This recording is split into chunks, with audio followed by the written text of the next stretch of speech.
audio test on this one. It should be okay. It's currently paused so it doesn't run off without me. Do note that flashing light warning at the top because from what I can tell of this one, we might need it. But I will now unpause it and we'll get on the go here.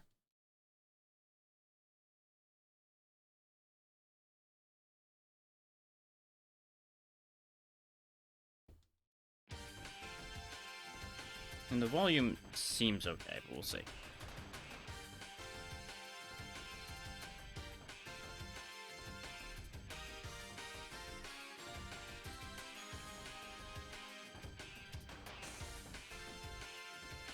People are flying through purple space.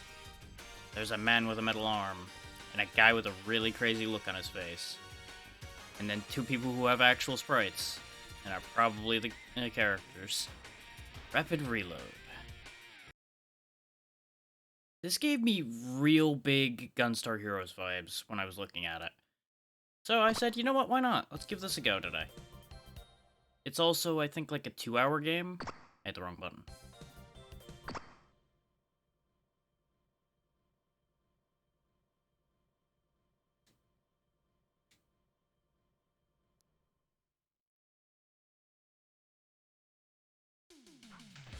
And here we are.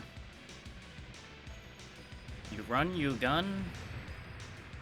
You can throw enemies when you're close to them. Lots of power-ups fall out of everything. There are enemies everywhere.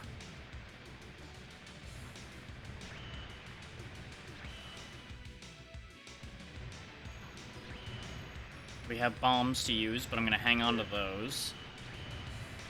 The bombs are also where the flashing light warning idea comes in. Because the bombs were a little bit bad. They're not as bad as an arcade game as far as that kind of thing goes, but just, you know, seems prudent to have a warning for that. Each trick in this game, we have a little hook missile thing we can throw around to eat ourselves around, which can be very handy, I would assume, in a game like this. We also have multiple weapons that I switch between with triangle. Got a homing laser, spread shot, flame gun. Flame gun seems to be like your high damage weapon. You have a health meter, which is kind of crazy in a game like this.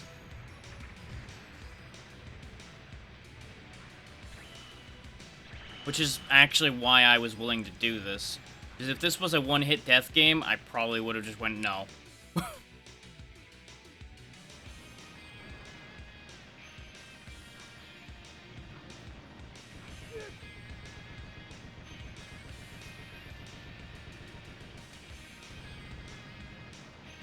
Great boss, everybody. He stood up just as he shot me in the face, though, which was slightly embarrassing, but it's fine.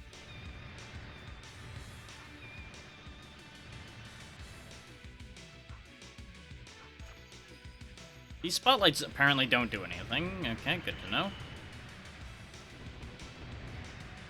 I guess it's not we weren't exactly subtle on our way here, so I guess it shouldn't be a shock that they know we're here. And I don't know what the power thing does. I assume it's making us hit harder, but the fact that it's constantly dropping kind of worries me. I assume it's to encourage you to go fast. Like, kill all the enemies and go as fast as you can type deal. Kind of like almost a combo meter. Except you gotta pick it up. We're out of power, so hopefully that's not that big an issue. Though our bullets are smaller now, so yeah, that's exactly what that does then. Okay. When we have power, our bullets are bigger and presumably do more damage. I don't know if they continue to scale bigger. We'll find out as we go. I haven't really been able to pay that close attention to it.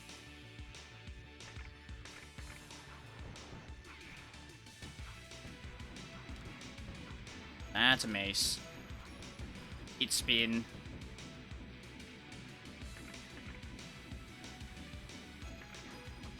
Oh, we have a slide we can do when I duck and jump as well. To know?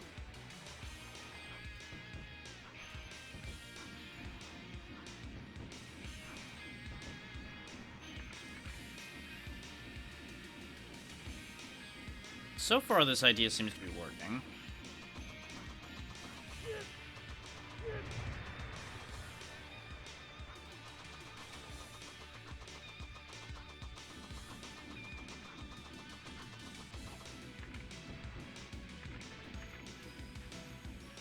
We basically just get free damage while I'm ducking like this and just using the laser. Which I could just literally just maintain the laser on him the entire time, I guess. It won't be a quick kill, but it's a guaranteed kill. There we go.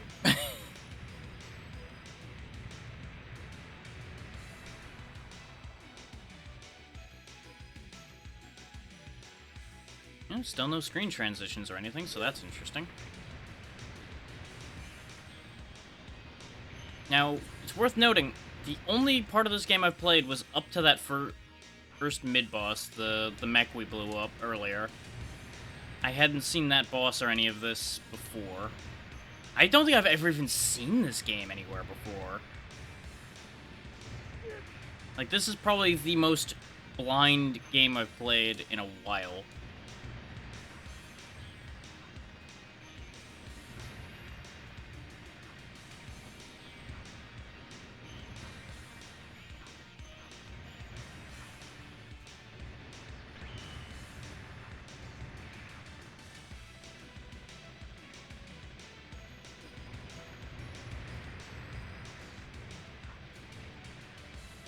Plays really well, though.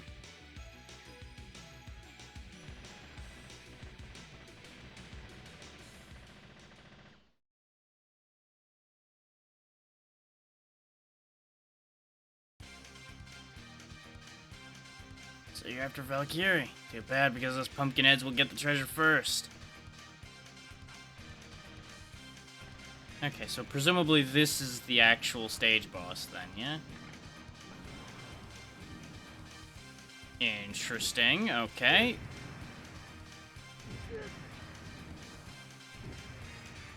We might find out what happens when we die here, because I'm not entirely sure what to do with this situation.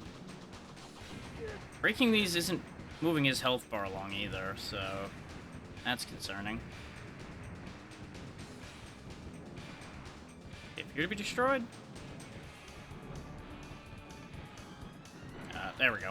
I was like, can I damage you yet? Might be a good idea to go into homing just so I can deal damage while learning his pattern.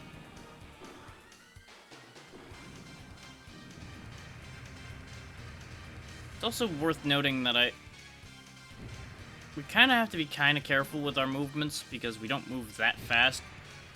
But I could definitely use that slide to get out of a bad spot, I think. This homing seems kind of busted, though. It does really good damage for being a homing weapon.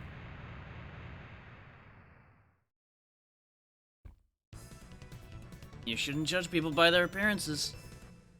Damn it. We'll find the Valkyrie first at any cost. You still look very crazy.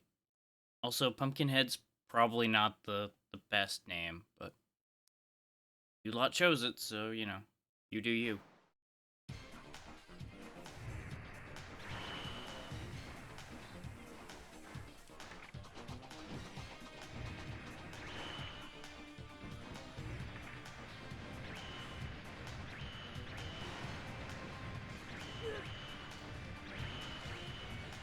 I straight up just didn't see that laser that hit me earlier.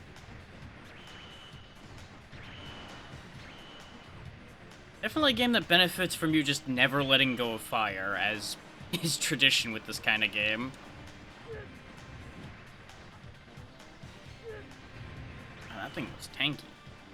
We really don't seem to take that much damage even when we do get hit, though.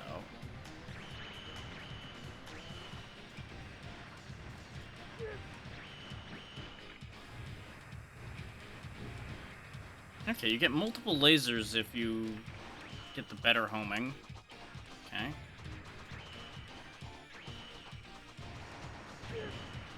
So far, ironically enough, out of all the weapons, I feel like I care the least about the spread shot, almost. Though the fact that it follows the ground is kind of nice.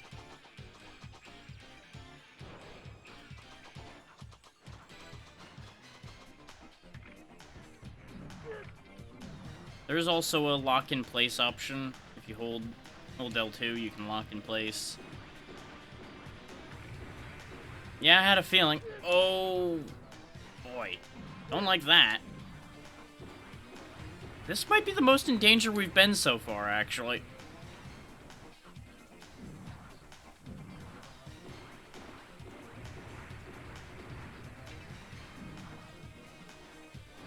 So, this game's seeming like very much a just stay in the corner and you're fine game. Which is not ideal, but you know what? I'll take it.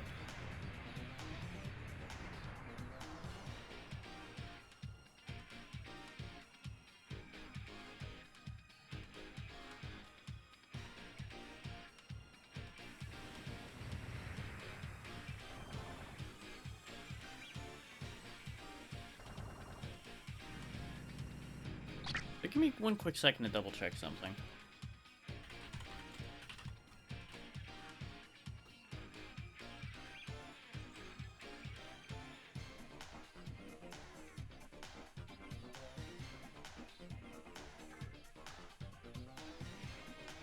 Okay.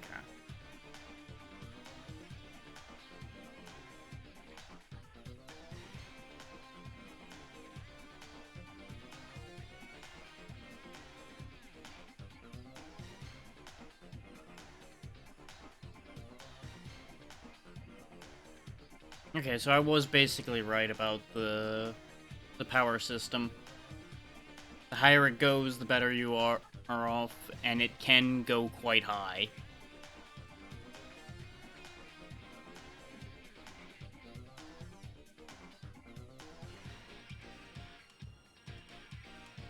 So there will be thresholds where it will continue to make our attacks stronger, as far as I can tell.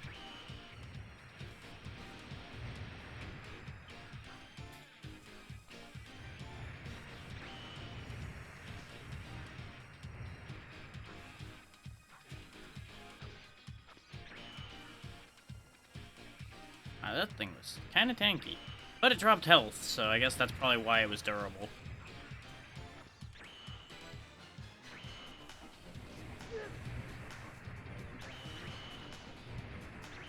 Grab us another bomb. I have not felt the need for a bomb yet, particularly. Which is unusual for this kind of game. I usually end up feeling like I need to burn my bombs quickly. But that's also because these types of games are usually one-hit games, not health-based. It's a chameleon in robot. Oh no! Oh god, it's got bad hugs. No. Get away. Head touch.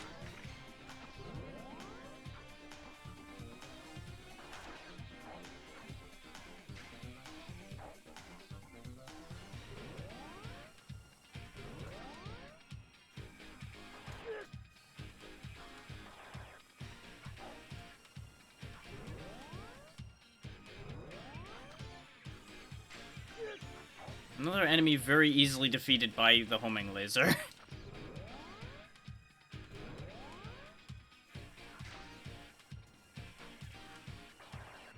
Got him. Oh, he's getting bigger. And he exploded. Oh. Area boss crushed.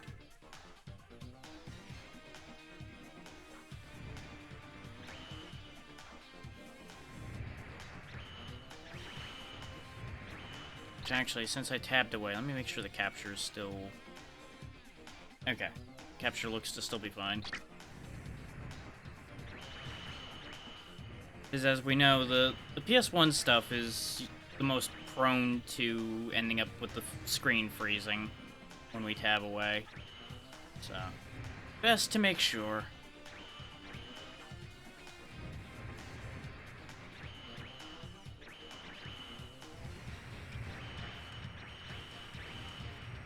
Ooh.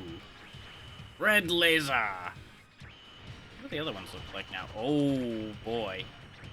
Green flames. Oh, wow. Okay. So that's what boost does. Boost makes gun go crazy. That's what the page was talking about for it, then. Okay. Very good. As it stands, we have a lot of power. And they're gonna... Can't believe a kid like this, Pumpkinhead... If I can't beat a kid like this Pumpkinhead will be in disgrace. I completely read that wrong first, so I'm like, hang on, I just need to redo that right quick. Brain.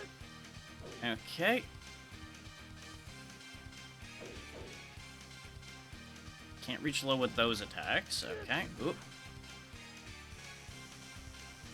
You also have a lot of health, so let's use something that hits a little harder, shall we? Oh, God. No sting. Please, no sting. Huh. Well, that was weird. There's a bomb, by the way. Which is why I have the flashing light warning, because those bombs are kind of brutal on the eyes a little bit.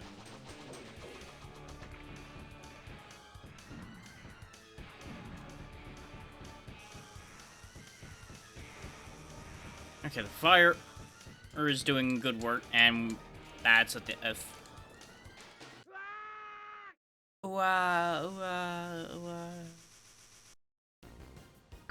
Okay, so we have 9 credits. And it starts us from an area boss. Okay, that's not that bad. If every area boss is a checkpoint, that's actually going to be fairly reasonable.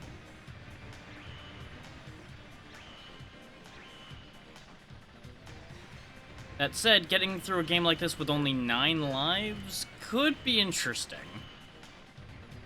I'll probably give this like 1 or 2 tries, because I have a lot of games lined up today that I've decided I want to do to potentially get through. 2 of which are actually different versions of Altered Beast, because I think it'll be funny.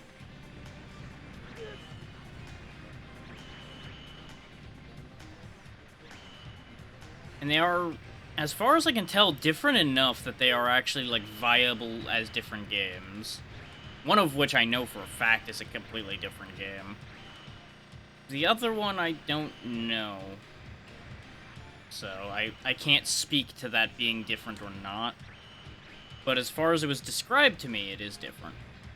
So... I'm speaking, of course, of the Game Boy Advance version as the one I'm not sure how different it is. The PS2 version being very different. You never learn, do you? If you don't behave, I won't give you any sweets. Well, that's a weird sentence to say to somebody you're about to murder. Oh, okay. I have to stay close for that attack. Okay. Also, we've lost half our health already. So, you know, that's great.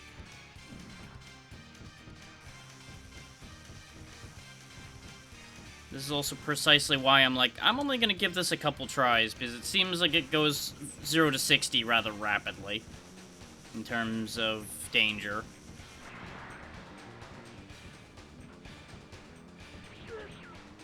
Okay, that's a thing. That's a thing you're doing right there. Those come out so fast, too. Yep. I don't know what to do about that attack. Like, jumping away didn't work, sliding away didn't work. I guess I have to wait till they're about to fire it and be as close to them as possible, maybe? And then, after baiting it out like that, I then move with it to make sure it doesn't hit me? It's about the only thing I can think of.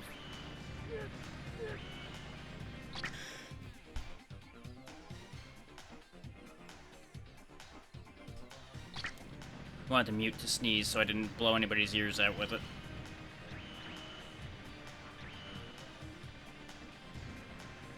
And this is a little bit too constant to be able to mute on the go.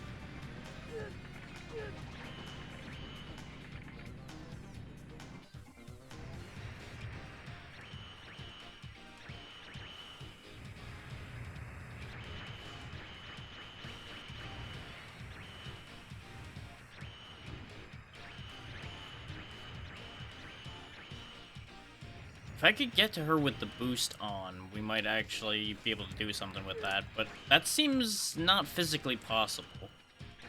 Because we're not fast enough.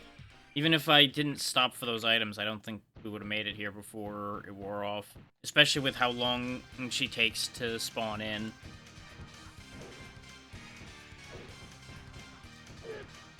Which is probably purposeful so that you can't do exactly what I was talking about doing. With bringing the supercharge to her.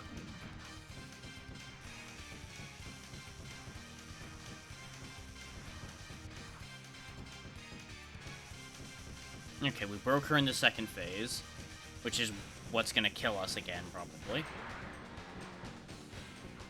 Oh, she's... I was about to say, is she immune during that? No.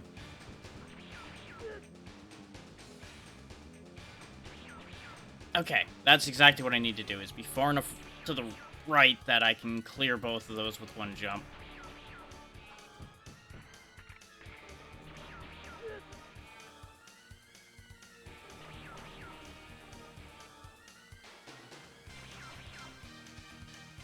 This is a nice reversal of how boss fights usually go, because usually we're the ones being put on a timer by the boss.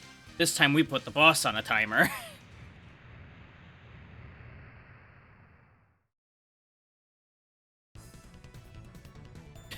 Be careful how you handle that baby from now on. No, it's you. It's too late. We have the Valkyrie now.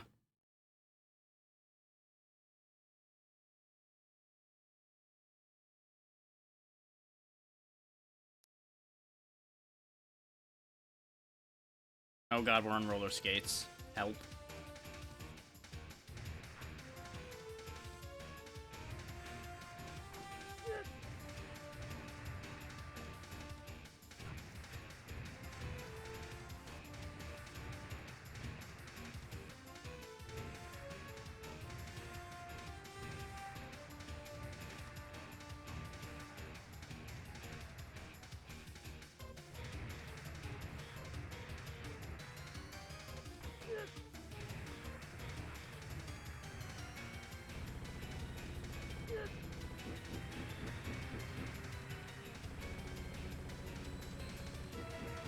Well, this is certainly something that's happening. Okay.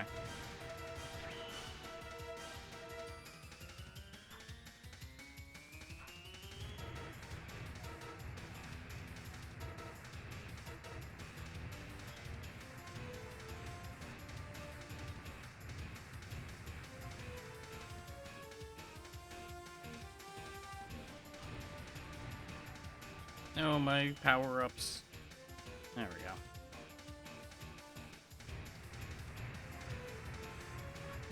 This definitely feels like it could have been an arcade game.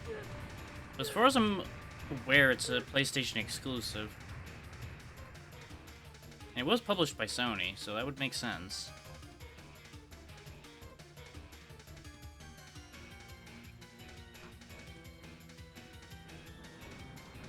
Shoot the core! Shoot the core! Okay, that's all those do. Top one also drops rocks. Oh, those move weird now, though. Oh, God.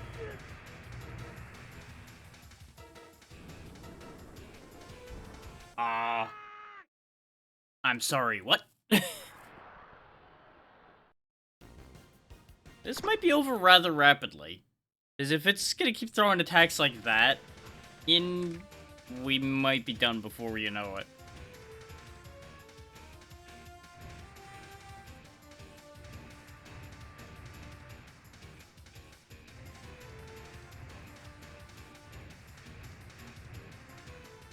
Oh, the excitement. Ow. That's what I get for being a smartass, I guess.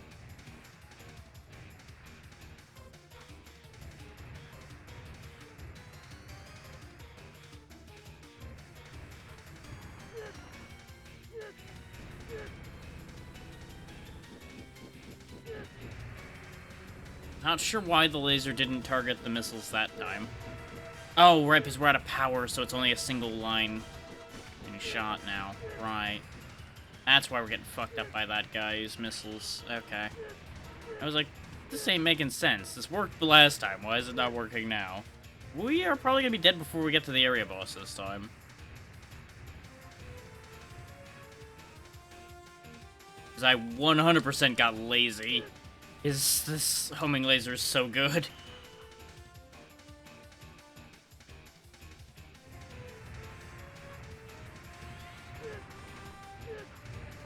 Yeah, I haven't seen a heal in this stage particularly either, so I'm pretty sure we're out of luck here. Because there's no way I'm doing this boss without getting touched.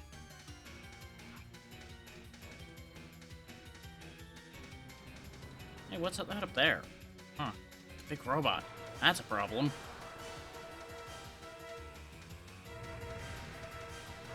Yep, that sure is a big robot. Hmm.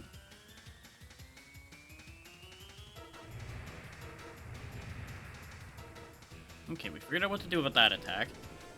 And the only thing I can think of, yeah, go behind him on that one.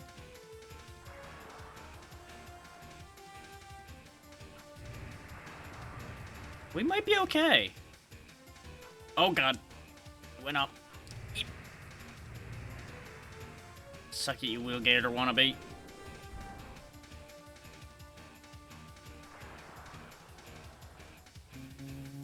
Got it. Wow.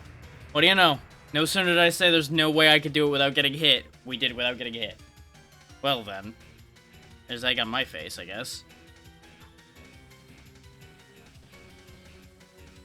Good thing you guys don't do contact damage. What do you know?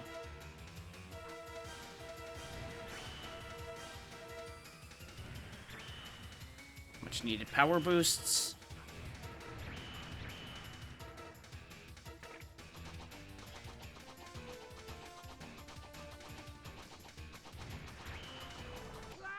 And we're dead. I knew I was on borrowed time at that point. That's why I swapped off of the homing laser just to let it end.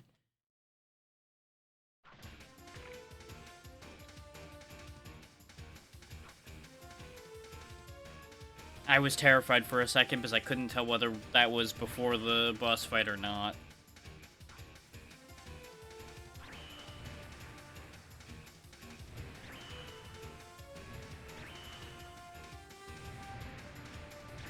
This game is honestly kind of shockingly easy so far. Aside from those boss fights, which can be a little nasty.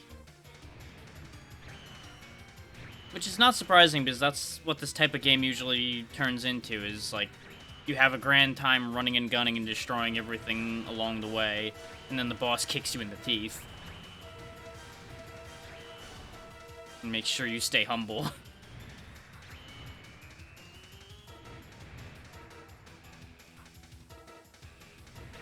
It's a good thing I did a button check at the start of playing this, though, otherwise I would never have known about the other weapons, and we would have never known the power of the homing laser. Huh, what do you know? We might have actually been able to dig out of that situation, because there was a life up over there. And we were close to where that life up was when we died. Because, you know, of course we were.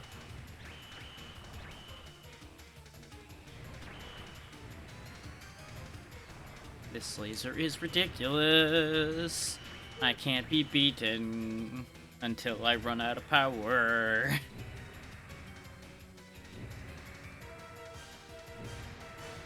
Like, the fact that it even targets the missiles coming out of these things is insanity. This laser is too good.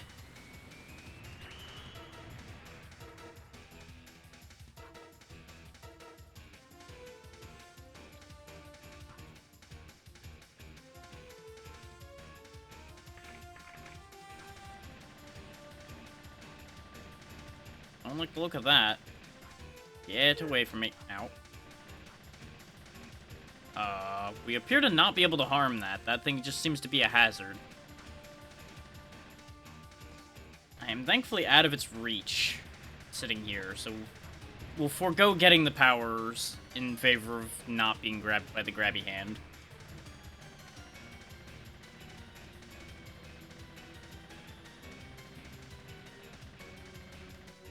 Well, it blew up for some reason, so that's a thing.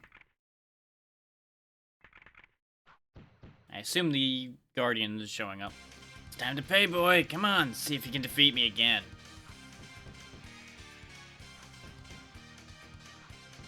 Okay, this is your great new idea for beating me. Ow.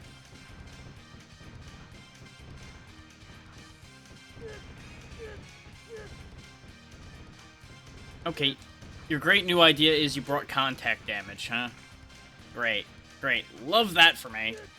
Especially since clearing that jump seems to be a bit of a problem.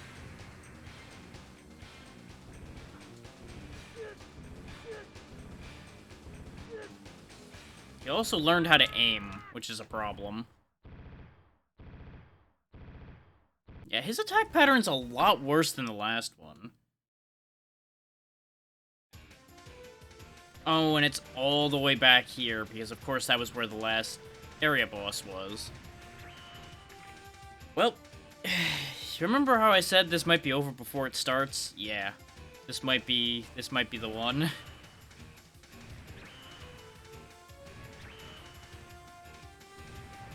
This is also why I didn't out and out guarantee that we were gonna get a clear today either.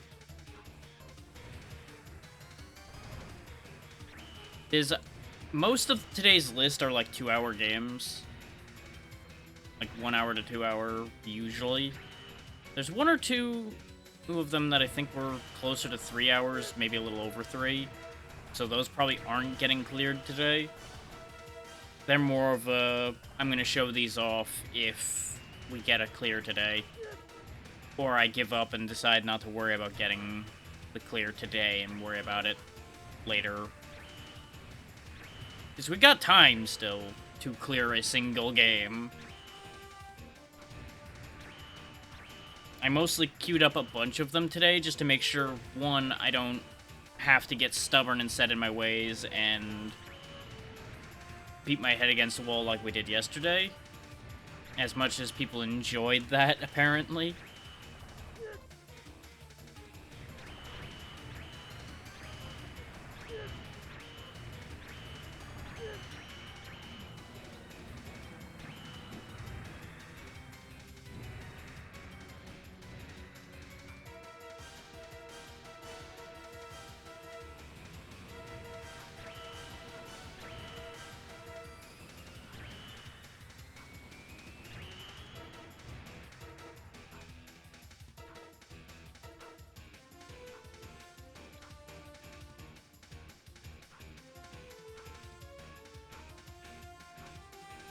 Yep, it's grabby hand time. Oh no, it's gonna get me.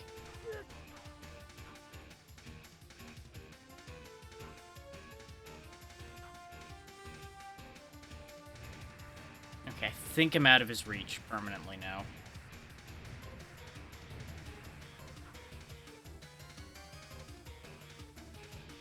Oh, I thought he wasn't gonna get the shot off before he died. Oh, that's unfortunate. Look at me shimmy. Look at me go. Yeah. Yeah, yeah, yeah. Gotta slow down. You wanna fight again? This time it's gonna cost you your life. I mean, it already cost me 1 life. What? No, don't worry about it. Details.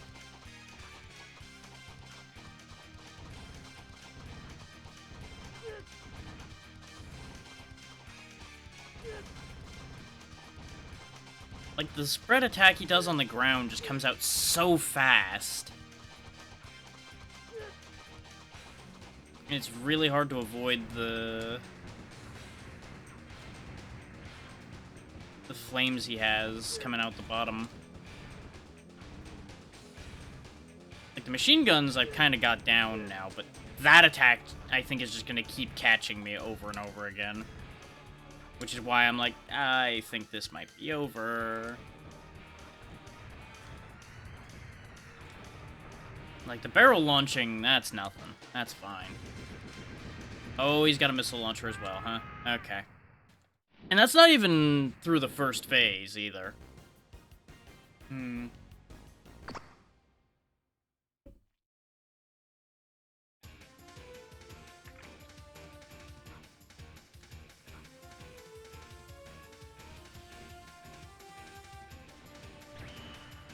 This might turn into a game I practice a bit if I really want to beat it. I probably won't do said practicing live. So I don't think it'll be that interesting to watch me just sit here and get minced by that boss over and over again.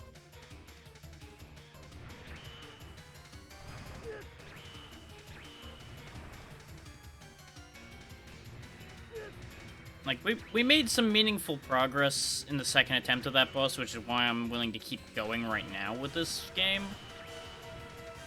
But I have a sneaking suspicion that this isn't going to be the kind of situation I can dig myself out of easily.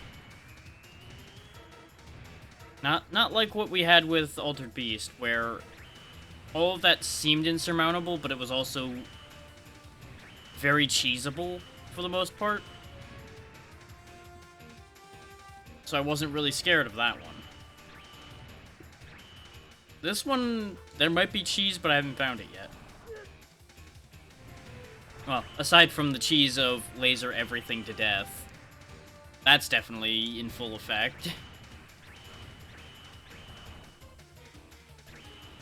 Not that this is a perfect solution either, because we are still taking hits, and there's still a lot of things happening on screen, even with the laser going.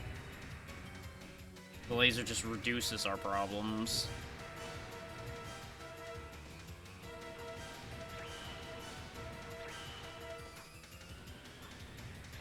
Like, if somebody goes out of their way to, like, do this game normal shot only, I respect that, but God, you must be insane. So I guess if you figure out aiming and such well in this game, it's probably similar enough, and it will do significantly more damage, most likely.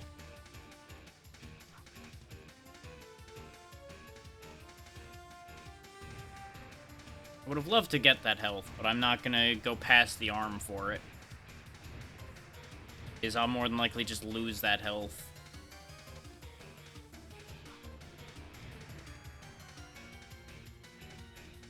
It might be worth my while to try using my bombs against this boss as well, to kind of force our way through him a bit. Because I don't know how much damage they do to a boss.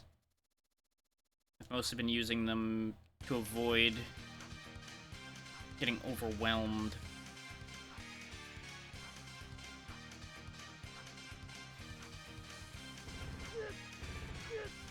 That's actually a point, though. I'm making my own problem by breaking the thing down there.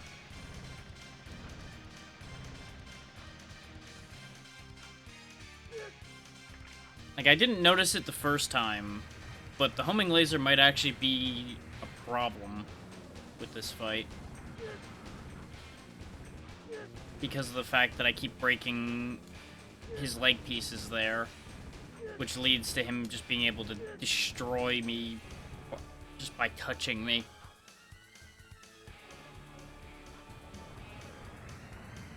Okay, bombs do a decent bit of damage, but they're not gonna win me the fight. That much is clear. Oh god! He's doing weird shit now. Well, good news, we got him to the halfway point that time. Bad news, we are not having a good time with that fight still. I guess I'll ride out these continues. Way to just light off a bomb by hitting the wrong button there, me. Good job. Much appreciated to just throw that bomb away. We didn't need that.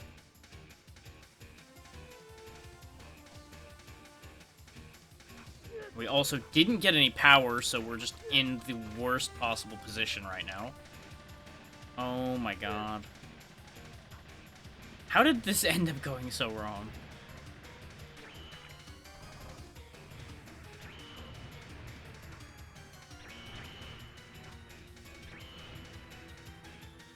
Everything is fine, which is a lie.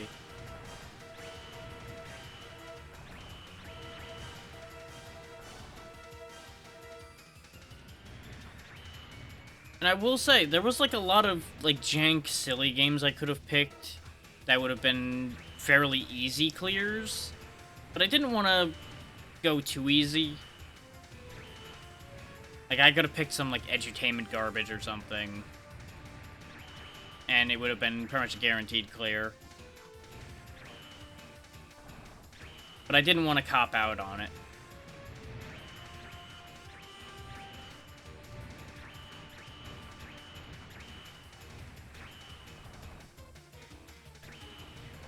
Is we fought tooth and nail for the other 29 for the most part. One or two of them haven't been that bad.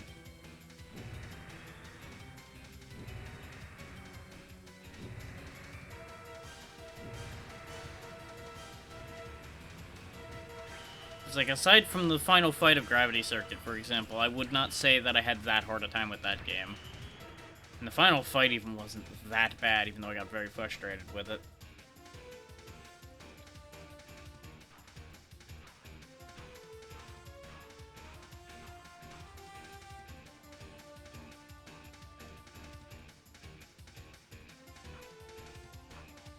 And despite the frustrations I had with a couple bits of the X games, we definitely cleared those with minimal hassle as well, compared to where they could have been.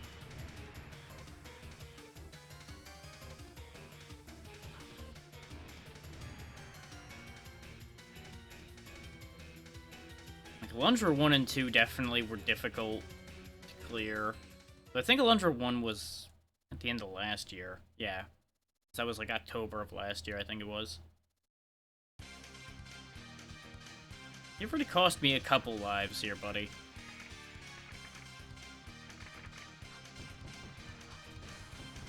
Let's see about avoiding triggering the thing down there for a bit.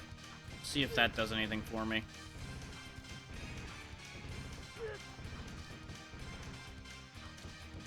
Yeah, because now when he's trucking on by over here, I don't have a threat, for example. And the barrels aren't a problem anyway, so it's not like I need the homing laser for those. The missiles are a bit of an issue. And the giant cannons are a thing. Okay, we're close enough to done with this phase now, I think, that we can go ahead and break that. Ow, God. For how big those bullets are, or they come out so quick. But apparently not quick enough for me to easily jump over still, either. At least not consistently. I don't even know what happens at that point. There's just shit all over the screen and suddenly I'm dead. Like, as far as I can tell, the shell casings might not be something that damages me. That he scatters all over the screen, but something happens in the middle, and that's what's killing me.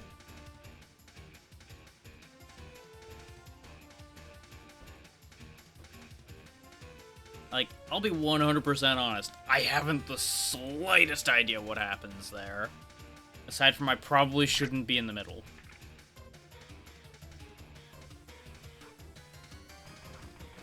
Being in the middle is probably a mistake.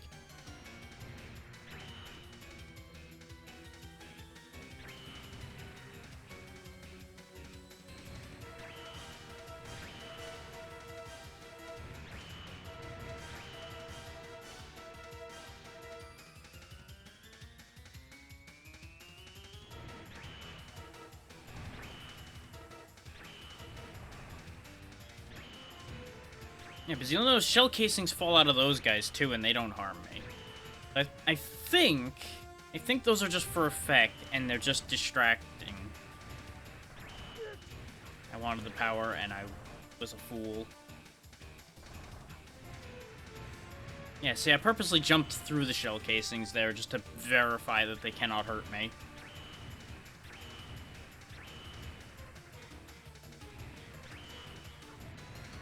I think they only harm through distraction.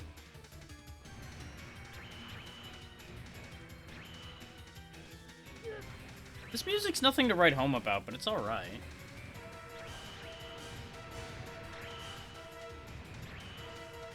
Like, it exists.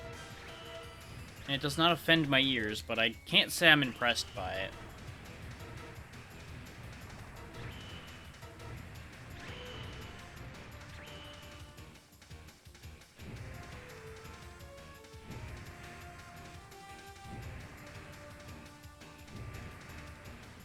I don't really have a lot else to talk about or think about while we're just standing here lasering in this stage to death.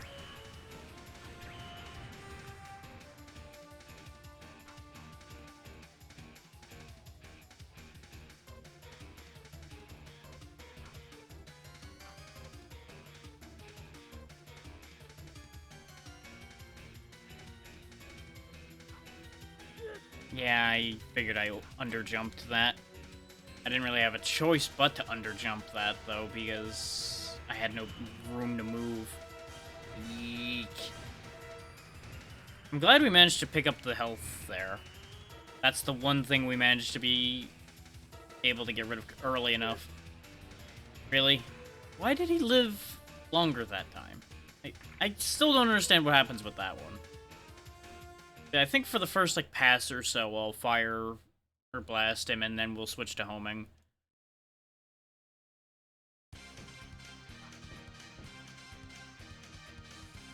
Is the fire piece at the bottom doesn't seem like it's the biggest issue at play in this fight. The biggest issue is my brain and processing where his machine guns are angled, honestly.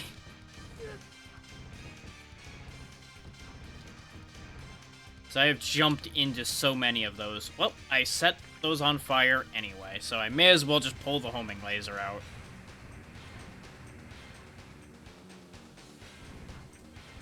This way I can pay more attention.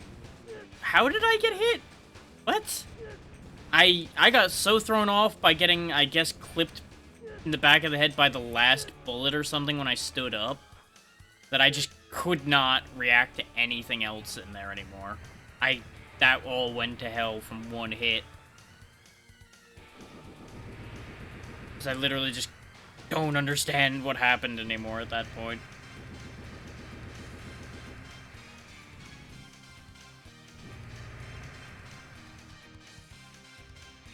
Okay, yeah, he goes out of his way to follow you, so he's doing another, or like, gun blast at that spot then. Okay. The thing is, the effects work on that is so messy visually, I could not tell what was happening. And I'm gonna guess I have to slide away from that. And this is our theoretical last credit, so we're either getting through him or not.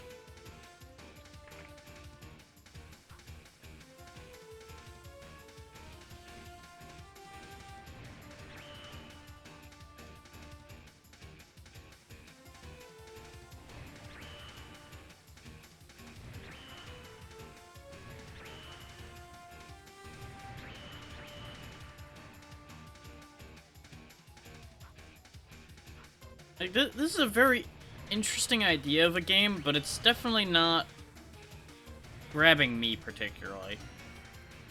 It probably would be great for anybody who really loves, like, Gunstar Heroes and things like that.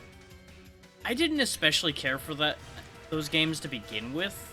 Like, they're good games, just not really super my thing. Because more often than not, they just get a little too heavy for me.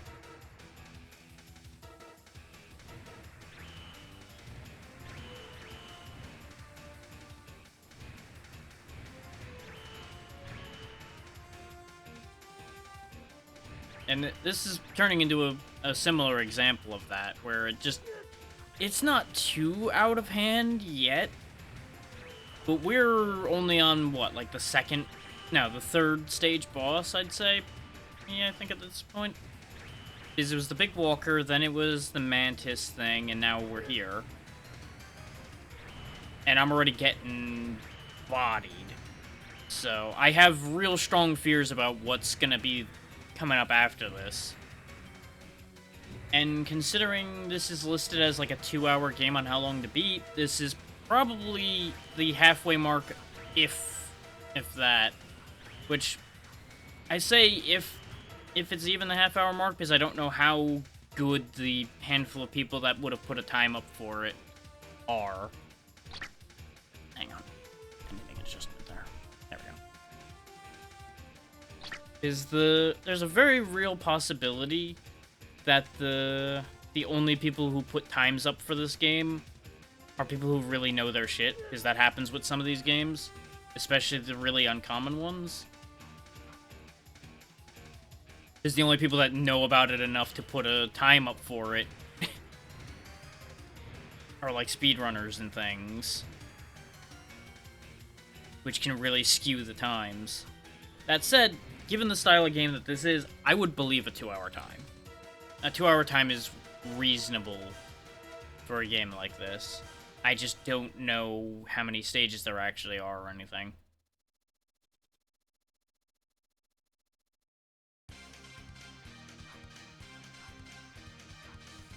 But I'm also not so invested in this one today to, like, go look at a stage count or anything, if I could even find one for this game.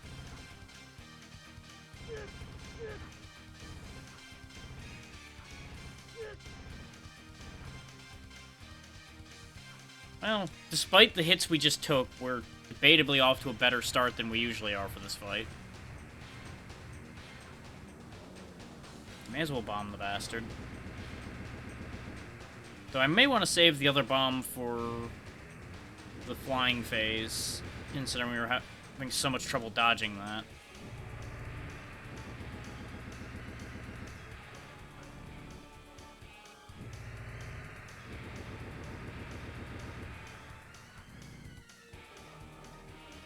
That went shockingly smooth, though.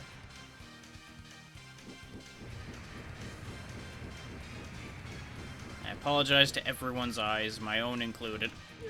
Okay, sliding sort of works for that. I may need to, like, smash it and do multiple slides if possible. Yep, that's the key. Okay. So, of course, on the last attempt, we're gonna get this. God damn it. Well, you know what? At least we get closure on that. That was a good fight. I'm looking forward to the next one. Kid, you are a warped little bugger. My god, that was close.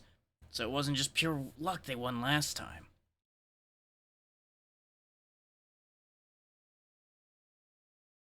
Yeah, you almost won that. You definitely had me on the ropes.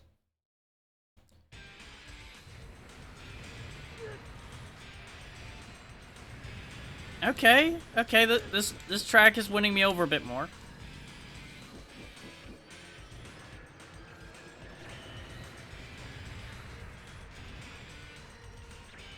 It's got a little bit more something going on here. Oh, I don't like that. Okay, that whole thing is damage space. Okay, I thought maybe I would jump on top of it or something.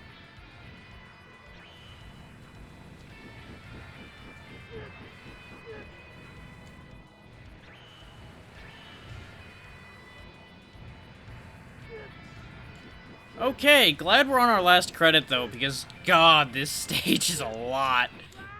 Wow. Game over. Yikes. Yeah, well, we'll leave a save state in case I want to do something with that. Haha, except for the fact that, you know, we wiped on that entirely, so that life is useless. Just give me a quick moment to pull up the next one. We'll go ahead and hop straight into that.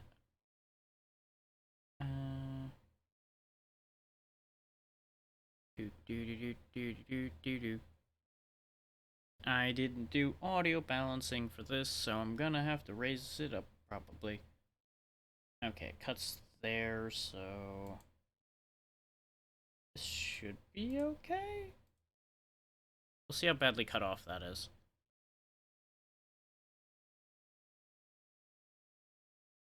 If OBS decides to pick it up.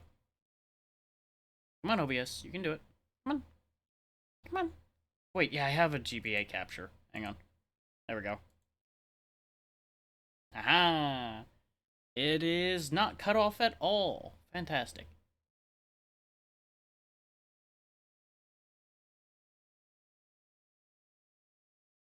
Yeah, I was playing something else on my own time on this emulator recently, so I turned the sound way down. That should be okay there. We'll find out.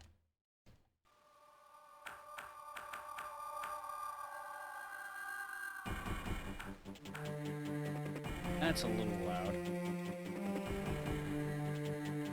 We'll knock that down to 15.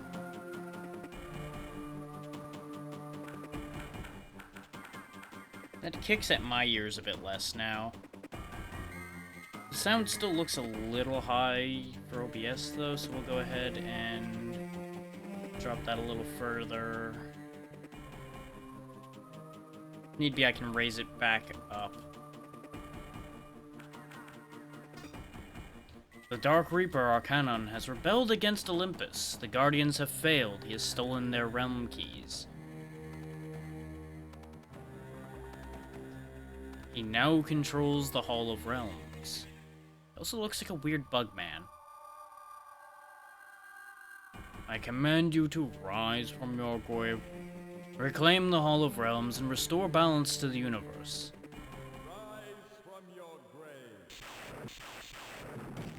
That just doesn't hit the same.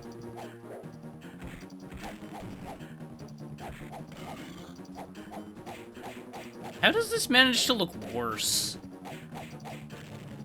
So, I will give this credit for one thing. We definitely move better. I don't know how to jump, though.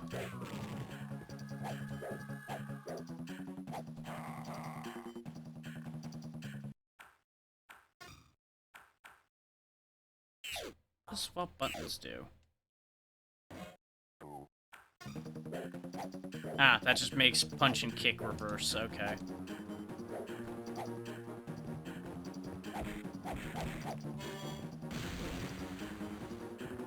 That's one of the main differences with this version that I know of, is there's now power-ups like Earthquake that just, you know, make an earthquake. Make happen. We can also punch up and down and things like that.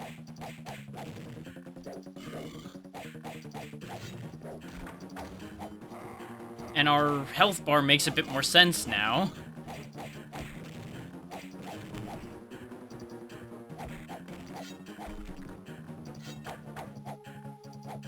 Yeah, with the amount of enemies appearing up there, I have to assume that there's a way to jump.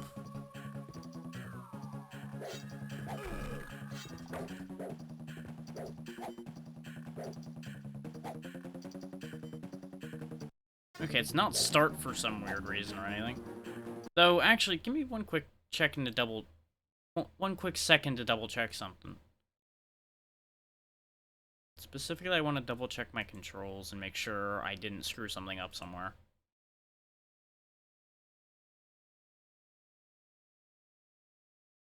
Okay, those are not actually the correct buttons. Okay. That probably will help a lot.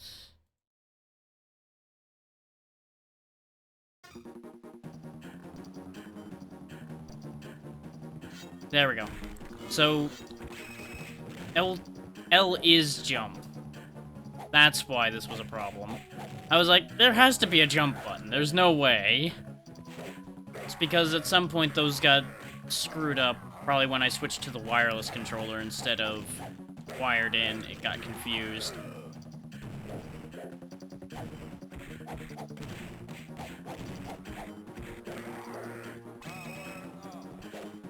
Power up. Yeah, the sound design's just not as good.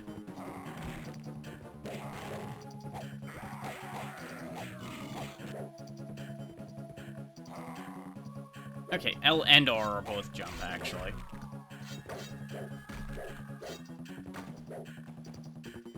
Certainly just as brutal, I'll give it that. No. But we have multiple lives. Okay, I don't know how many lives we have, though. God, this is so crunchy looking, too. I just... I'm having a hard time continuing to look at it. Okay, Ambrosia's a heal. That's good to know.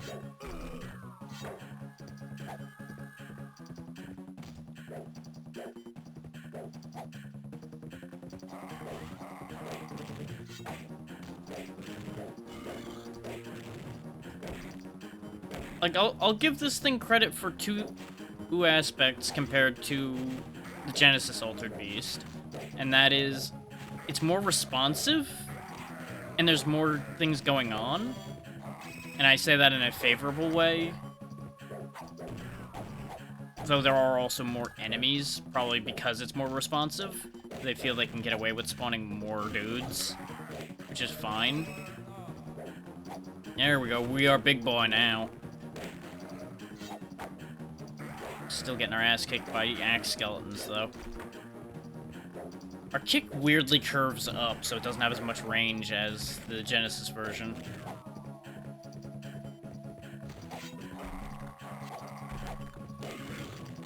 Stage also feels longer, because we haven't seen as many of those guys that drop the power-ups yet.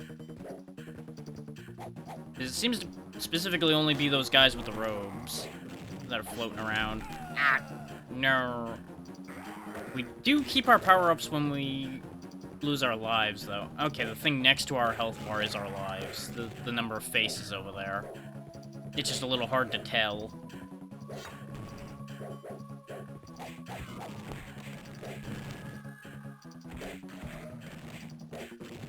Just keep kicking the weird putty people.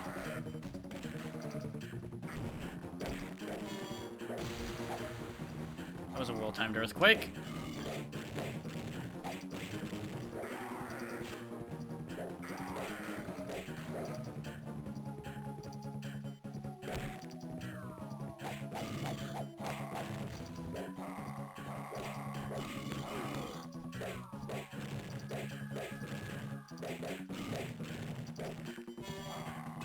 I don't know why they make exploding noises when they die.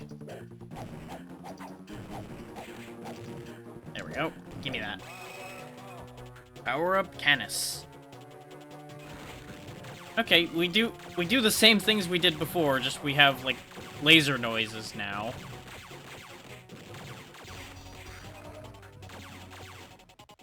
And a debatably more detailed model? Question mark? I don't know how to feel about this model. The head's better, but everything else I think might be worse.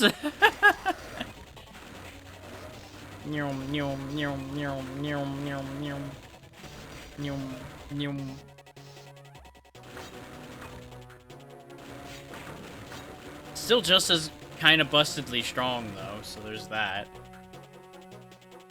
The camera seems to be based on us this time, too. Because you notice, like, if I fight the camera, it actually stops.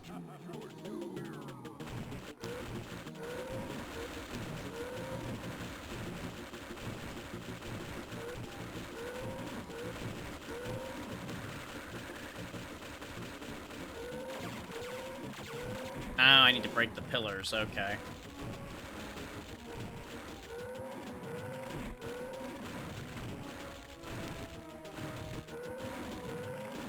Oh, I see. The idea is I drop the roof on him. That's actually kind of neat. I like that. Laugh all you want, unfunny boy. It's not gonna be funny for long. But see, we also have continues. Okay, I need to hit that one too.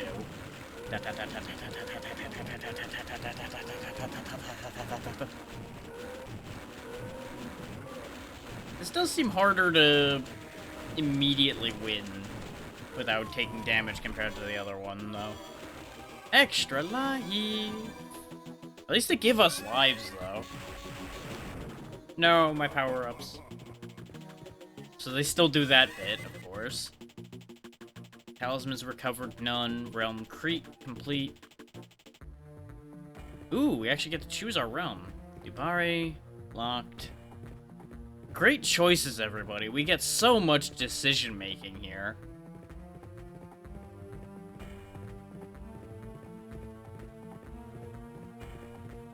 Well, guess we're going to level 2, then.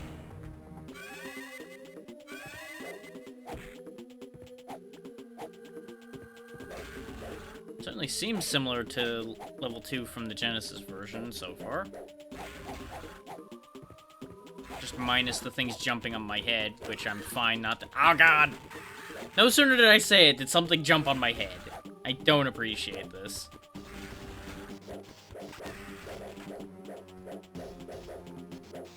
Oh hey, there's the Golden Axe monster. He's stuck in a spider web in the foreground.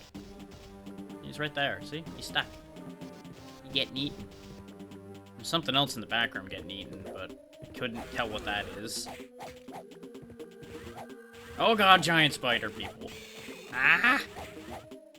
I have enough spider problems in real life right now. I don't need you guys too.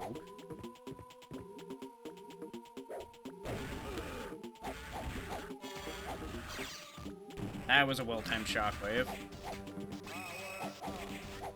Power up.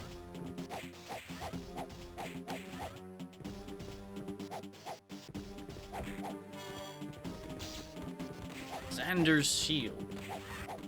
Okay, it's just a killing shield. Okay, I'm down for that.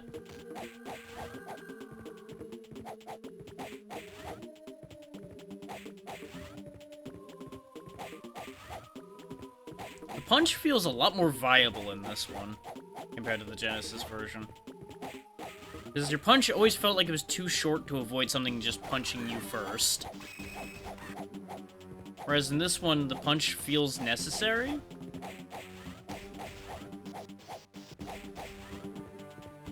Because the kick is slow enough to be a problem sometimes.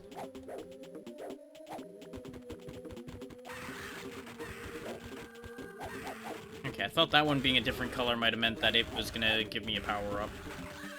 Oh god, just... In this case, it just means it's tougher.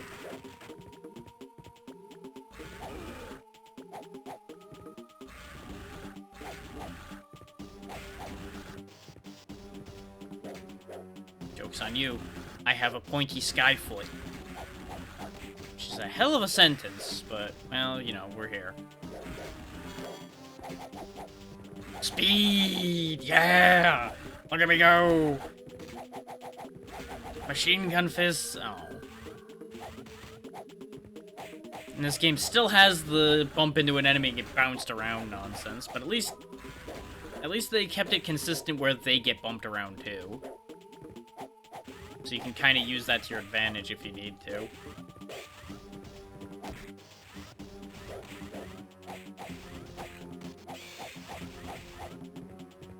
Discount Hercules versus the spider people.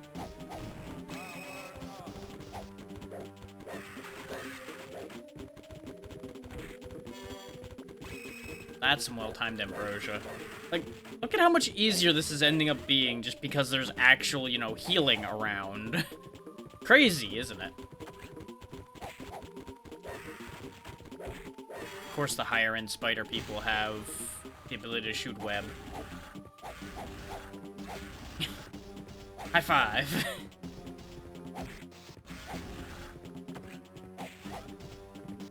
I don't know why my ducking attack is a sick high five.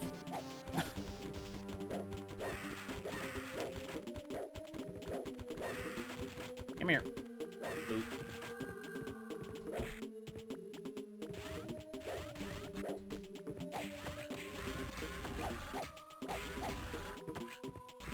I do hope the music gets better though, because this song really ain't much.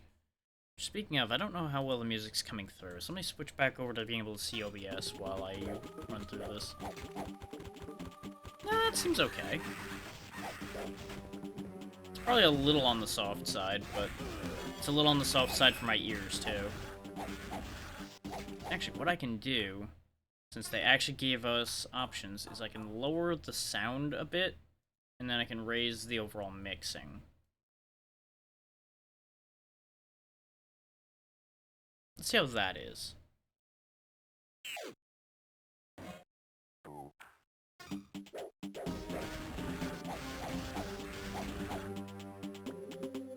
The sound needs to go down a little.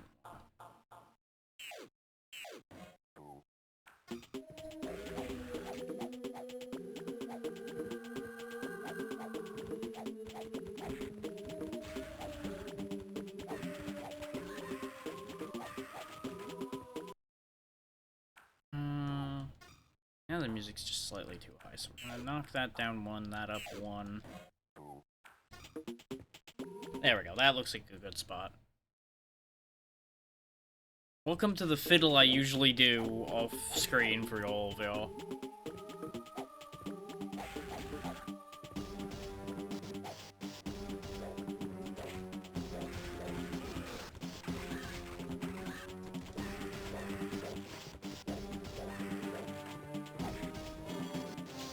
Okay, now it's getting to a familiar level of difficulty. Power up, Nagi! We are snake people now. With a crazy spin move and acid spitting. Okay, fair enough. We...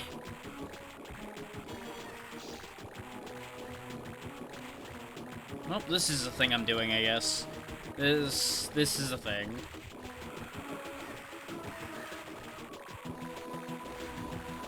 This is how we don't die, I guess.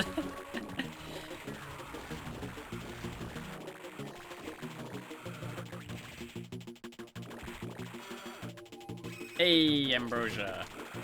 There we go. Those Ambrosias seem very nicely spaced out, honestly. They seem to show up, like, right about when I need them.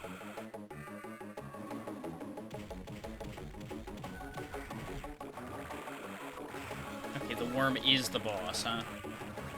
Blah, blah, blah, blah, blah.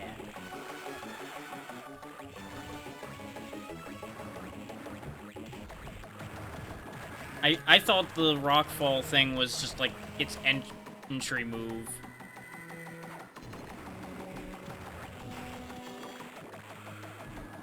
I want that extra life, but it's behind the boss. No.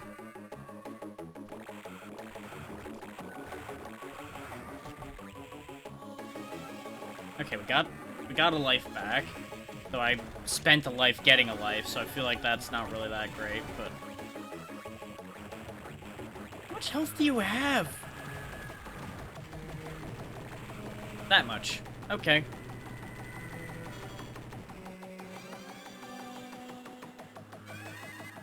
So I guess a golden ghost spawned in the other fight, and that's why we got a life from that boss fight as well, and I just didn't notice?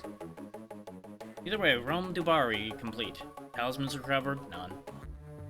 Like, are there just, like, hidden talismans in these levels somewhere or something? Oh, now we're in the swamp. Okay. Tree Man. Okay, you take a few hits, Tree Boy. Of course, it's a swamp, so there's mosquitoes now.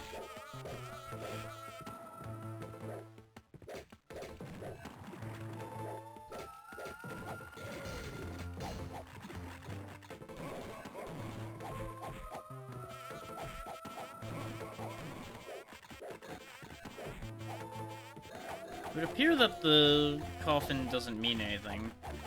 It was shaking like it was important, but when I hit it, nothing happened. But I may have just not hit it right, so we may have missed something.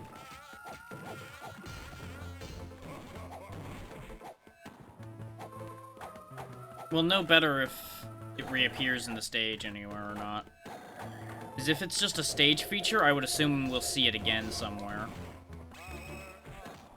But especially since that was the first time it spawned a barrier as well, I'm betting it was meant to the barrier was meant to distract you from grabbing whatever that was.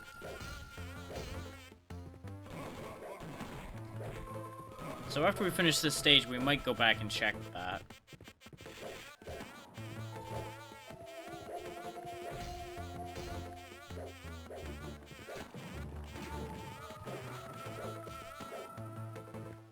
We're not even killing the mosquitoes. That's the funniest part. We're just kicking their wings off and they're falling to their death.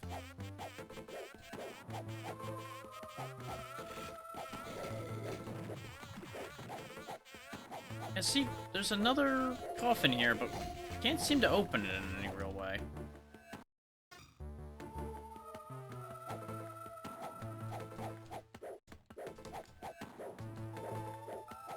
So this one's also not shaking, so who knows.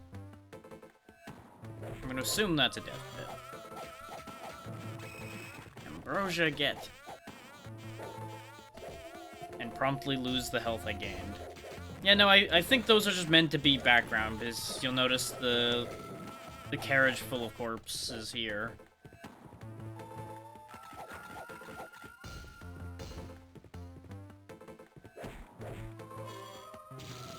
Inner fire.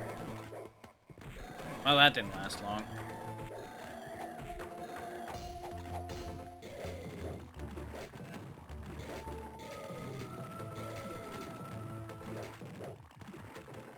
Okay. No. No. No.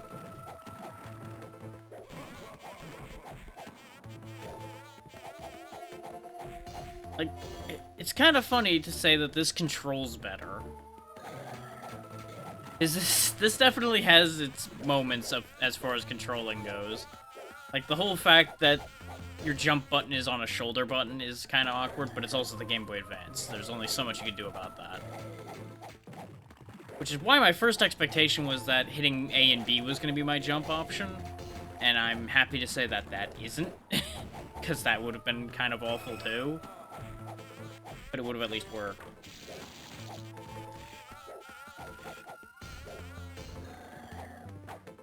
Face the power of my muscles.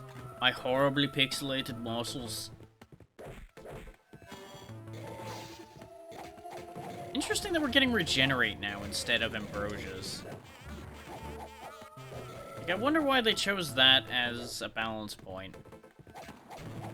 Because Ambrosia seemed to be a full heal anyway. But I guess maybe that's the point, is so that it doesn't heal you quite as much. Extra life. I wonder if those guys just spawn every X amount of score, maybe.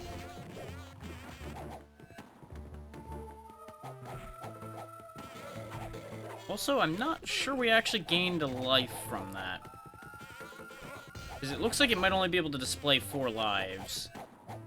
So hopefully that wasn't wasted, but at the same time, it's not like we could have stored it anywhere. Power up, Draco! Okay, we still have the same moves in this form. We just can't fly anymore, or as far as I can tell, which is unfortunate. We can float when we do our lightning thing. That's about the best we got. Bright side, the sound it makes is less awful. It's still not a good sound, but it's no in my ears the entire time.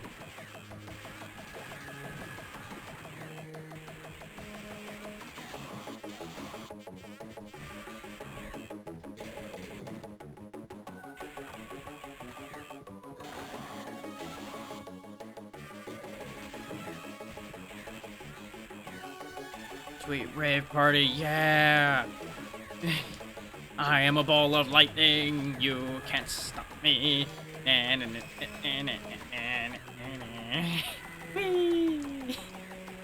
Spooky tree face. Zappy. No? Okay. Definitely more like gargoyle or demon than dragon here, but it's fine. Hello, 3-headed snake. I go zit zit. Ow. I already took one head off. Gonna headbang you to death. No, the green head came back. So you're a Hydra then. I guess that makes sense. You have multiple heads and all.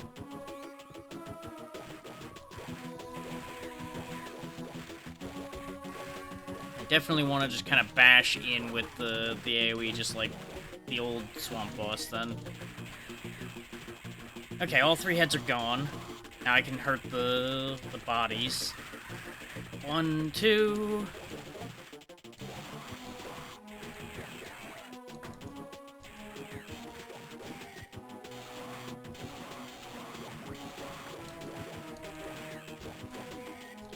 Wow, this fight is proving to be the worst so far. There we go.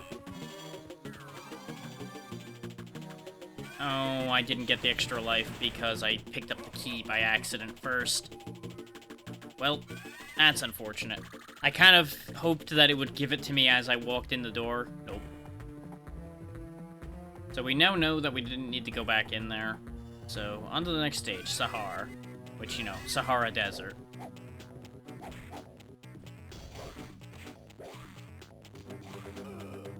With spitting lizards. Okay, very good. And whatever the hell these things are.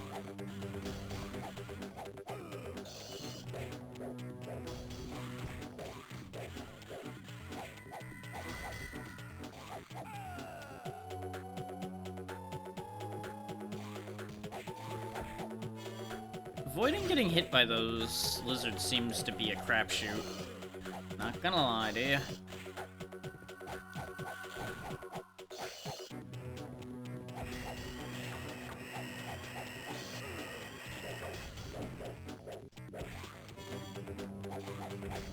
They do a lot of damage, too.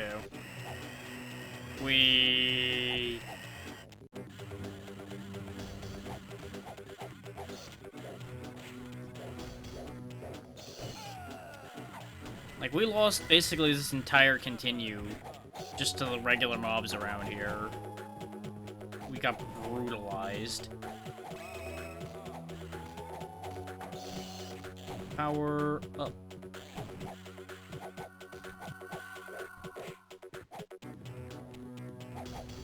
Okay, that's not actually a thing? Okay. Like, I'm on the lookout for these talismans, considering we've apparently not gotten any of them.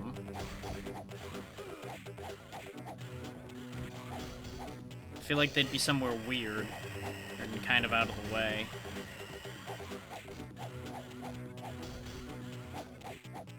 God, that noise they make, just bow, bow, bow, bow.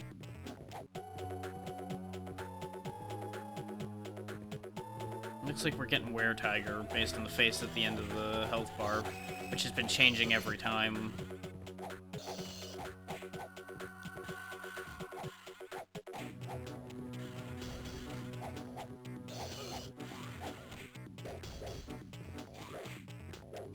We're definitely having an attack range issue in this stage. Everything seems to, like, outrange us by just a little bit. Or just be at an awkward height.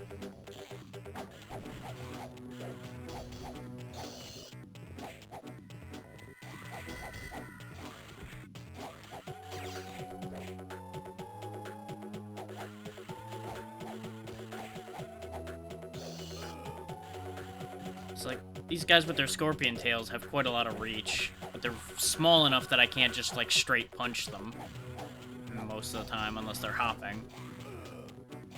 And I don't have a way to move forward and crawl or anything, so I can't get in on those lizards without walking into their attack most of the time.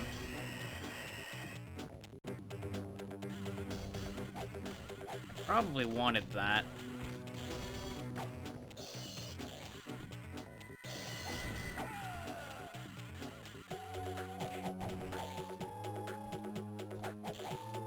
And I think the only way we would have gotten up there probably would have been getting launched by the sandstorm. Oh well.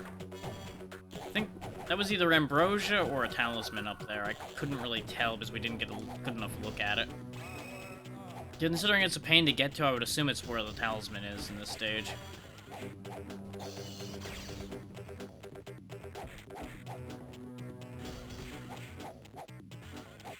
Be defeated by my sick high fives.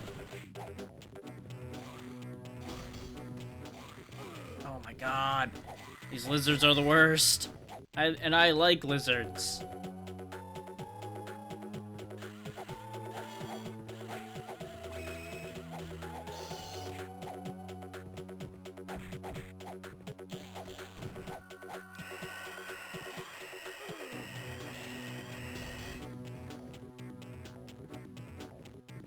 For some reason, the sandstorm also allows us to jump crazy high. Okay, at least we're getting enough healing again. We are about out of continues, too, I think. Because I think it was one continue left when we died in here.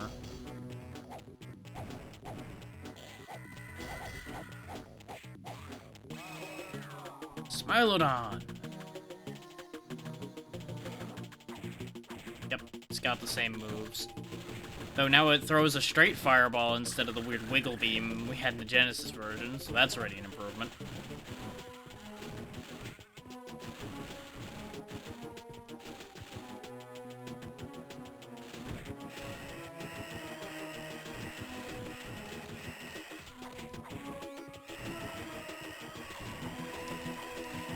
Whee!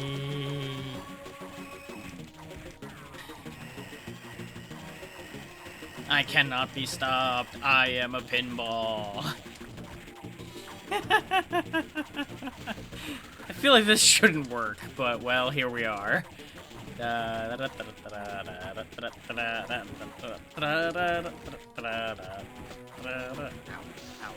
Regenerate.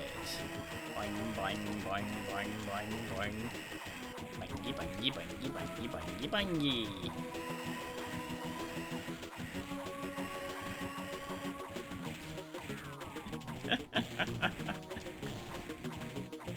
Perfect strategy, perfect strategy, perfect strategy. Can't be beat. Yeah.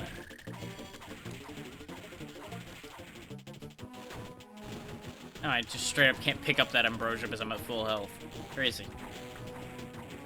It's amazing that, you know, I can't be hit because I just don't stop being invincible. Determination. I'm gonna assume this is invincibility, considering the way that looked. Berserk. Not sure what Berserk does for us, all things considered. I assume it's just like a damage increase, maybe? Because we already had attack speed up from Adrenaline. And usually Berserk effects in games is faster attacking.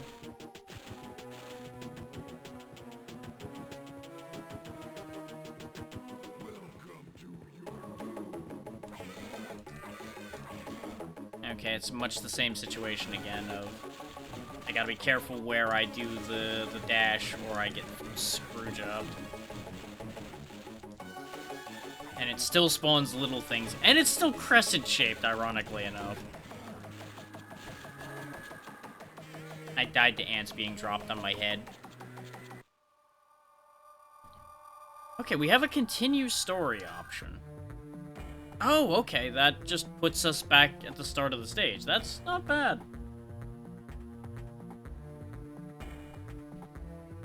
Compared to needing to start the entire game over, that is a massive improvement for us.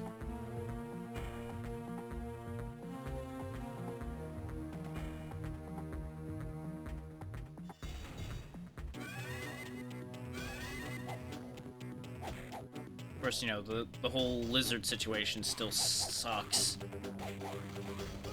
It's like, look at the amount of damage they do to you so quickly. Much like you can get bounced around and immediately ruined in the original version. We still have that problem here.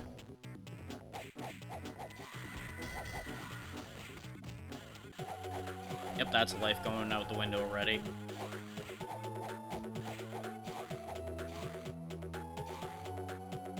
Like, I just cannot close the gap with them if they just start constantly spitting like that. I don't know what to do against those.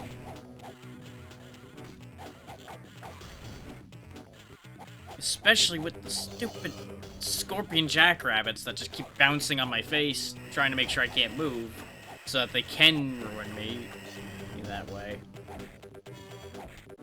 On the bright side, we're gonna get another chance at the spot we missed. Just need to get in the habit of jumping up there. Or when there's a sandstorm. This'll help.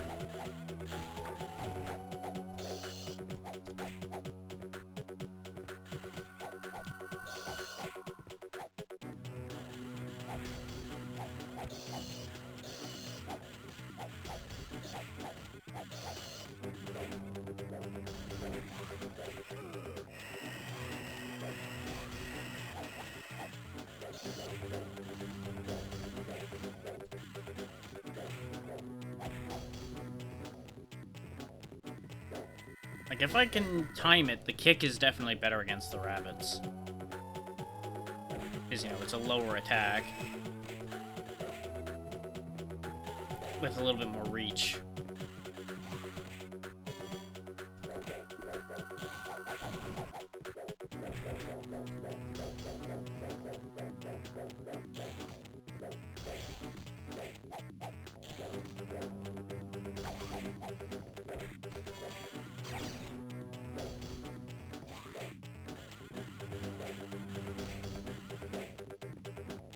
Yeah, that's going a lot better. Remembering that the kick exists, turns out, was a really great idea.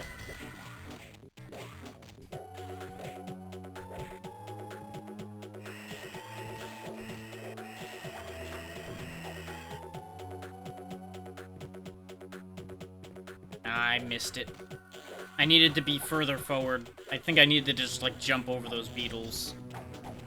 Because they got me so stuck, I just could not get past them.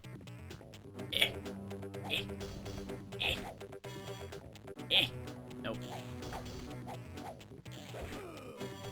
Well, in the likely event that we lose again, we might be able to go grab that still.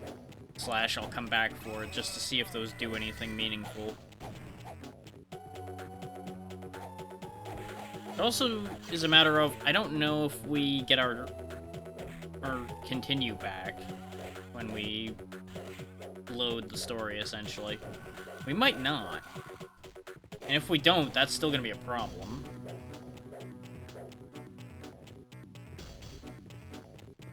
Like, that may put us in a position where it may be better to restart entirely.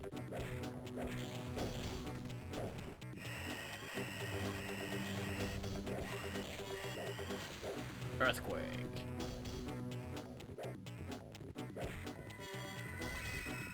Some more ambrosia.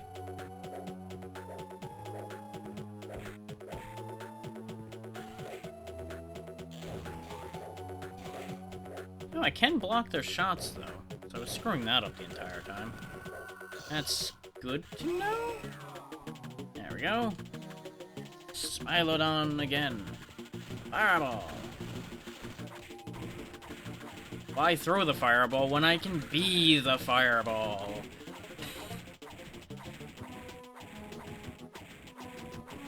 I'm not sure why there's cattle skulls on these cacti in the Sahara Desert. I guess they're not really cows, but you know why I question that. It just seems a little odd. Oh, the excitement of turning into a living, breathing pinball. I'd say human pinball, but we are currently not human, so let's not downplay what we are right now, shall we?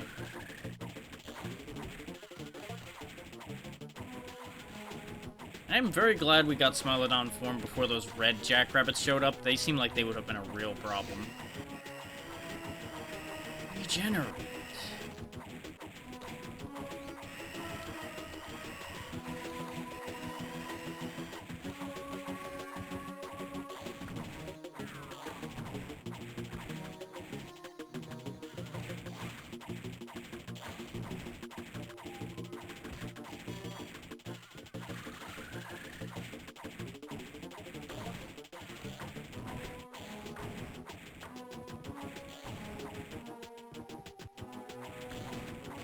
Go. Determination. Still don't know what this does, but I'm assuming based on the fact that I turned silver and glowing very temporarily that it's like some kind of invincibility. And I still think this is an attack boost of some kind. Considering we're dropping those red rabbits in one hit instead of two from the jump, I would assume that that's correct. Generate. You know, with the amount of space on the bar up there, I feel like there's probably health extensions in this one. Maybe that's what the talismans do.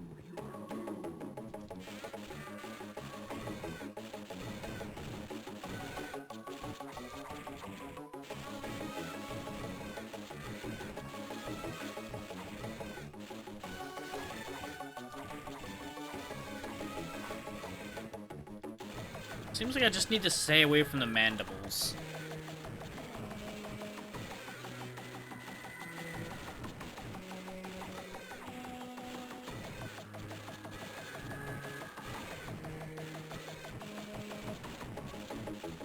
If all it's gonna keep doing is spawning more things and running back and forth, this fight is not that bad at all. This might actually be the easiest one out of the lot. Which is a funny reversal from the problems we had with the Genesis version.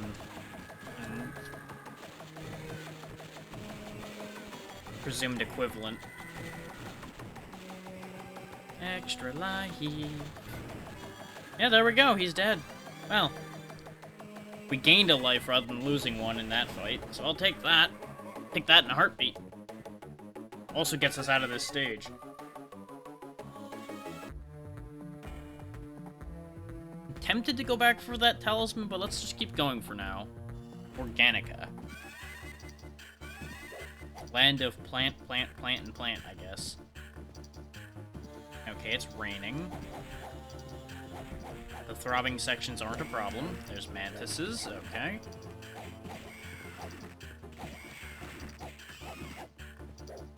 I really don't like the skull beetles. The mantises aren't so bad, they just die. The skull beetles are just real cagey, so that's why I'm not a fan of those so far.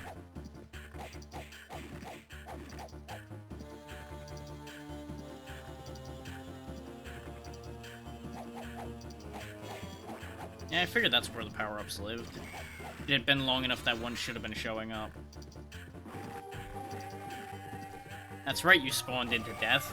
How does it feel?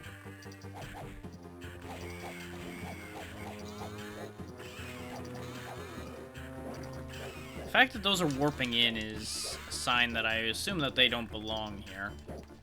They're probably being sent in by our opponent.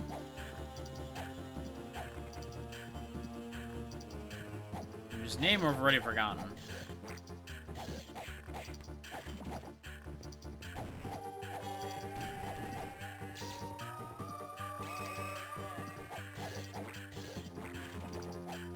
That sound effect on their shots is ridiculous. Like,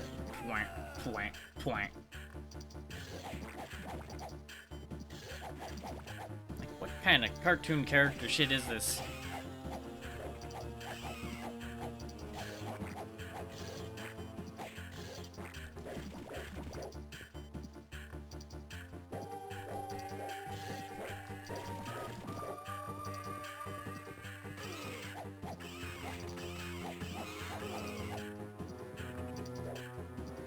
I'm very glad I lowered the sound volume, because those screeches from those things would probably get really bad otherwise.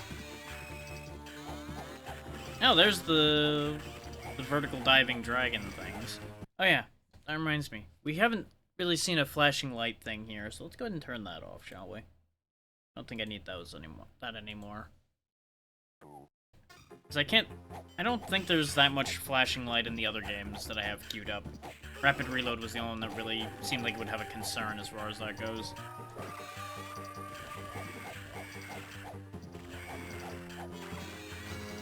Determination! Punching that mantis has filled you with determination.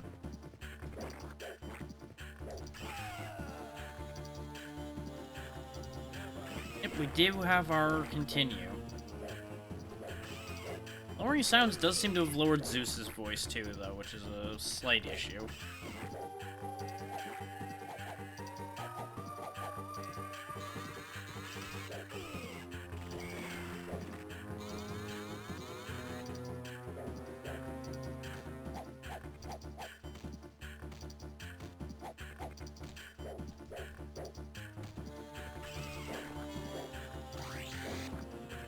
Venom! So it's like one-hit kills? Yeah, these are one-hit kills. Okay. That's neat.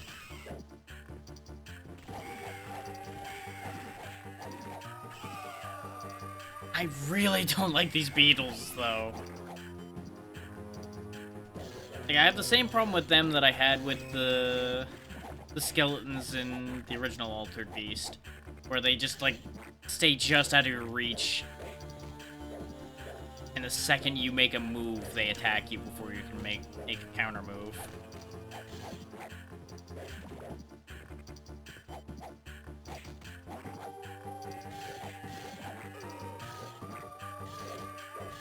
And while this control's better, it's still not fast enough to be able to avoid situations like that. And at least not in my hands so far.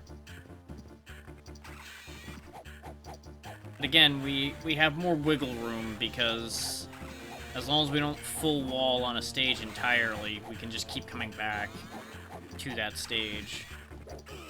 and just grind our way forward. Which, I assume that situation is why this is listed as a longer clear than the original game, and it's more stages. Of course.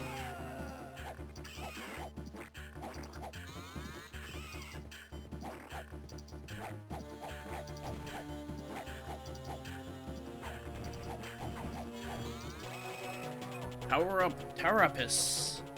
Turtle.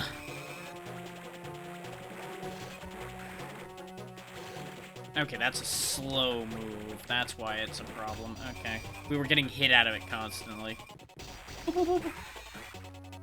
What is with all these, like, 90s cartoon sound effects? Actually, no, I guess this would be more like an 80s sound, wouldn't it?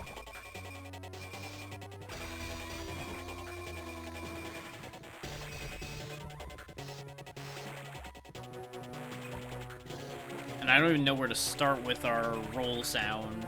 I'm just not even gonna really acknowledge that.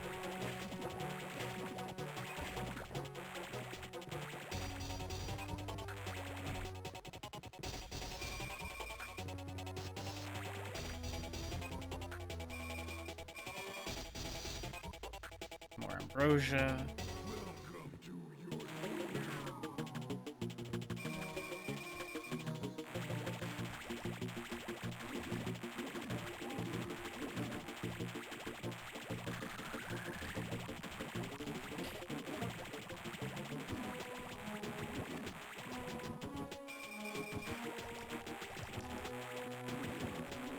Well, I think I found the winning strategy for this fight. Rolling around at the speed of sound. Got places to go, got plans to kill.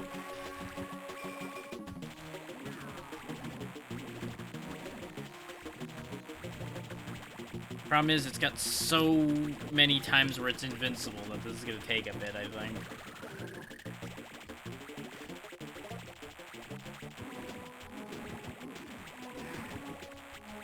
And occasionally we're getting hit, which is a problem. Because there's gaps in the spin because of the fact that, you know, it's just not a constant attack. There's that little delay to the start of it.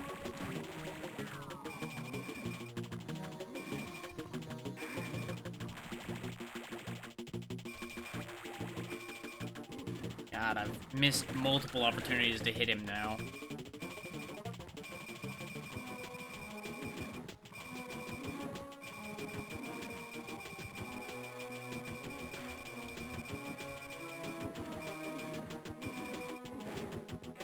Damn it. Game over. So we just need to get through that stage better. Review progress. Yeah, see, we're like halfway through the game already. As far as I can tell, considering we've got half of the forms. So there's 4 slots for them?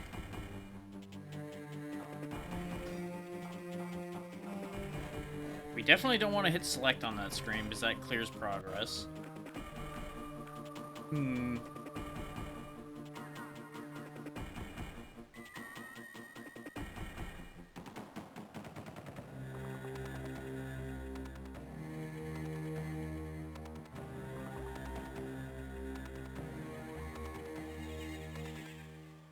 Let me check something with this.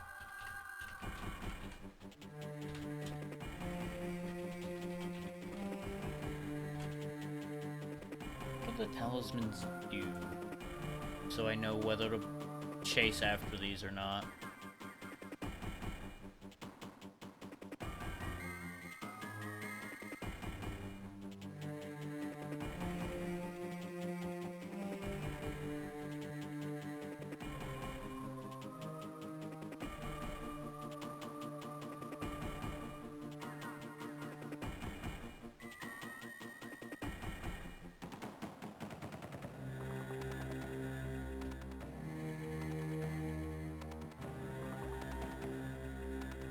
Okay, it looks like it makes that form stronger, potentially.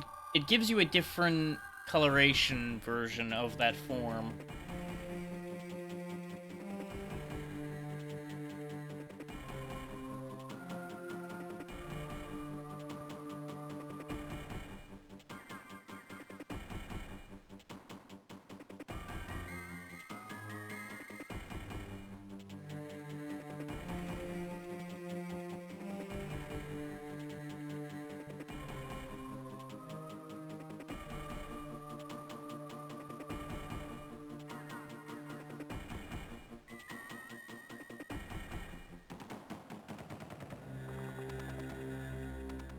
Okay, so that tells me a lot but a little at the same time. It kind of discourages me bothering to go back and get that talisman, particularly. I do kind of wonder where the talisman in the other 3 places were, since we straight up just didn't even see them. But for now, I think I'm just going to worry about organically getting them, and if I don't, I don't. Like, if we start really having major issues, we could always go back and see about getting them to see if they'll help me get through.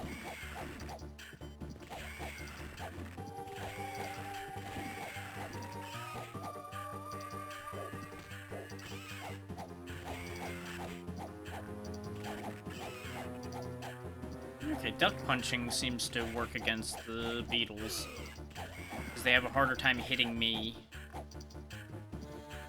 Fuck you, then. Ankle punch, ankle punch. Yeah, that's right, I punched you in the ankle. What you gonna do about it? What is this?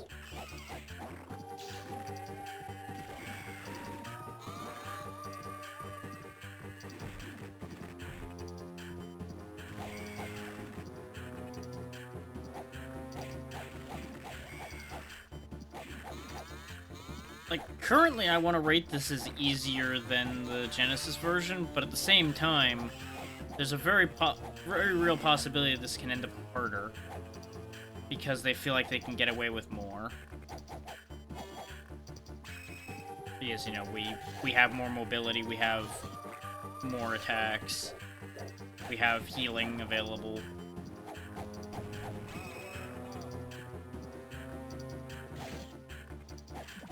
Oh, I guess we don't really have more attacks, per se. We just have the ability to attack at slightly different angles as needed.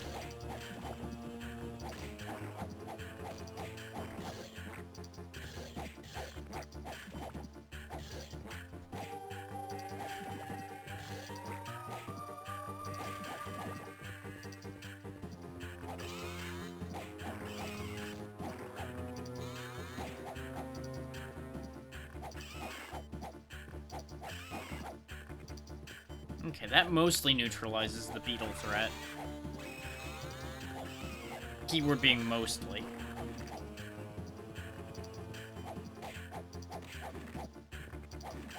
Oh, we're up to gold mantises now.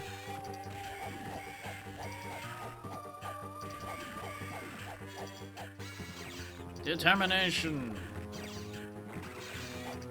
I am unstoppable. Okay, sometimes they still get through and get a good hit on me. That's a problem.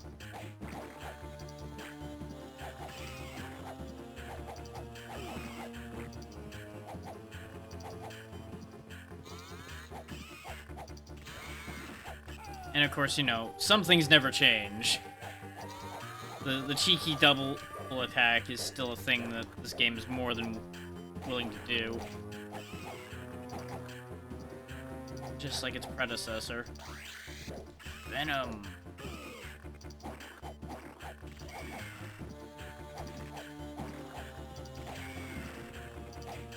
I think the main problem with the beetles is also the fact that they take more than one hit.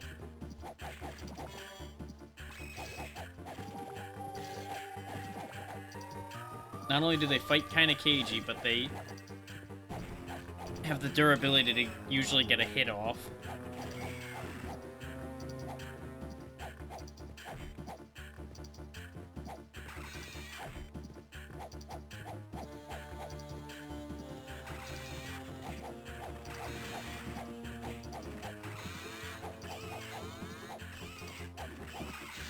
Inner fire. Still not entirely sure what inner fire does. I thought the little fireballs coming off me would do damage. Turns out, not so much.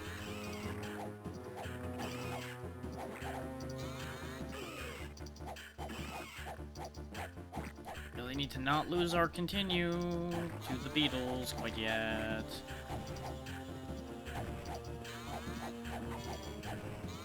Turtle power!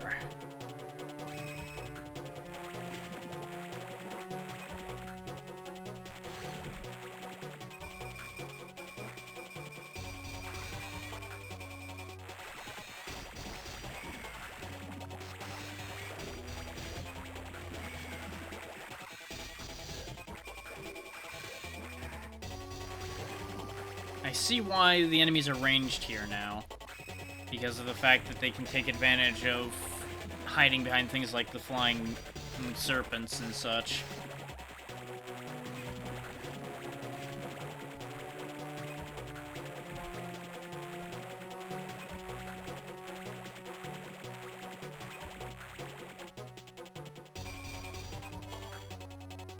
Okay, that's just another ambrosia. Just in time for the boss fight.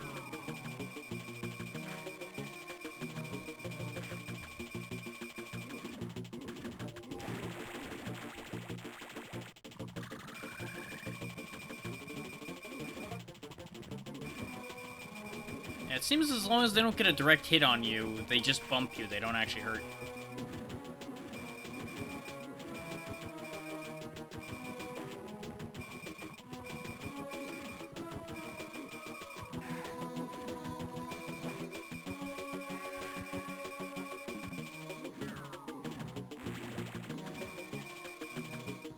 This is actually in many ways similar to the first fight of Genesis version, where it's got lots of shots coming up and down, and then you bombard it with shots whenever you can.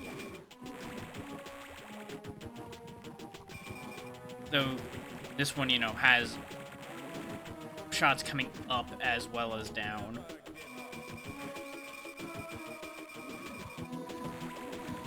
And we can't spam it to death as hard as that one.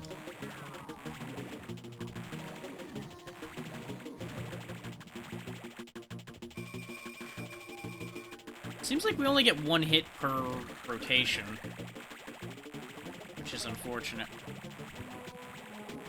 We were kind of managing to get seemingly more than that out of the spin charge, but there we go. And we got the extra life. Nice. Okay. That should buy us some time in the next stage, hopefully.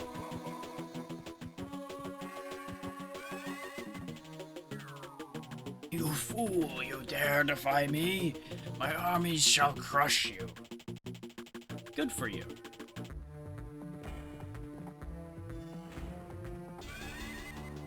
We are now breathing underwater. Well, that's good.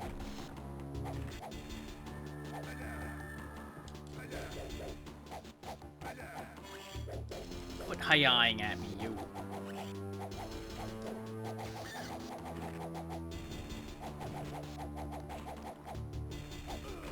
Okay, the anchors do in fact hurt. That's kind of what I expected.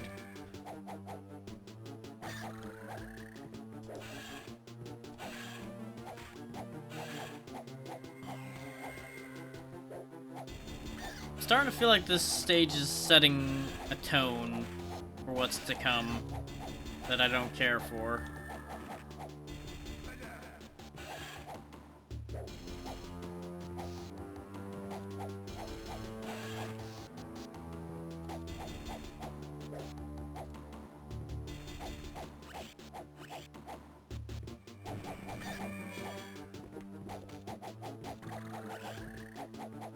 They're kind enough to give me lots of adrenaline to use, though.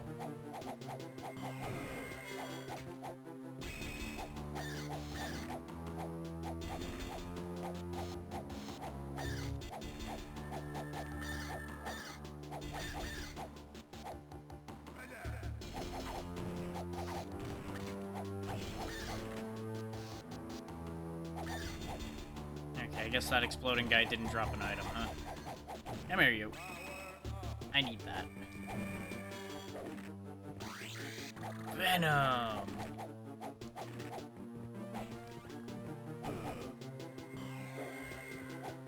Nothing spawned! Yeah!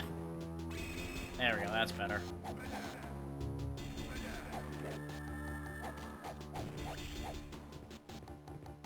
What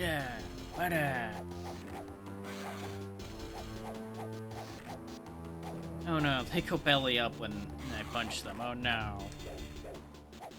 Well, they don't actually go physically belly up, but you know why I say that. Another charge of Venom. Another Adrenaline, okay. Adrenaline Venom seems like a very silly combination. I could just punch an entire army to death.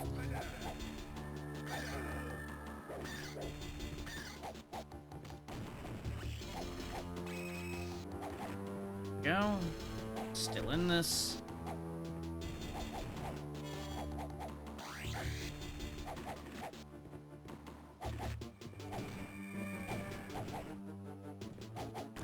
I'm still in the camp that this is more reasonable and more balanced than the original Genesis game was. Just because I feel like I'm not getting cheap-shotted as much.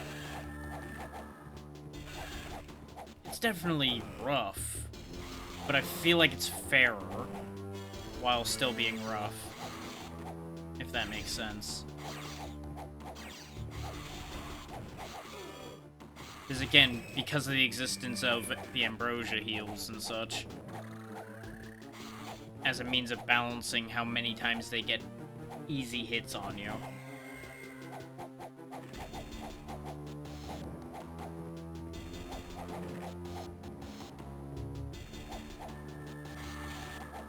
Fear the big man. Big man gonna punch you.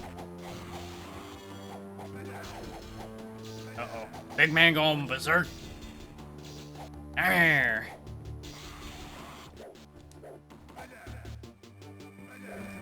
But, I still don't know what that's supposed to sound like. It just sounds like they're yelling nonsense. Just, how dare? How dare? And we went through a lot of that stage and only lost one life so far.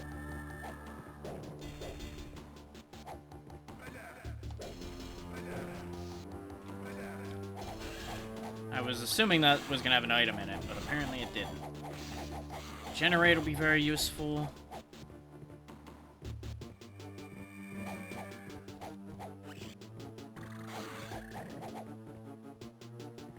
I keep checking high up just to make sure that the talisman's not hanging out, like, right off the top of the screen somewhere. Is considering how simple this stage is, I kind of feel like it would have to be up there somewhere. In order for it to be hidden at all. The talismans. Charodon. Oh, there we go. Now we can swim.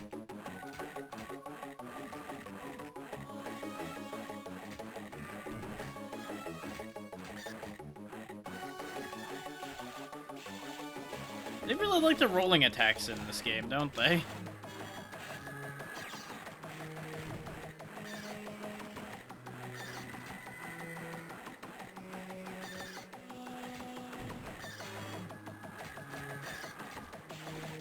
They squeal at me to deal damage, I've realized. They're also extending a spike, but they basically are just screeching at me so annoyingly that I take damage.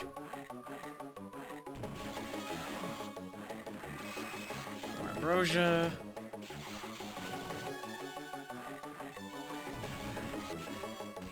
Though I do still think this game could have done with, like, a health extension option as well.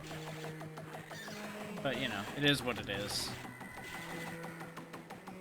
When they give us attacks that have iframes like this, I feel like it's kind of fair not to have a health extension option.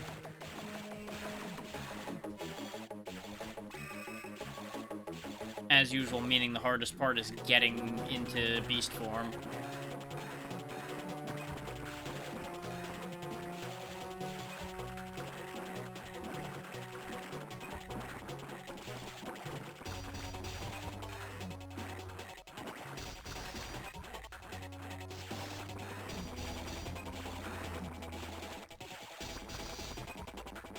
Alright, Aquaman, quit summoning fish.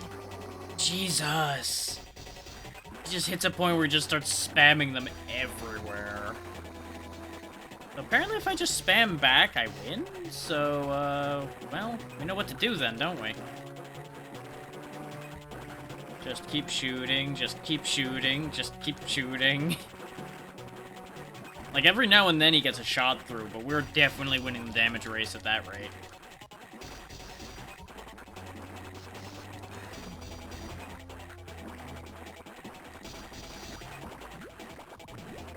There we go. Wanted to make sure to get the extra life. So Oceanus was honestly very easy compared to the last few.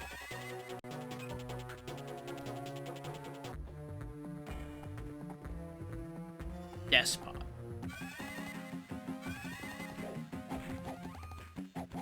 Okay. Oh, there's things with that spitting move again. I already hate it here.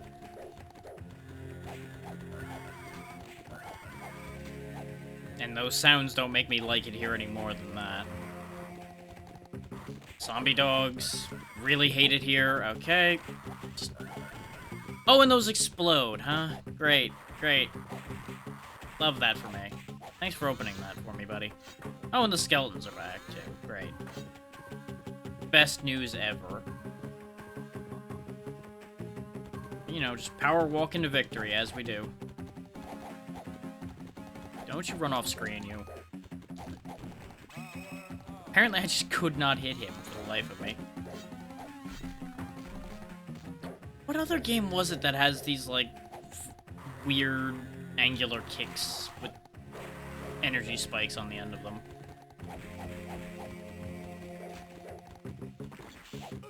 Like, there's another game that I'm thinking of that has, like, this exact move in it.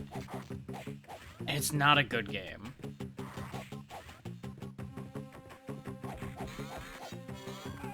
Aww. Determination! Like, I want to say it was an NES game that had a move almost identical to this. Complete with, the blue energy on the end of it. It even had, like, similar punching, too, now that I think about it.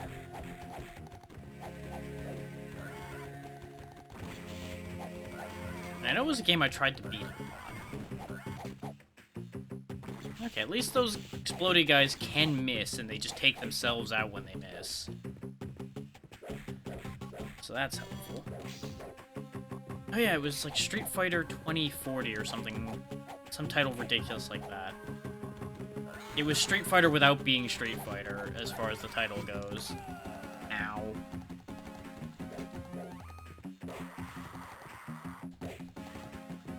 It was like a boss rush game. Oh, that's a death pit, as it turns out. That, like, 2-pixel wide hole I fell in, that's a death pit. Good for me. Glad I found that.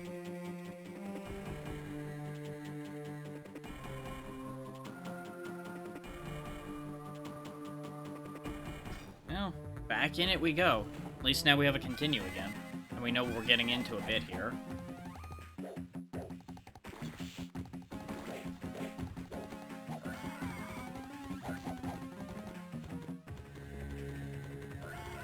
I almost feel like I want to encourage them to try to bomb me.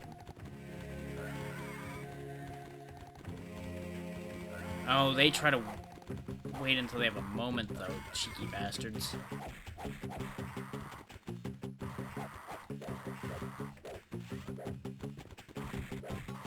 Like, they wait till they get closer, and then try to wait till you're busy to go for you. Which is so rude.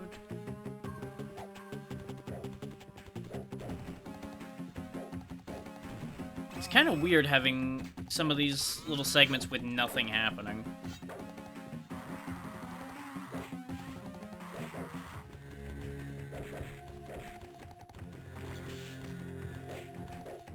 I will say, the pitcher plants with the acid spit are not as bad as the lizards so far.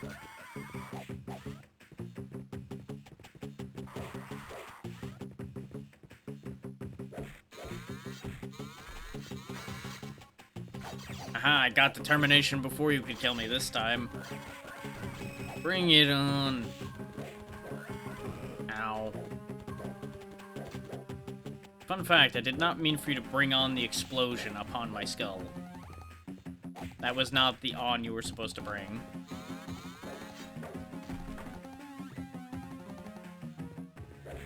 I know I said that wrong, and no, I'm not gonna correct it at this point. It's too late. The words were said. It was either understood or not.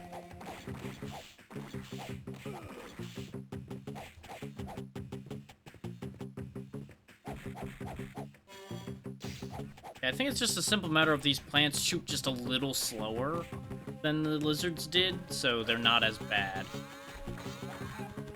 God, though, the skeletons spawning in and immediately axing me is upsetting. That's the death pit. I love how I fell through the upper platform, even though I made sure to try to land on it. He just went, no, I want to go in the death pit. Bye. Like, you know, if you really want to go that bad, you know, more power to you, but could you not? Power up.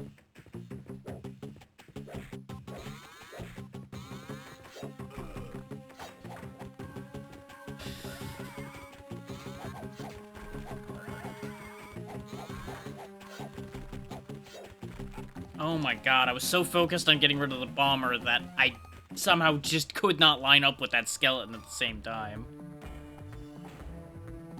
I also did not realize we burnt our continue immediately there. I'm gonna do a quick step away, like I did last time, to kind of like keep my energy up and keep from getting in bad brain as badly. So I'll be back in just a moment. We'll also get rid of pre-roll nonsense for y'all anyway, so it helps. Be right back.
Okay, back at it.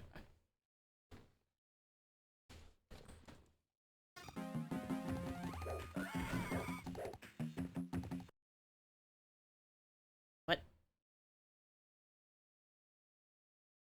That's interesting. It tried to run another ad. I guess either my mouse auto-clicked, or when I started pressing buttons on the controller, it may have did a weird.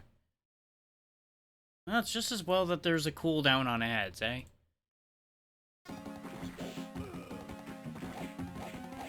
So hopefully that didn't actually end up doing anything weird for anybody. If it did, I apologize. I have no idea why it would have done that. Like, I can only assume it interpreted some input on my part incorrectly. I just don't know what and how, as of yet.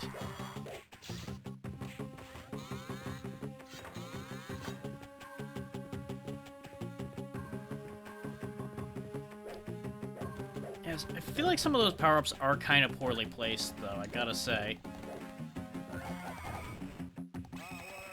Considering there's some power-ups where you, like, kill 2 enemies with it, and then it runs out before you see anything else.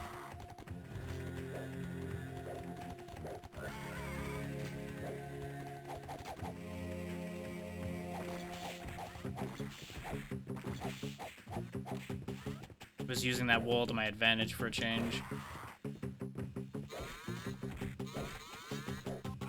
Ah! Right in front of the determination again. Sad. Because now the ambrosia won't help unless I take... Well, I am gonna take damage from these clowns, I guess. Yeah, actually, that seems like a free way to kill them, pretty much. Just duck and kick. Nope, I couldn't keep the ambrosia on screen. Sad. I was gonna try to keep it on screen for as long as possible.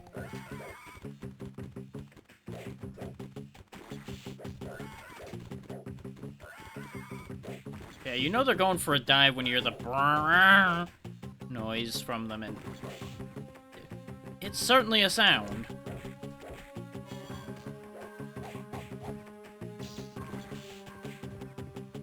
I was letting the screen progress a little bit more in the hopes that I'd get to hit more things with this.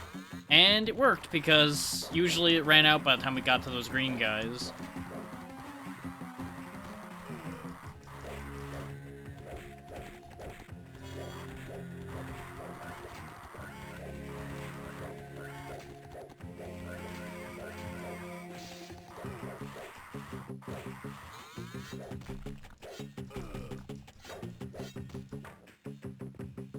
Okay, that went better.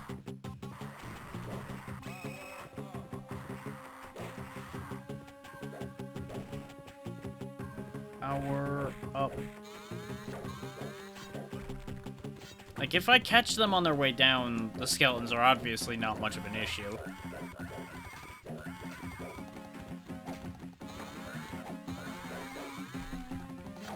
Letting them hit the ground, though, big mistake. Okay, we've officially gotten further, because we didn't get to the red zombies before. And we haven't burnt our continue yet. So I'm definitely counting this as a victory so far. Can we just, like, ignore him? We sure can.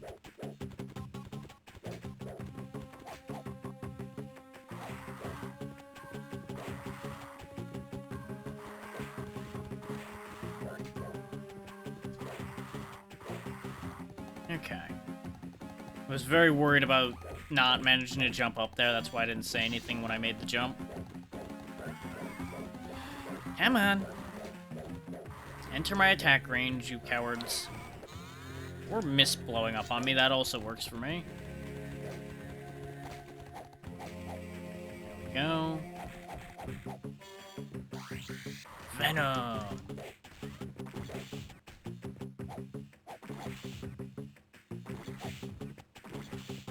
Not that I really need it at this level of power, I think. But, you know. Every little bit's nice to have, I guess. And now we'll get... Sarathos. Rhino? Yeah, it's a rhino of some kind. Oh. With the gaps in this stage, I feel like that charge is dangerous to use.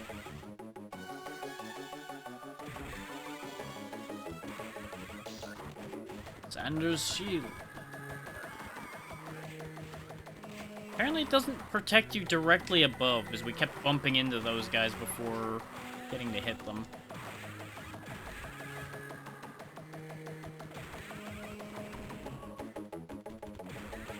Hitting flyers with this guy also seems like it'd be a problem.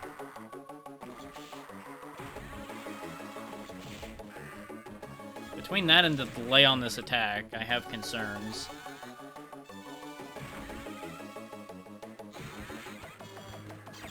On the bright side, it doesn't seem like it needs ground necessarily to hit.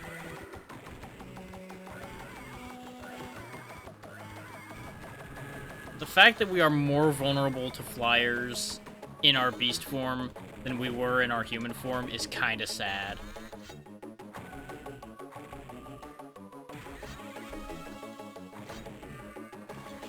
Like, this is definitely straight up my least favorite beast form so far. It seems kind of terrible. Ow.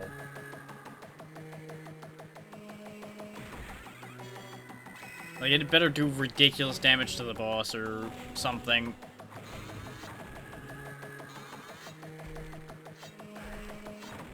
This is so clunky. Like, I get it, it's a big dumb rhino. So being clunky is kind of the territory, but,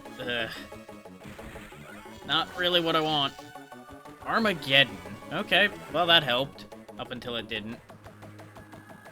Wait, do we just not have a continue anymore? Or did I actually burn it somewhere in that stage? I am confused. So I could have swore we didn't use our continue during that stage. Unless we don't get it back now that we finished a stage without it? I don't know how that works, but I'm kind of worried now.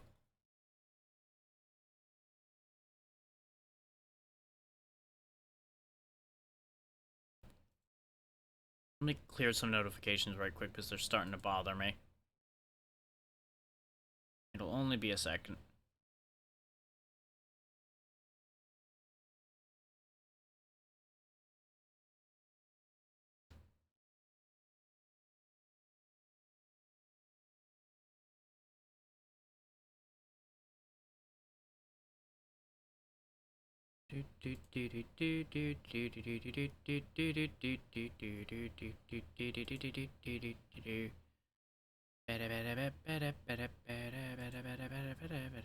It's unfortunate that when I pause the game, the music stops.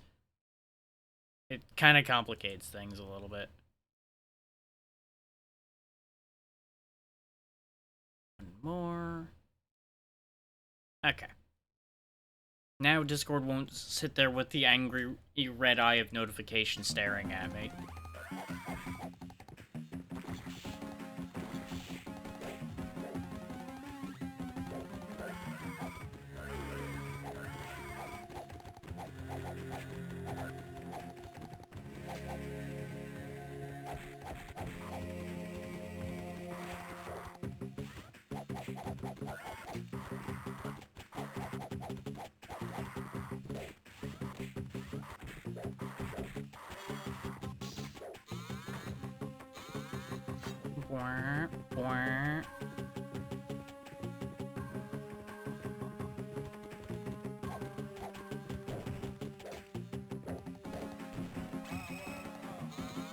Power up.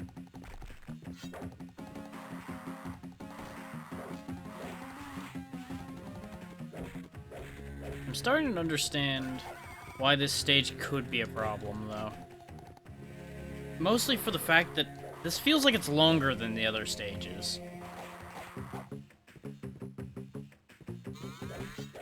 I don't know if it's just because I'm going through it slower because I'm having to deal with, like, all these skeletons and things that are proving more problematic to get rid of, and the flyers, or what. But it definitely feels like a longer stage. Totally not me stopping for a second to make sure I unmuted properly. Which thankfully I did, as far as I can tell.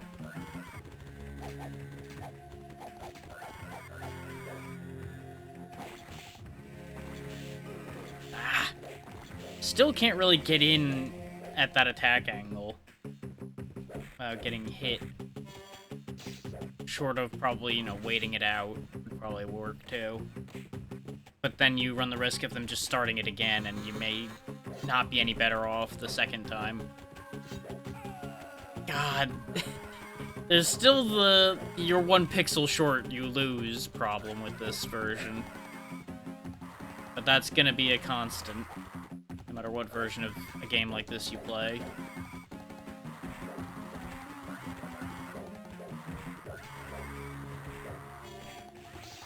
Thank you for opening the regenerate thing for me. Oh my god. Really? Please. Like, it was bad enough I somehow missed the high kick on him, and then I just suddenly could not hit him for the life of me. Oh my god.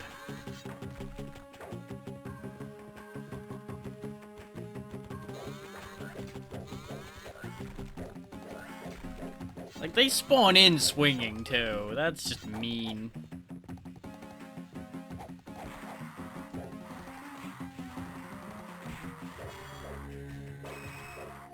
Ha, joke's on you. I have full health again. Ow. And it's gone.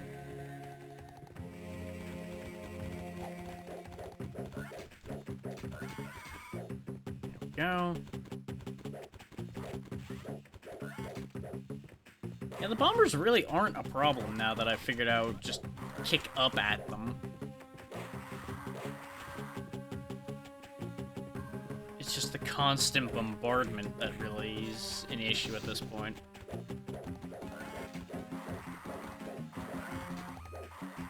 I'm not gonna lie, if I could forego turning into the Rhino, I would. Because the Rhino form seems like it kinda sucks.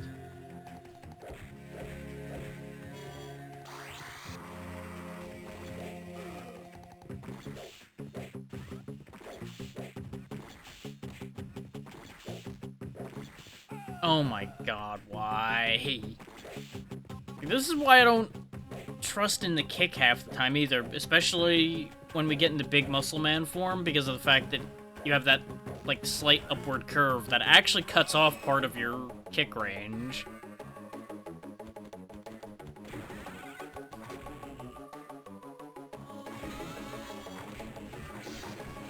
Yep, that's what I was afraid of.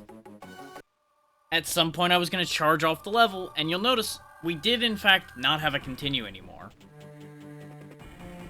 So either I earned a continue and that's why we had one after we loaded back in, or it saved the fact that we don't have it anymore, and that's why.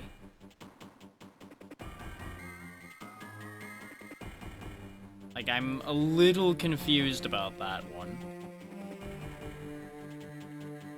I'm not gonna lie to you, I am slightly confused.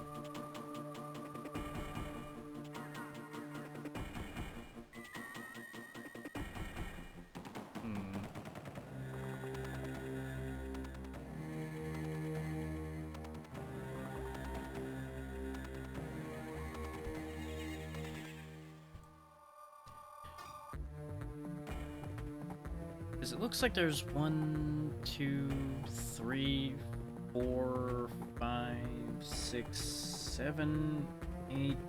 8 more stages after the one we're on. And this is...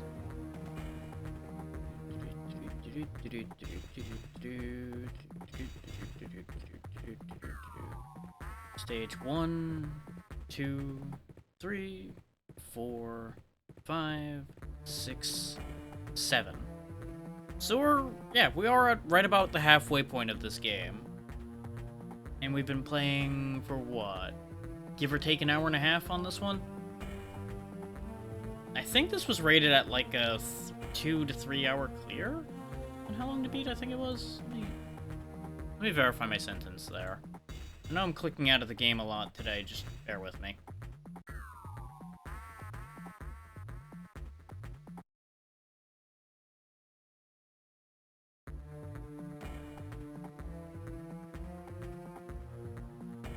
There it is. Yeah, 2.5 hours. So, considering the fact that we are obviously having troubles, it ending up being a 3 hour clear is probably gonna be about right. That's, of course, if we clear it today, / I end up willing to keep at it long enough to clear it today.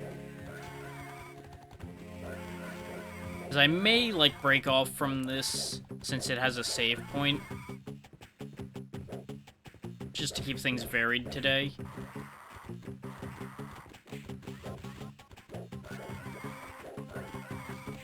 depends on how frustrated I start getting if we keep having trouble. Because, like, right now I'm kind of fine. Getting a little annoyed, but not, like, majorly frustrated.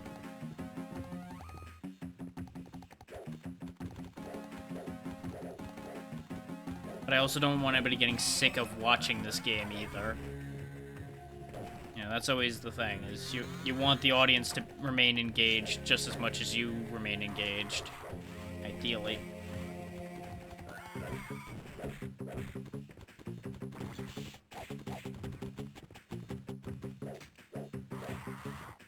And I will say, engagement-wise, this game has already kind of lost me. I'm just mostly going through the motions.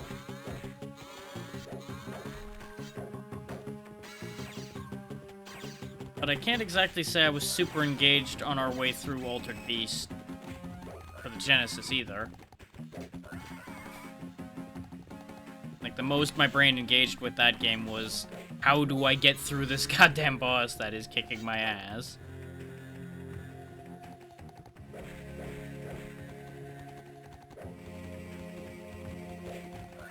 But then again, today's not the kind of day where I'd be queuing up mentally engaging games particularly anyway. Days like today are about action and crazy nonsense.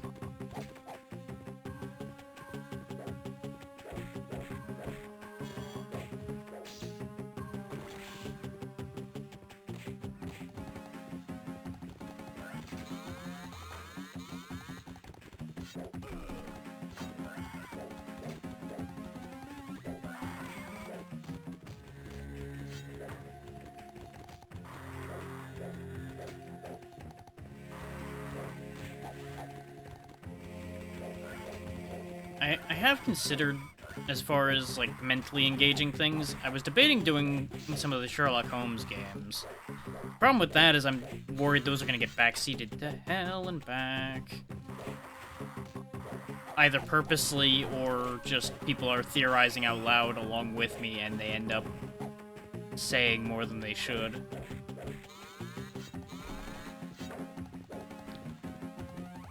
That's always the concern with any kind of, like, mystery thing.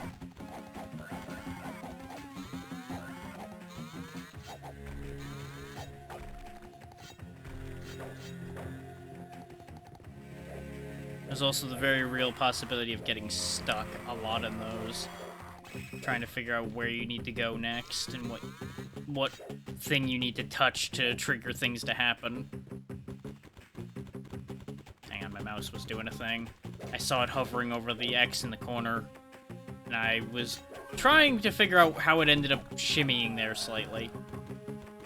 And I think I know what happened. I think I just, like, shook the desk a little bit, which moved it, because I am tapping my foot. Because that's one of the ways I kind of release nervous energy, and tense gameplay like this leaves me with just that tiny bit of nervous energy that needs to be released on a constant basis.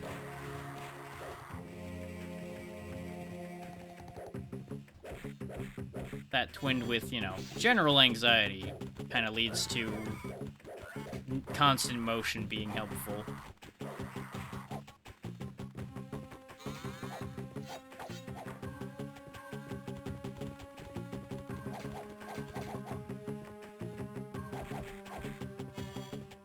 Which, I fully acknowledge that my constant caffeine intake does not help that situation, but, you know, needs must and all that.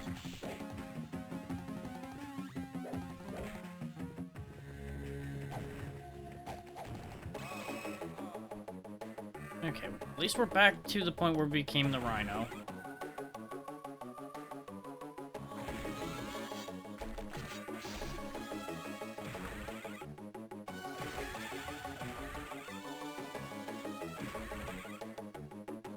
The Shockwave has larger coverage than it looks, I'll grant it that much. But it's still just nowhere near as good as the other moves we've had so far.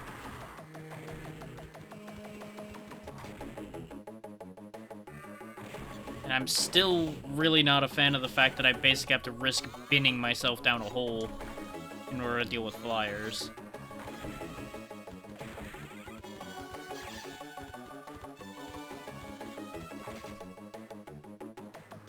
And the fact that we don't have any iframes, it seems, when we're doing the charge. Unlike the rolling attacks the other forms had. Also makes this unfortunate.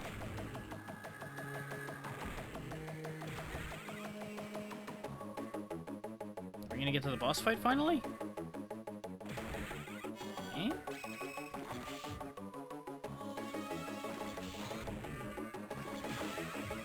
I had to take that hit, as if I went for the charge to try to get him before he got me, I was gonna go down that hole.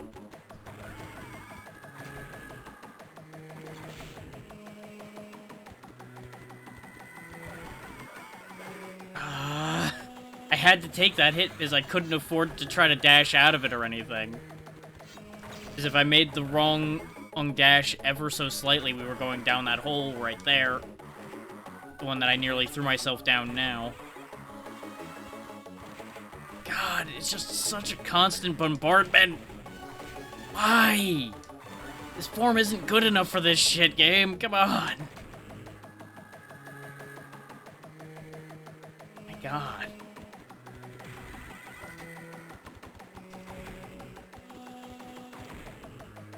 Really use a heal or an extra life or something right about now, game. It's like, it's either that or we're gonna end up doing this stage again, and I'm getting kind of sick of this stage. Not gonna lie. Like, it really sucks that this is the worst part of this stage, is the beast form. Because usually the beast form is the highlight of the stage, where the stage gets better. Instead of it getting worse.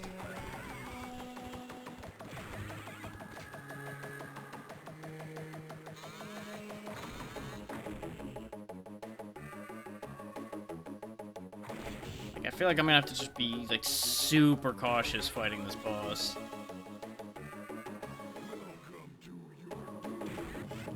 Push wheel?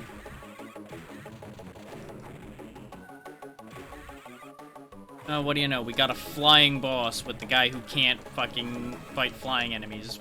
Worth a damn.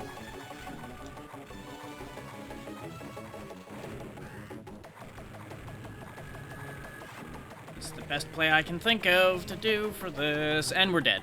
What do you know? This... Ugh. I don't know, that stage is kind of killing the game for me, but...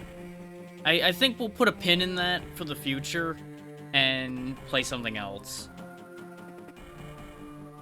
Because I'm kind of worried that that's going to kill the whole feel for the day.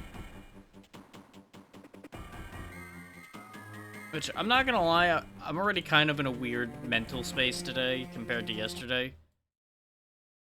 I'm going to play it safe and we're just going to move on for now.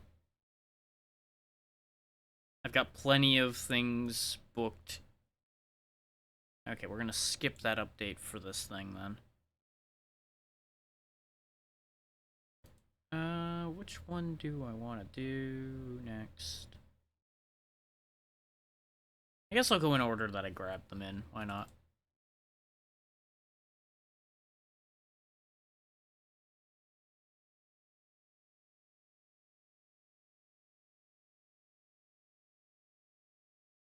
There we go. So next in line is Godzilla Unleashed. Figured we played King of Monsters. This seemed fitting enough. Yeah, that volume needs to go down. We'll drop it to there and see how that plays.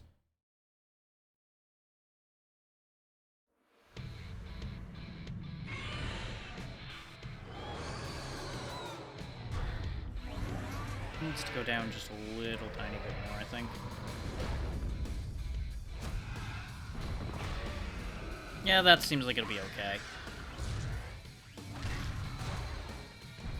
Now, I played a lot of Godzilla Destroy All Monsters Melee growing up. This appears to be the follow-up, question mark, to it, because it came out after it.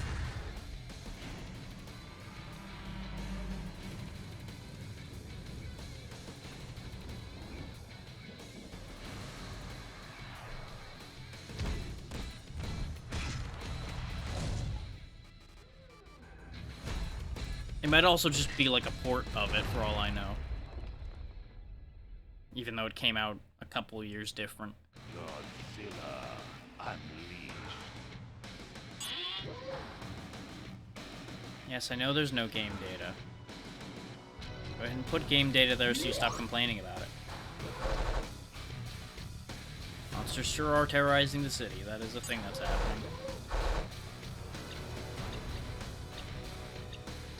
Difficulties set to normal. Normal hopefully will be fine.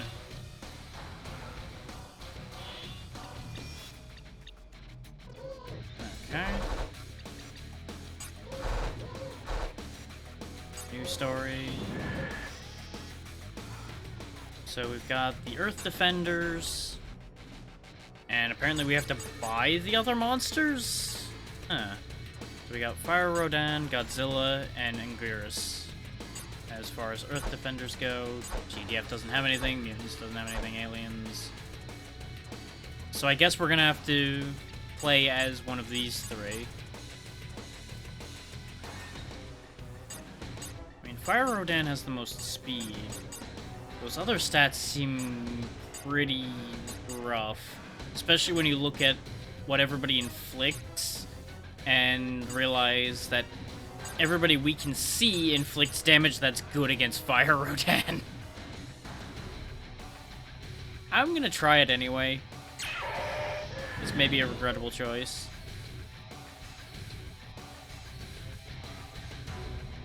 I'm gonna preempt something here and turn the volume just a touch lower. Because now that that music kicked in a bit harder, it was kind of kicking my ears a little bit. It didn't look like it was getting too bad on the sliders.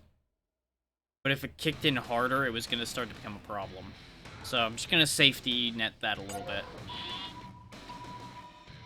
Monster Island. Meteors have struck the Monster Island containment complex. These meteors are producing anomalous crystal formations.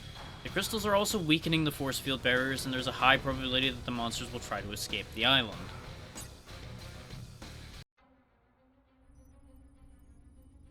Our lunar sensors have detected multiple objects heading directly toward Earth. Are they alien ships? No, sir. Readings indicate that they're asteroids. Hundreds of them. But That's a why lot of didn't our asteroids. deep space probes pick them up before now? That's what's so strange. They just appeared, materialized out of nowhere. They're headed right for us. There isn't time to launch countermeasures. Send out a global alert. How long till impact? Does that answer your question? Check on the monsters. Those meteors may have damaged the force field barriers.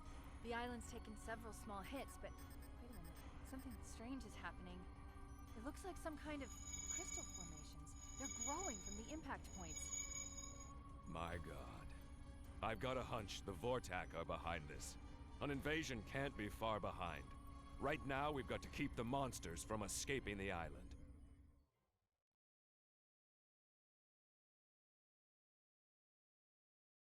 Well, that's a thing. Not sure why the subtitles didn't exactly keep up. I assume because they just couldn't fit all of the text properly. Yeah, I figured I had to fight the... Oh. So, is Anguirus on my side, then? Well, they're fighting each other, so that gives me time to figure out moves a little bit. Potentially.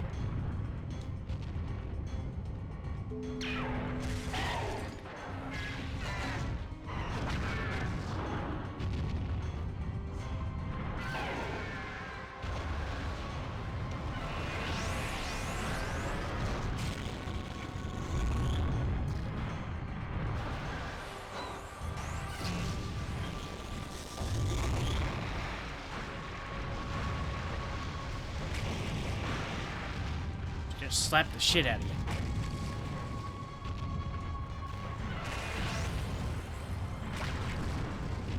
Well, looks like I can hit him too, so maybe this is... No, because we're both targeting him, and we are both on the same faction, so I would assume we're not hostile toward each other. I think that's just a case of we can end up with friendly fire if we're not careful.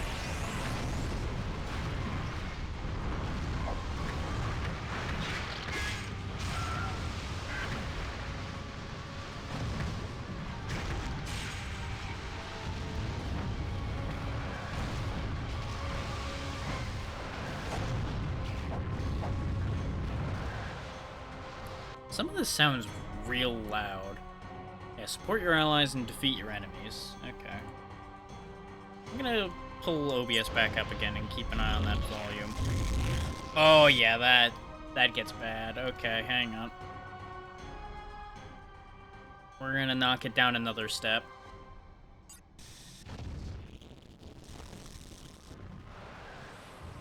Wow, that also really hurt a lot. Blue crystals seem to heal us, though, so that's good.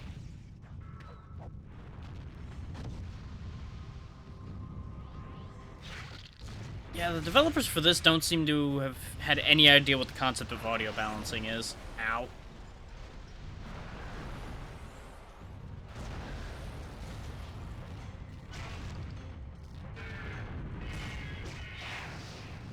Just kicked the shit out of my friend, but you know what?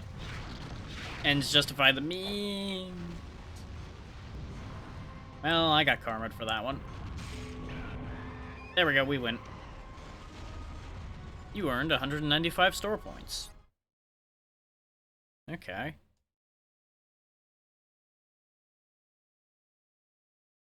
Yeah, I'll do my best to fix the audio balance a bit better now that we have the option to back up. Assuming there's audio sliders, since there's an audio section. Yeah. So what we'll do is we'll lower the sound volume, like, to this.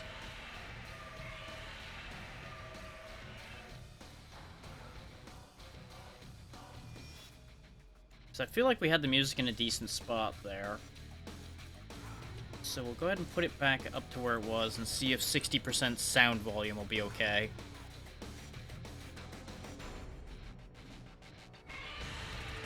As always, people feel free to yell at me if sound seems way out of whack. But I think we're okay now. Because that sounds okay in my ears. Oh yeah, we should check the store while we're out of the fighting as well and see how much factions cost. 1,200 for the alien faction. 10k for Mothra. 20k for Godzilla 1990s. And 15,000 for Baragon. Okay. 5,000 for GDF. 15,000 for mutants. We can also buy environments. There's gallery stuff. And it's 12,000, not 1,200 for the aliens. I kind of miscounted the zeros there a little bit.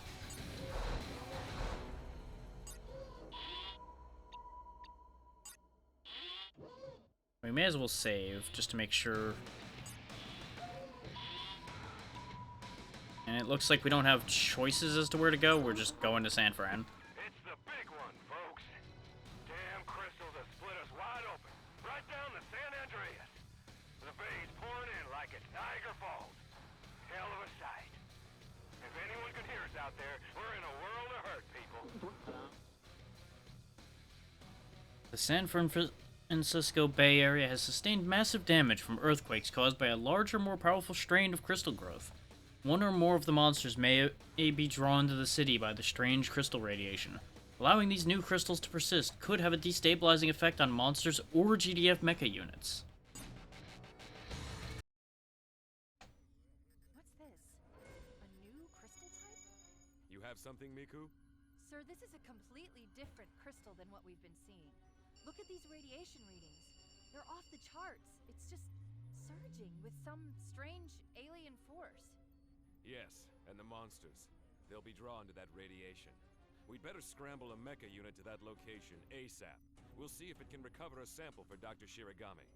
But, sir, we can't predict what effects the crystal radiation might have on our mecha.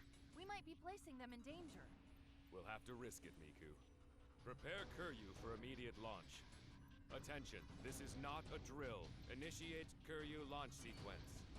The monsters can sense the power in these crystals, but we can't know their intentions.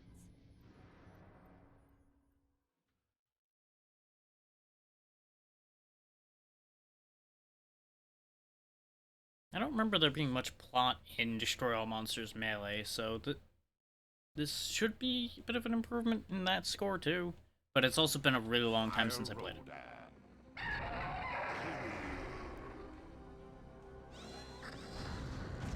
Oh, so we have to fight the mech, huh? Okay.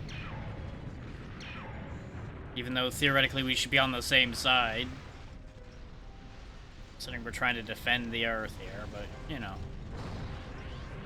Maybe they were adversely affected by the crystals.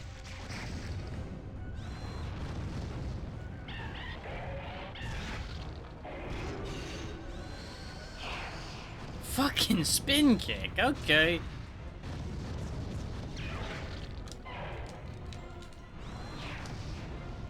I may want to look up a move list at this rate.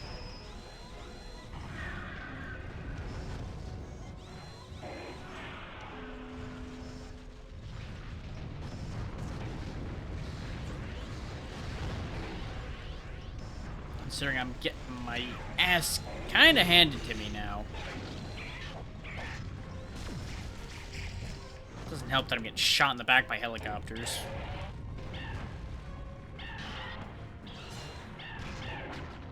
My attacks also had, like, no effect on him at all there.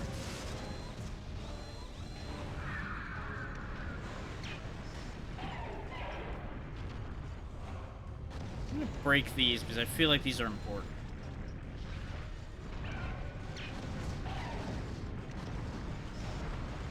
I'm still being pursued by missiles. I don't like that. Okay, that's the edge of the arena.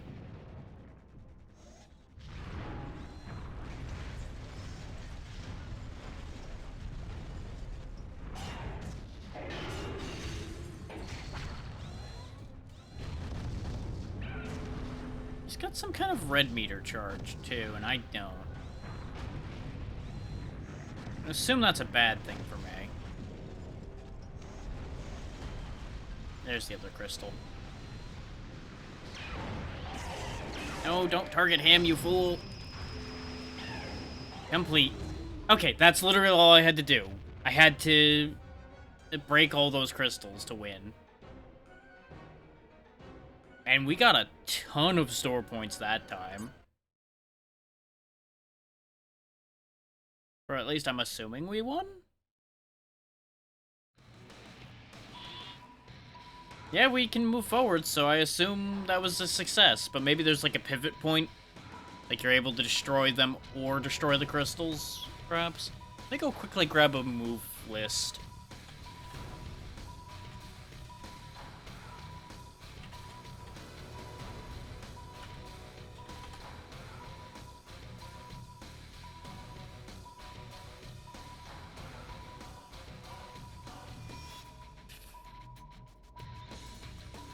Okay, this is gonna take a little bit of adjusting because this is, I think, like I'm not sure what system...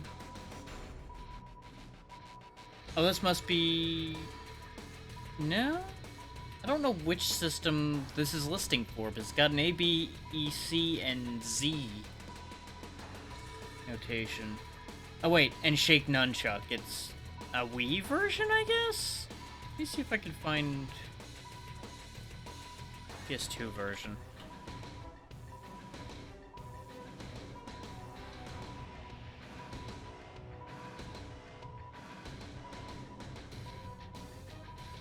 That is once again the Wii version. Thank you, game. Thank you, internet. Either one. One of the two.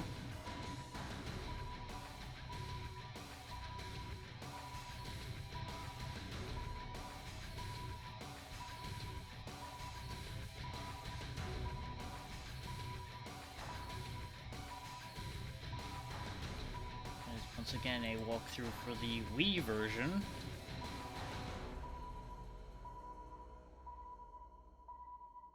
Well, I found cheat codes to get enough points to get everybody. Oh, you could also, it looks like, unlock a bunch of them.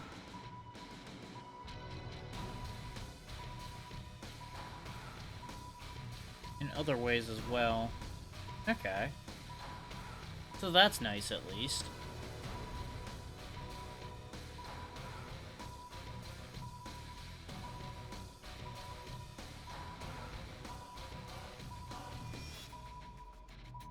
So if I wanted to cheat and have all of the points available so I could just pick a character instead of making do with the 3 we have, I could, but I'm not gonna do that.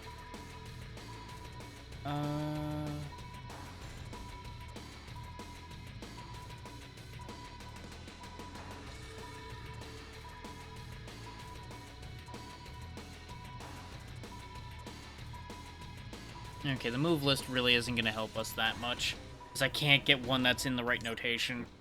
The temperature's still dropping. -20. The harbor is frozen solid. We're buried down here, mate. The crystals seem to be generating the storm. So Australia's frozen over. That's a hell of a thing. We can hold on. Wait a minute. Crikey. What's that? Some kind of enormous rising crystal formation. It's alive. Watch it, mate. It's about to fire on us. Pull back. Well, they're not having a good day. And the crystal disturbance has become more prevalent. Sydney is beset by a sub-zero storm that has left it buried in ice and snow. Though powerless against the crystals, the military is braced for the appearance of any monsters that may be attracted by the crystal radiation. Update: the existence of hostile crystal towers has been confirmed. Well, that's not ideal for us either, then.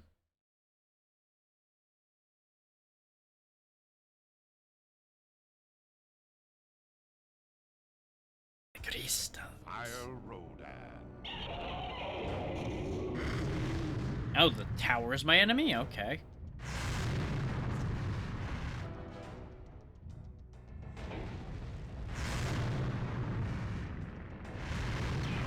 I was trying to fly toward it, but that really wasn't working.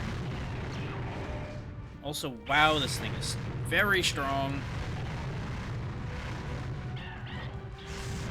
I can't help but notice that we are just straight up losing here. Oh, that's a bad place for the barrier to be, too. Come on, game. No winner.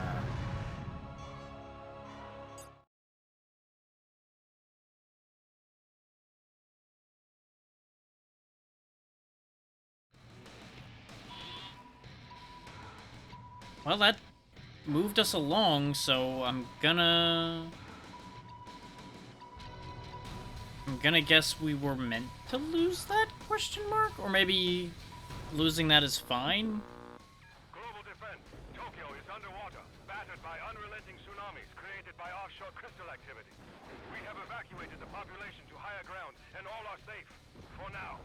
Offshore sensors indicate monster sign, but we cannot identify the sonar profile. It's possible the crystals have awoken some new monster from the deep. The city is under siege by a relentless storm. Multiple tsunamis have battered Tokyo, causing massive flooding. Destroya, a mute, is rampaging through the city, apparently under the influence of yet another crystal type. What's the other one over here in London, then? Mayday! Mayday! Global defense emergency! It's the crystals. They're generating some kind of anti-gravity vortex. Bloody hell! All of London has literally been ripped from the earth. I can't believe my eyes. The city, it's floating high in the sky within the vortex. Unbelievable! Oh God! I think I'm going to be ill. So London's floating away. A section of the city has been ripped from the ground by a crystal-induced anti-gravity vortex. Any monsters drawn to the site will be caught up in the vortex. Requesting GDF mecha unit to provide rescue and police the area. And is Sydney the same thing still, or is this a different fight? This is the same fight, okay. And Monster Island has a result again. Friend in need. Another large crystal strain has emerged, emitting an unidentified type of black radiation. Baragon has been bombarded with this radiation, driving it berserk.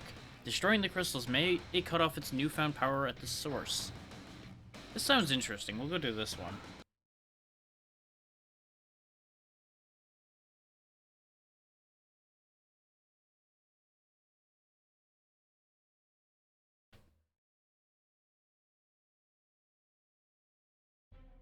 Sire Rodan. Paragon. Mega Ball. Uh-oh. Is this a three-way fight, or is he here to help me, or vice versa?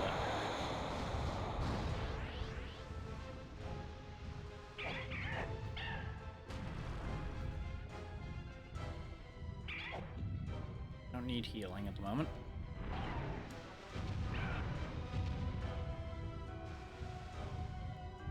Oh god, the camera. Well, if you want to have a go.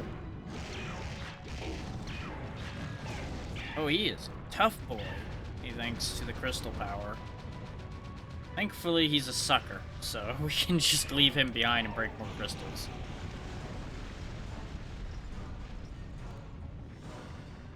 Can I pick things up too?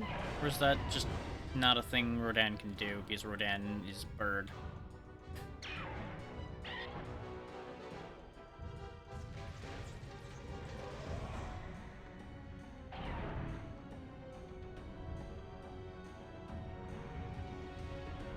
I'm having a hell of a time managing to fly here, either.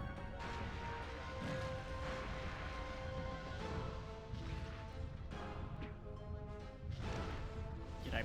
Nope, there's another big crystal up there. There we go. No, not at him, damn you. I don't want to be roast chicken, damn it.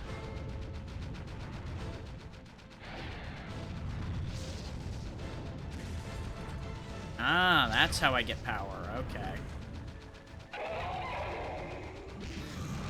And that's how I do my beam, okay.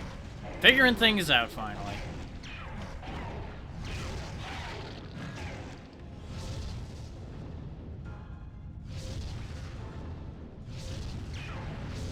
There we go, stage complete. As I get walloped with a rock.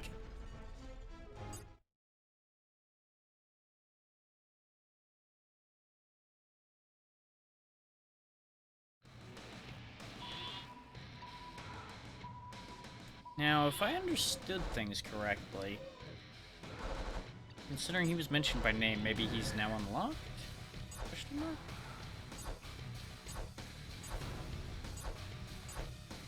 I mean, still seems purchasable and not available. Unless maybe I need to beat him up to do that? Hang on. And no, it still just says you must purchase this monster. I am really wondering, though, if maybe we should change who we are rolling with here, though. But we'll keep going since we've made it a decent way with Rodan so far. Looks like Tokyo's our only option now. Global defense. Tokyo is underwater, battered by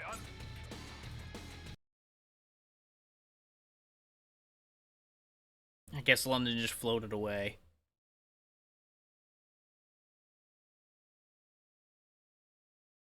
Really not favoring the idea of fighting Destroya, because Sire Rodan. that's not going to go well for us, but... Oh, hey, Godzilla's here, too.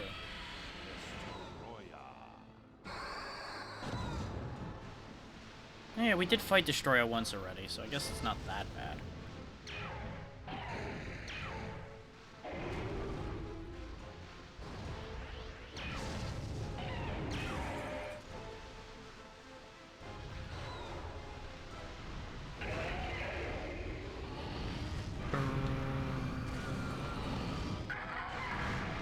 We're just tag team beaming him.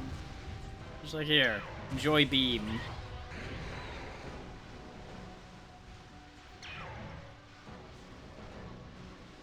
Hope nobody was attached to this city, because it's already underwater, but it's also going to get really screwed up just by us existing here. I have a sneaking suspicion that breaking these crystals is going to get us another cleared stage, is why I'm going for the crystals instead of fighting Destroya. Godzilla can handle fighting them.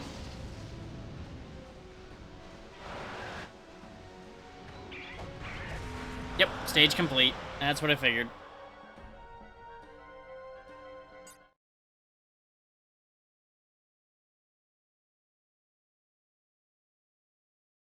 This was another one that was listed as like a 2-hour clear, which is why I'm being kind of cheeky about how I'm clearing these stages, since I can get away with it.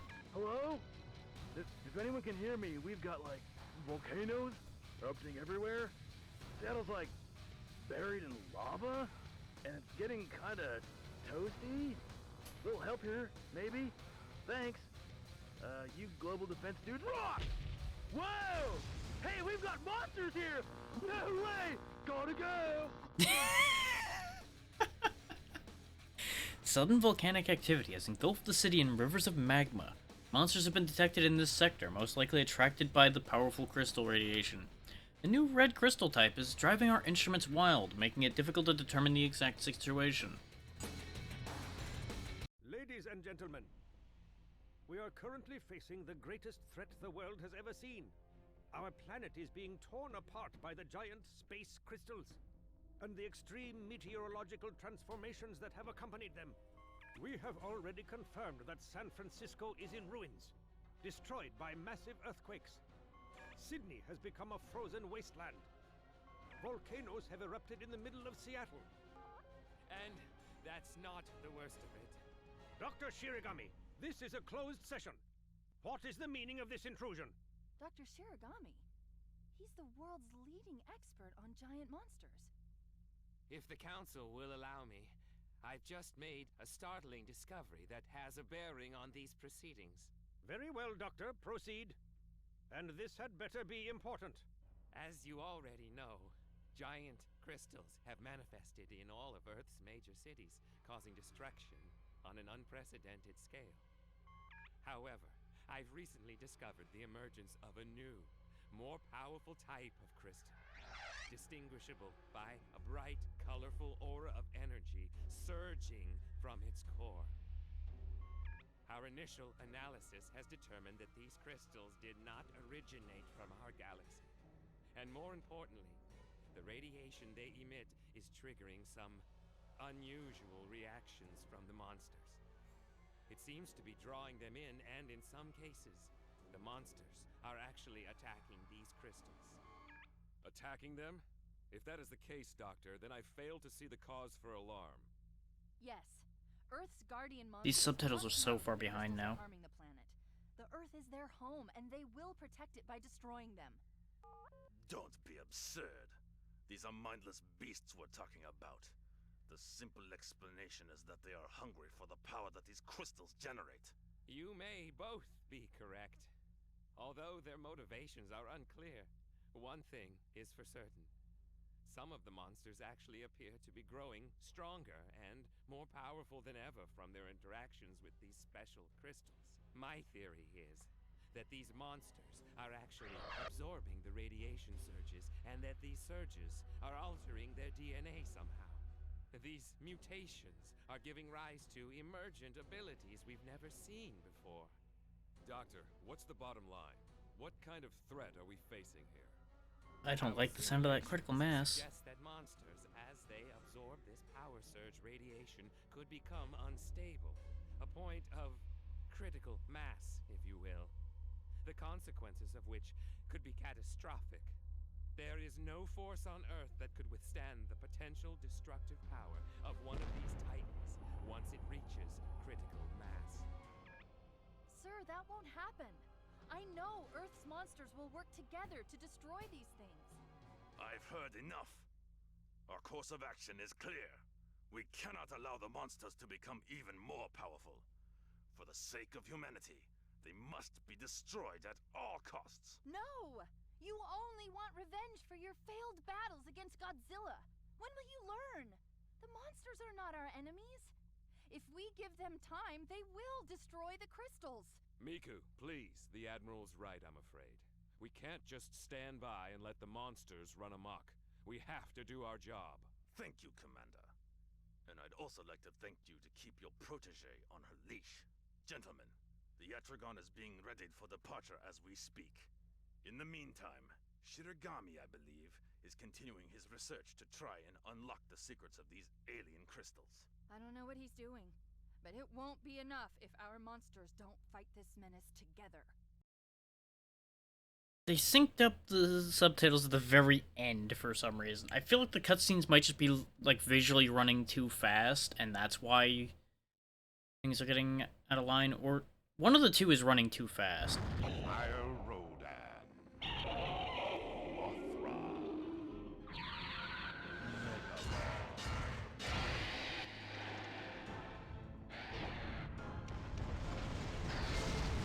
Well, we've been on a track of destroying crystals, so let's just keep breaking crystals. Just try not to die.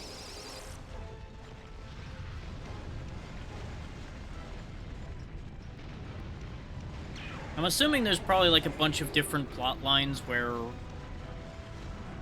depending on what you do, things will change, I guess, then. It's like, I could get into a knockdown, drag-out fight with Spiky Boy here. But I feel like that's a fight I would lose.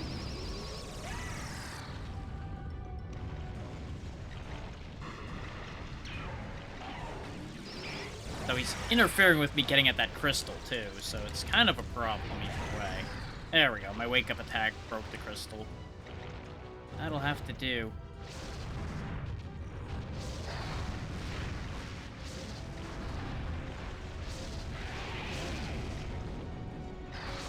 Come on, Rodan, do the thing that you do. That flying thing that you do. I really need you to be doing that right now. We could have gotten very far away from him if you would have just flown like I told you to.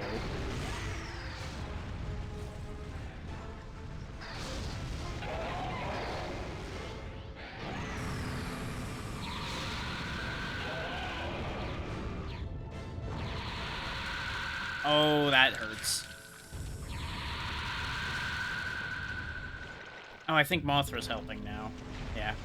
In weird larva form, or whatever that form of Mothra is. Yeah, if you two are gonna duke it out, I'm gonna go.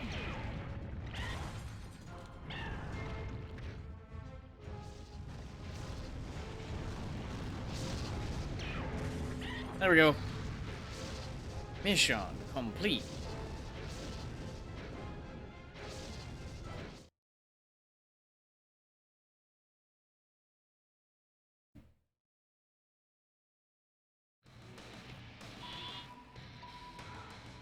Now it's back to London, huh? How many points do we have now?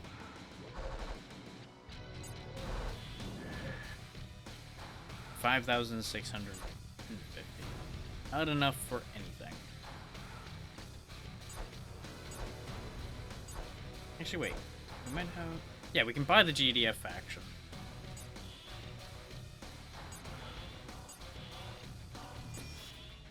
Which gets us Jet Jaguar, Mogura, Mecha Godzilla 2, and Mecha King Ghidorah as purchasable options, though the other one we'll be able to afford would be Mogura.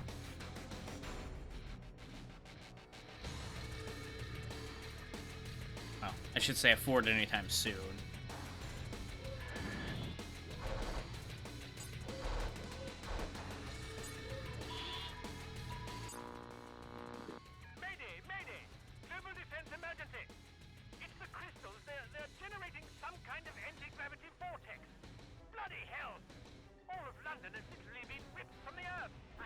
That's the same audio we're playing again. A new power surge type crystal type has emerged in this sector. England's Prime Minister has requested a mecha unit be dispatched to investigate and contain the new crystal activity. Hey there, Chris. Like I was telling people earlier, I played Destroy All Monsters Melee, but I never played this one. So I figured I'll try this and see how easy it is to get through. So far, it's been very straightforward because I just have been running around breaking the crystals on every level, and that's counting as winning.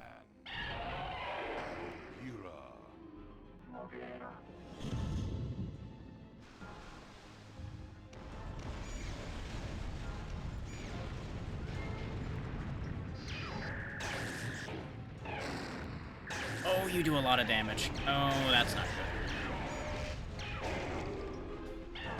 We might finally be running into trouble.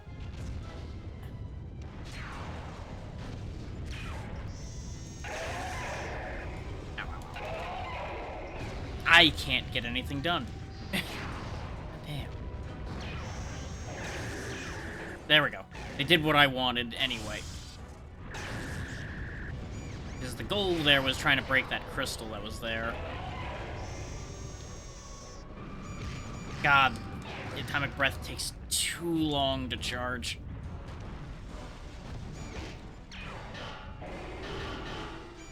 Like, I knew I was taking a risk picking Rodan since our health is lower than everybody else's.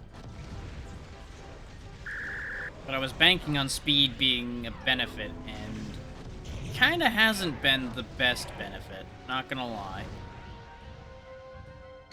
Mostly because getting them to fly has been less than ideal.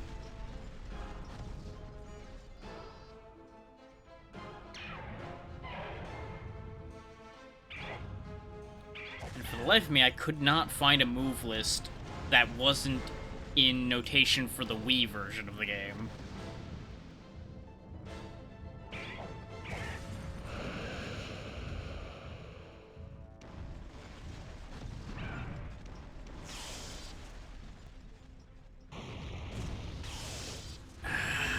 Well, that works. They broke the crystal for me. Thank you. Goodbye.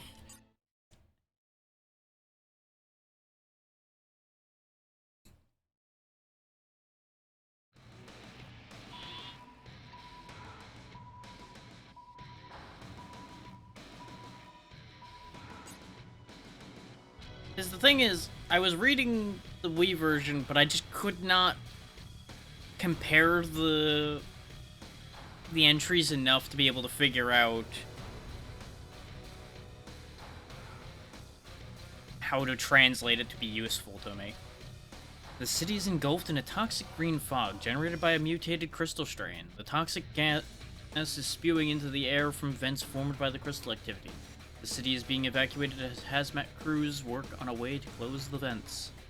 You're probably not going to manage to do that one.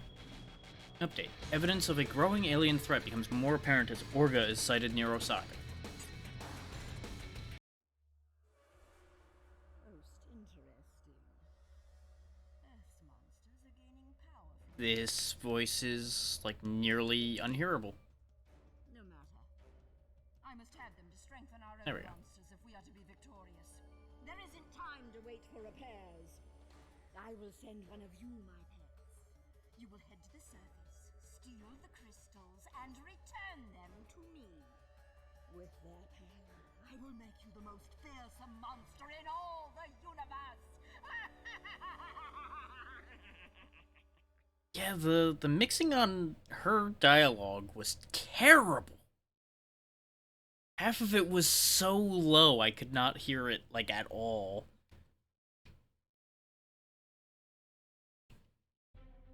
Fire Rodan.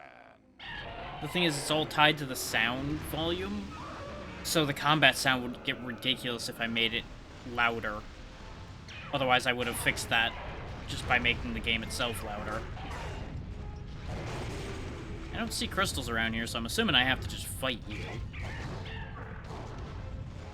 Like, there's the crystals that spawn in, but those are to heal me or give me more energy. Or either of us, really, on that one. Ah, come on.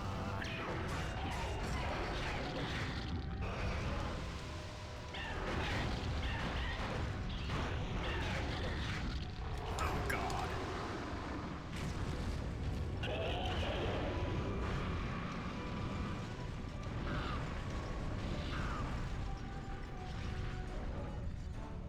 You ain't throwing that building at me. Get back here.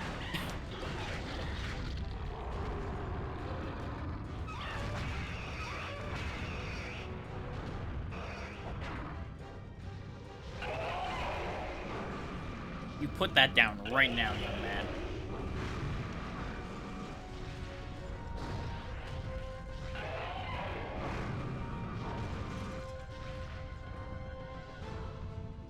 Still have no idea how they're picking those things up, but I assume I can't because I don't have arms, I have wings. I just seem to be at such a disadvantage in every fight. feel like Rodan might have been a terrible life choice on our part. Especially when this camera fucks with me like this about getting to a healing crystal.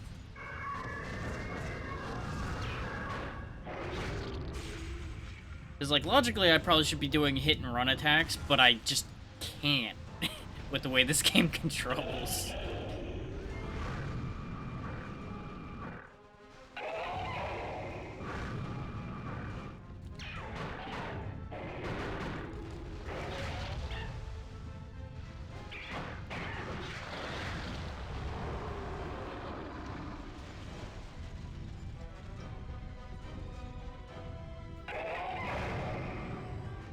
Weak blast just to keep him, like, off my back a little bit. There's a crystal there, but I'm having trouble turning. There we go. I don't know what this does for us, but presumably it's a good thing. Of course, they're gonna just spam me to death now, so I don't get to move at all to find out what being in critical mass does for us. Yeah, I'm just running like a coward now. God, this AI is infuriating.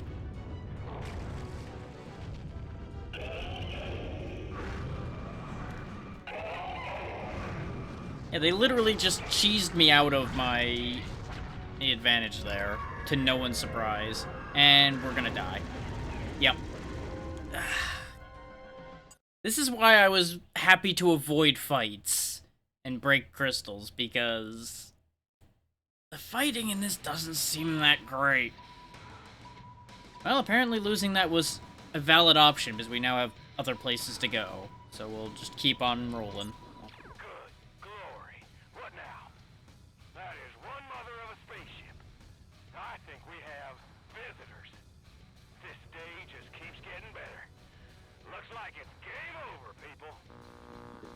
Fears of an alien re-invasion have been confirmed. The Vortak have launched a full-scale assault on the city, vanguarded by Gigan.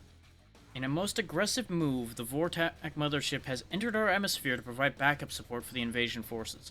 Bringing down the Vortak mothership is the highest priority. Hey there, Doom. How you doing, buddy? Manhattan is experiencing an especially high concentration of crystal growth. It is spreading rapidly across the entire city. This quickening of crystal activity could be just a prelude to something much bigger yet to come. It is imperative that we stop these monsters now. About the same, honestly. This game is not inspiring me. But it's a thing.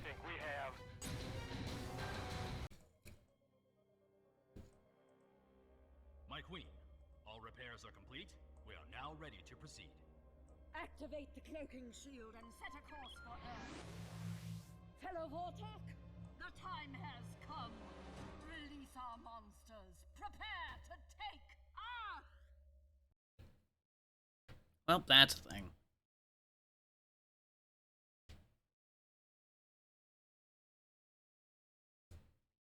Like, I've just been kind of drifting game to game. This is already the third game of the day because we got walled on 2 other ones. That's fair. I will never not be playing something, though. I just cannot stand to not be doing something, but at the same time, being busy is also a problem on a regular basis for everybody, I feel.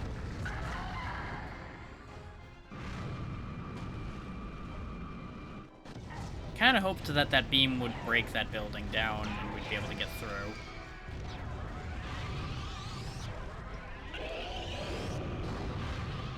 He had a better angle. Wow, his has a lot of pushback, too. Grab that crystal. There we go, that was a good hit. I don't see any crystals, so I assume this is a proper fight that I'm theoretically supposed to win. Which would probably happen if I was better at the game and didn't drop a building on my own head.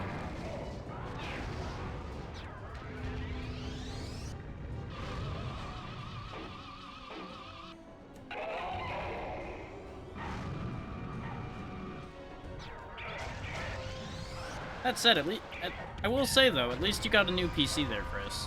That is good stuff. Let's see if we can actually make use of this power boost this time. I say as I immediately get knocked on my ass repeatedly because I'm just not allowed to stand up when I'm powered up, apparently.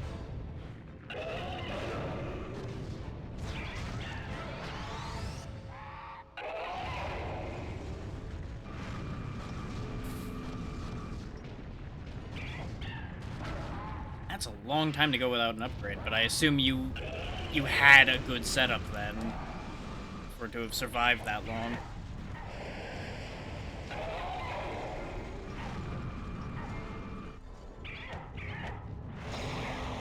Oh, come on.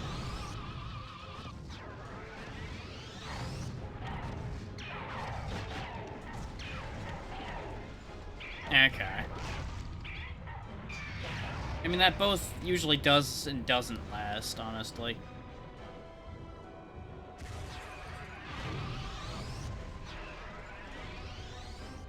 I need to find some healing, or I'm going to lose. Of course, now I have no idea where he is, but that's okay right now. If you're wondering why my flight is so juddery and weird, by the way, it's because I can point in a single direction and he will try to go 3 different directions at once anyway, because I think it's because the camera's kind of fucky. There's a healing crystal, okay.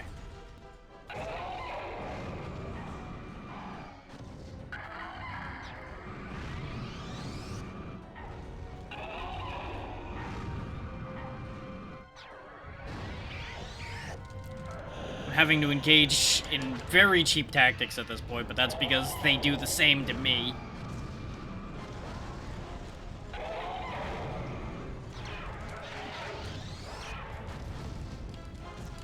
Oh, sure, I just get grabbed out of that attack. Sure, why not?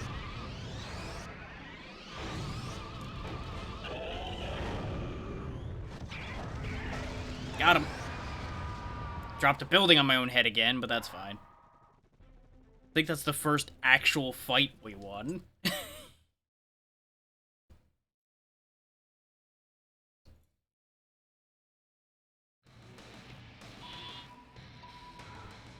Exactly. Fair fights are for suckers. We've got a lot of options now.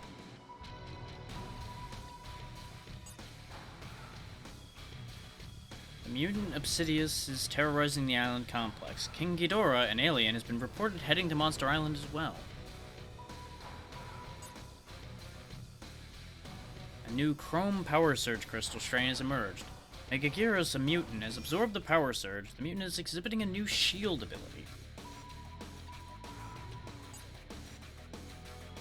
The crippled Vortak mothership, fortuitously brought down by Fire Rodan, has crash-landed in the middle of the San Francisco Bay. Scans indicate the ship's repulsor engines are overheating and highly unstable. The Vortak have apparently harnessed the powerful radiation of the crystals to mega-enhance their most fearsome monster, King Ghidorah. Our forces are powerless against the supersized creature. This could be humanity's darkest hour. Or, over here in New York... Oh, this is the one we lost a little while ago. Huh. I wonder if you just, like, have to eventually win all these fights? But it just gives you a different set of them per day? I don't know. I kind of don't like the idea of this one, because I'm not sure who's allied with who. Given the fact that it says Poison Alliance, it could be Obsidius siding with us against the alien Ghidorah, but I don't know, and I don't like that idea. This one is interesting, but I don't know how to feel about them having a shield. I feel like we would lose that. I think this is probably the safest one. It's just following up on us knocking the mothership down.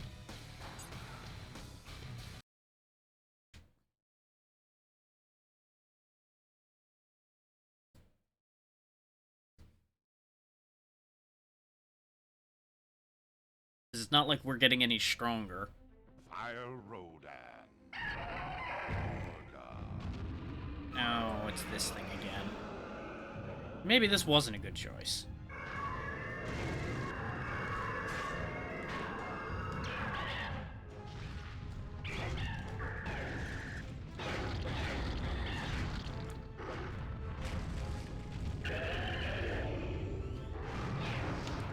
Not sure why the ships in here are attacking both of us, considering I'm pretty sure that's one of their own monsters right there they're attacking.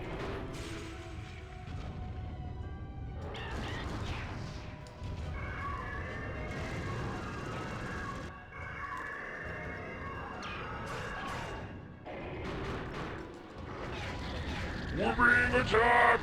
Oh yeah.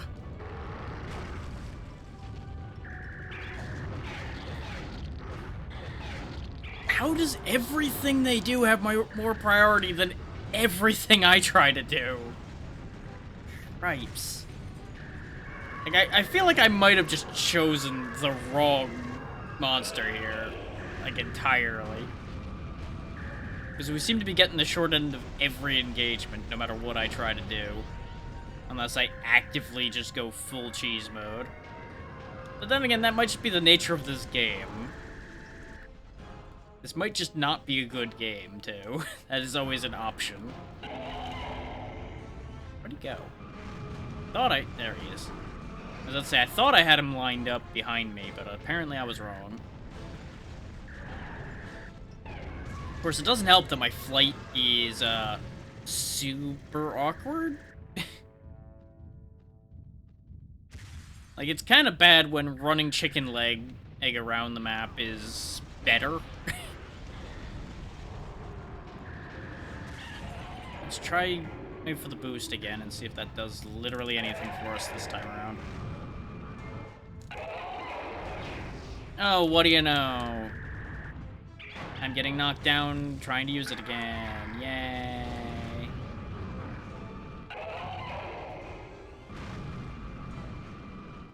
We do have him decently low, but we are also very low on health ourselves.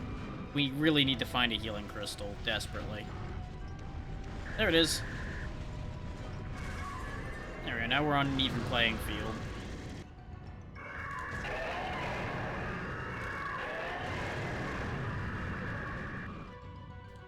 I'm doing partial charges just to cancel his.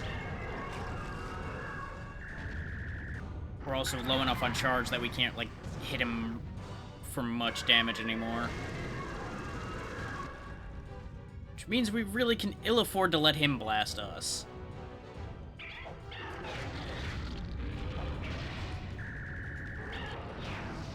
Problem is, as you can see in Melee, we just lose.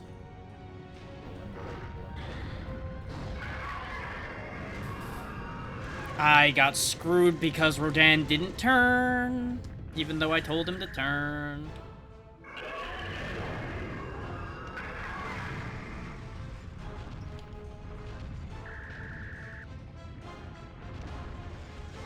Please move with a purpose, Rodan. Got him. That was needlessly dicey, though. Ugh.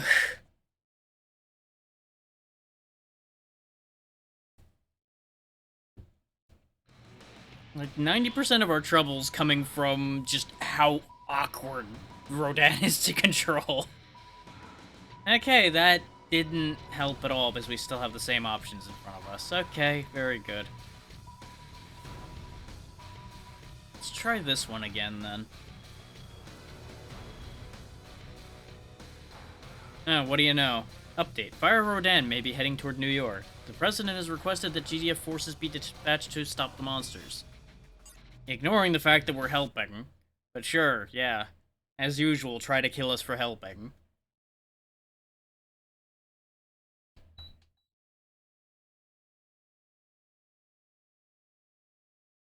I mean, admittedly, we are helping by, you know, devastating half of the city, but, you know, it comes at a cost. Exactly. Oh, boy. So is this a free-for-all, or one of you on my side for a change? Well, you're kicking each other's ass, so you know what? I'll take it one way or the other, honestly.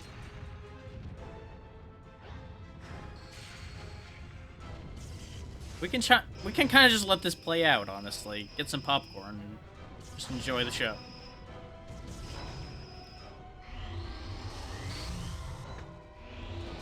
They conveniently put themselves in a crater that's the perfect arena, too.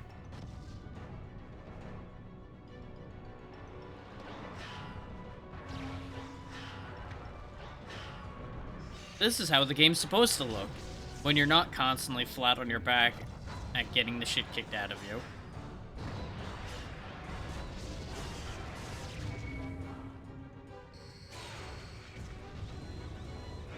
So I'm willing to bet this is probably a game that gets a lot better if you pick the right monster for you, / any of the ones you can unlock. Okay, let's go be a vulture now. And since it auto-targeted Destroy, I'm gonna assume I'm on the same side as Mechagodzilla in this case.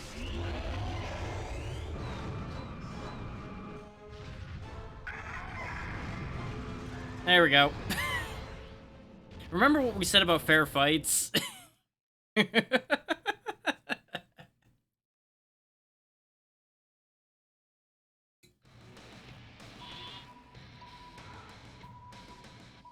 Okay, that gained us Osaka as an option again. What's going on here? A new white power surge crystal shrine has emerged. Sidious, a mutant, has absorbed it and is exhibiting a new speed ability. Other monsters may also be heading to this location. The area has become too toxic from the poison gas for any deployment of conventional military units. Well, it means there won't be annoying helicopters and things poking at me the entire time I'm trying to do anything. Sure. The presence of literally anybody else might help. Osaka has spawned a mutant monster. If that news isn't bad enough, a new variety of power surge crystal is growing in that sector. That whole area is too toxic for our conventional units. We'll have to send in a mecha. Direct Kuryu to Osaka. Well, that explains their presence here. They're gonna have another mech in play. Are they gonna try to kick my ass, or are they gonna help me? Only time will tell. I'm gonna assume the answer is yes. Fire Rodan.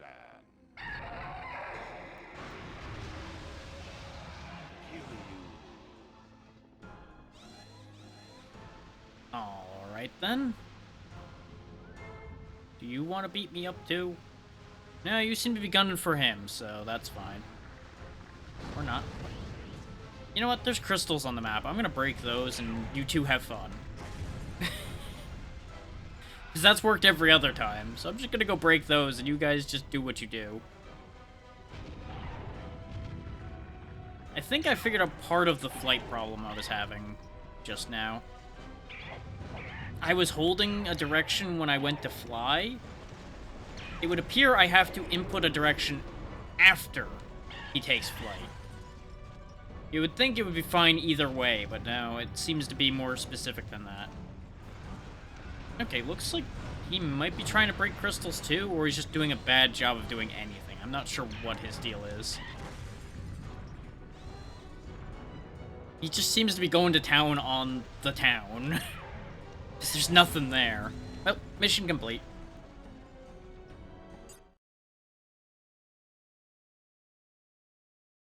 And for those wondering, I can't just switch monsters part way through the story either, otherwise I would at least show off the other ones or try. The crystal breaking option is usually the much easier option in my experience so far.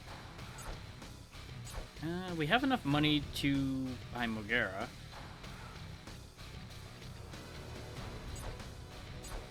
So if I wanted to replay this and see another faction, that would be an option. But I think I'll save up for bigger, better things. So we've just got the 3 we had before, still.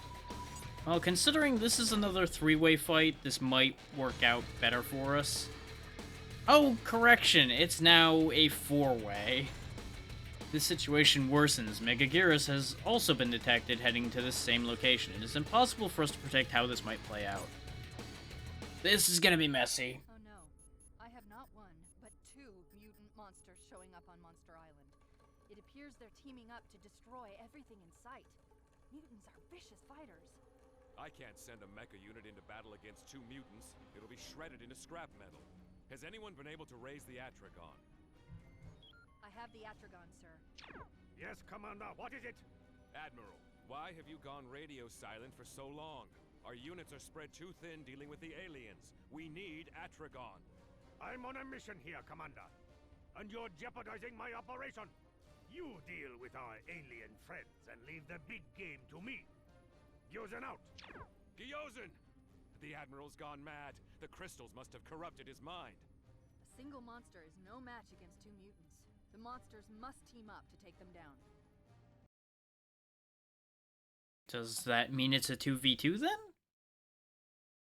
Question mark?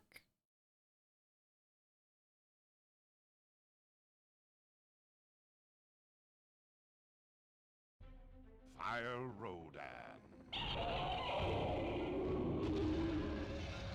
King Ghidorah. Megaguirus.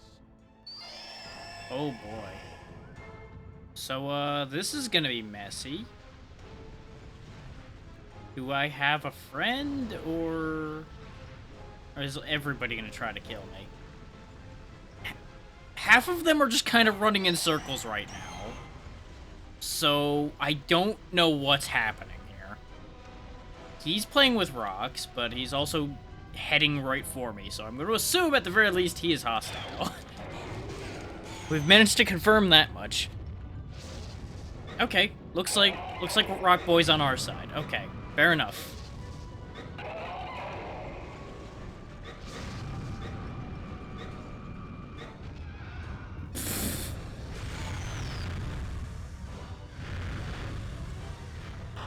Now, it's worth noting friendly fire is a thing, which is the other reason why I was being kind of careful not to get involved in these fights.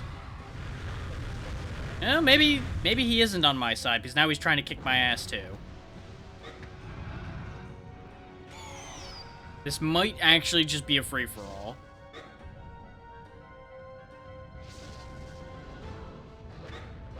Which means it's time to go back to Vulture strats. Just third party this whole fight.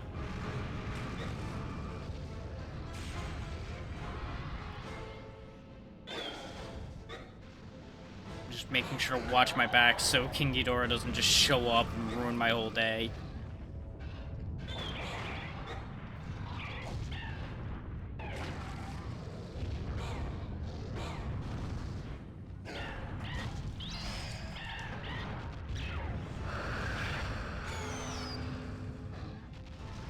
I want to claim the kill for scoring reasons, if at all possible. Well, it looks like he's definitely dead. I see blue still in his health bar, but apparently he is dead. Okay. I really probably should have let him get some more work done on this guy first, but it's fine.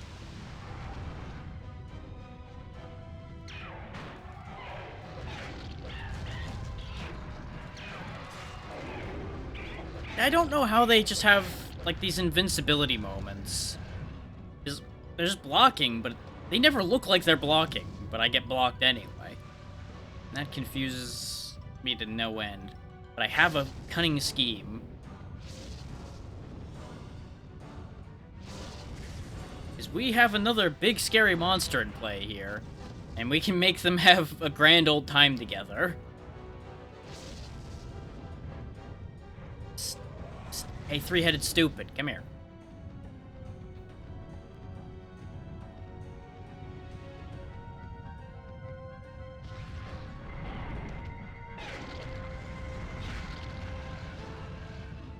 There we go. You two have a great time. I'll be over here.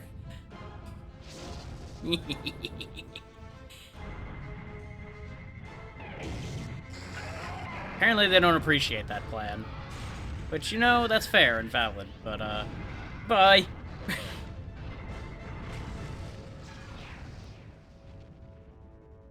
Going off in search of power-ups. Looks like there's not a whole lot on the map right now, though, so that's unfortunate.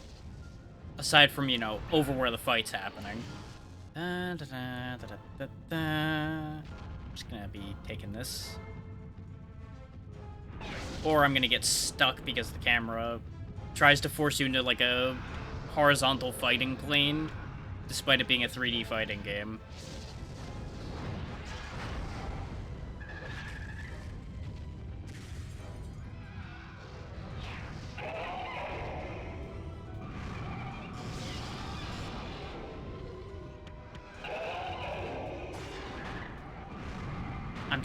There we go. I was trying to hit Ghidorah as well to make sure this stays more even than the last one did.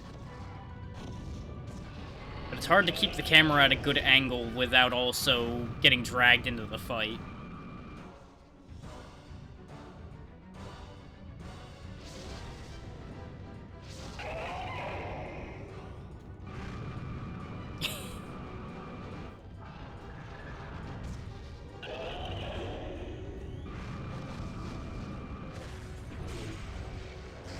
It's hard to convince it to switch targets sometimes, too. Well, that was a bad time to try to sneak in a hit.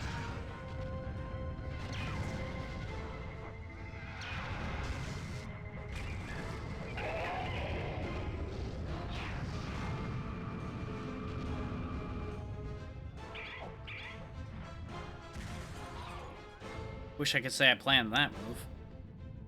Oh, he's dead. You stay away from that healing crystal. Oh, good sir, that is mine.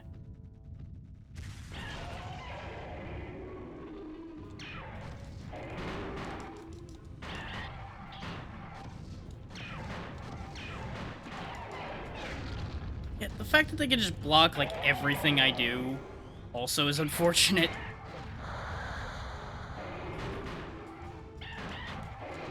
Because it doesn't help that I don't... Oh, there we go. I figured out how to throw, finally. You know, other than the throwing I've become very familiar with doing.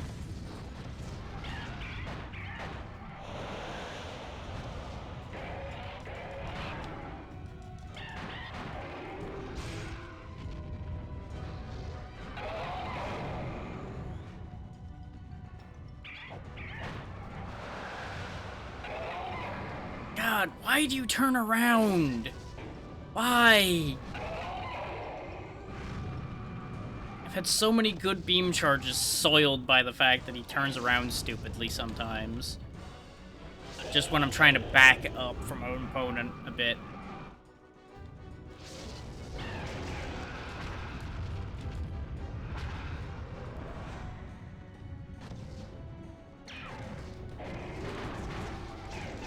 Like, look at that. He's just blocking, like, everything I do without actually having a block animation come up. And, of course, rolling through a crystal doesn't count. God forbid it count. Christ.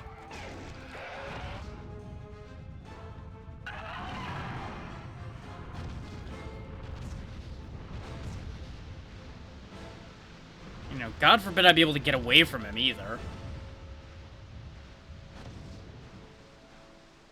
Highest speed rating of the ones we have options for. Still can't outrun anything.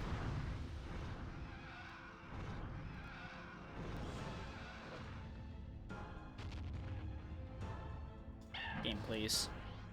Oh, come on now. Run away! That's the idea this time, because we're on a bad spot. And that crystal gave, like, nothing.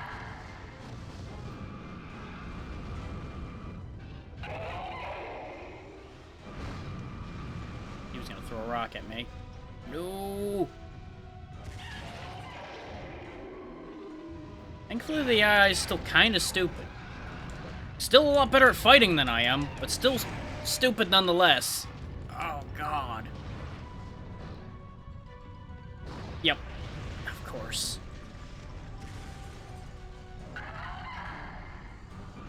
Like, they go super aggressive whenever we get this supercharge, so I never can tell if it's any good at all. Because every time we try to use it, we just get bodied immediately.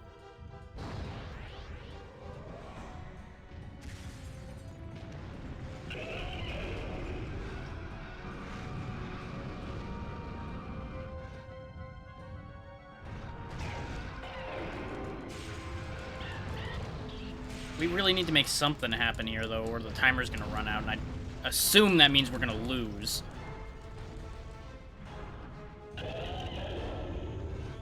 Considering they've got more health than we do.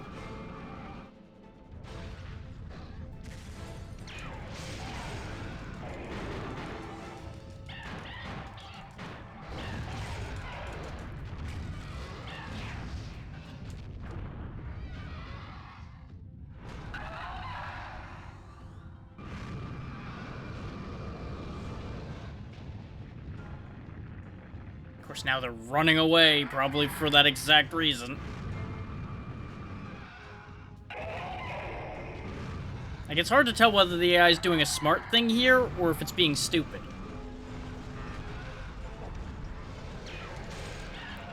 Yep. Fuck me. The thing is, if I went in on that, he more than likely was going to turn and just crush us in like 2-3 hits, because their damage output is like triple mine half the time. And then other times their attacks don't do nearly as much. So I still don't even know what's going on with fighting in this game most of the time.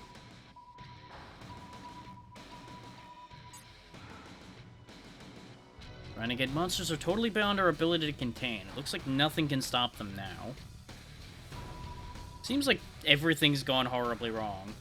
Okay, yeah, it's the same issue in both places. Well, let's go to Lava Land.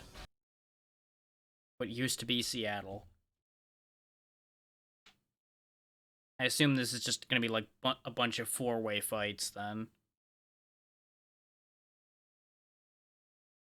I'm just upset because we engineered that fight as hard as I could and we still lost.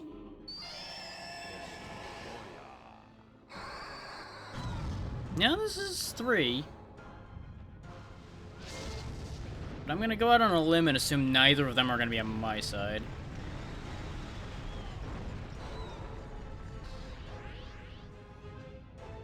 That said, they do seem to want each other more than me at the moment.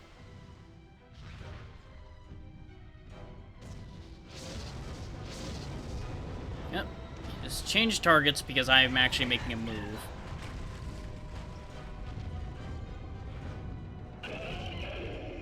You see, right there, we did actual damage with our melee attacks. And actually threw them. But I don't understand what makes the difference. Because they're clearly not in a blocking animation some of the time. So I don't know if it's just like certain attacks are a lot better. Because I swear sometimes I'm doing the same attack and getting different results too.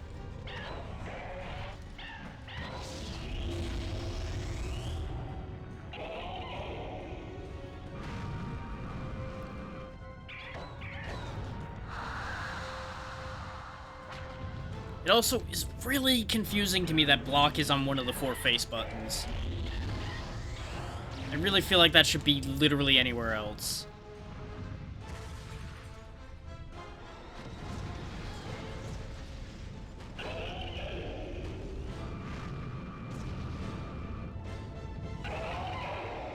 Maybe Destroyer is just a lot more fragile than the other ones we've been fighting. Because we're doing actual damage to them consistently. With everything we do. It's actually making me feel competent for a second, which means I'm gonna get punished immediately.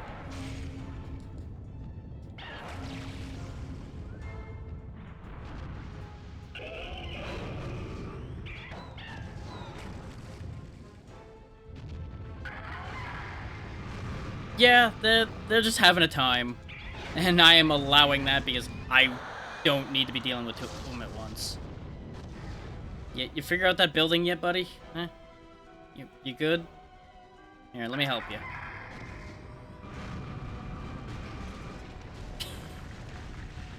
Aren't I so helpful?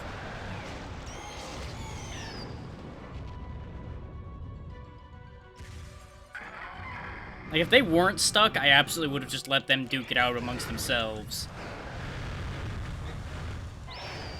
Whee! They're in some kind of crazy enrage mode, though, and I'm not a fan of that.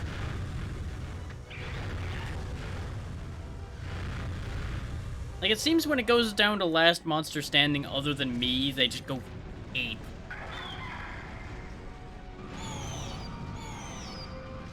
So that did burn their energy, so maybe that was actually a move they have that they were doing.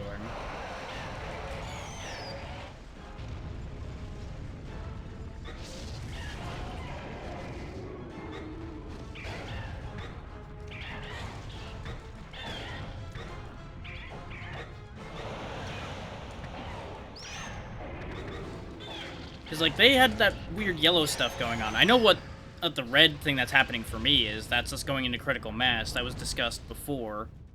If we interact with enough crystals and fill that meter, we get stronger temporarily. But I'm assuming they just have, like, a damage boosting move or something. Because they had that, like, yellow wind stuff going on around their hit. There we go.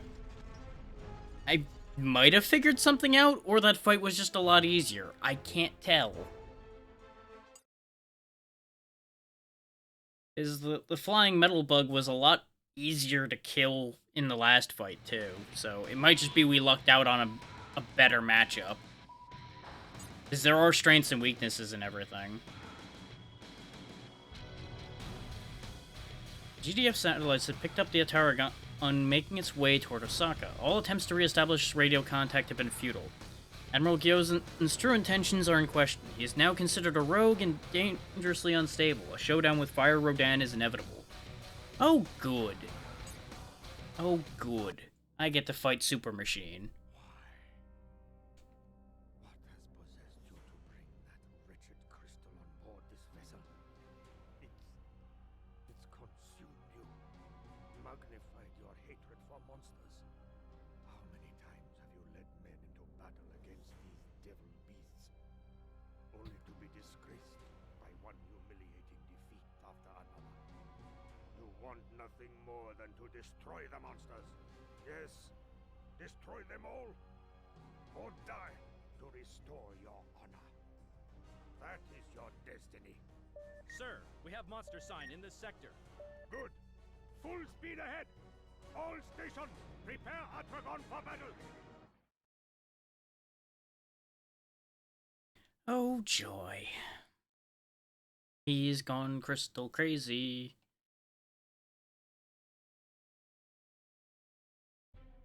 Fire Rodan.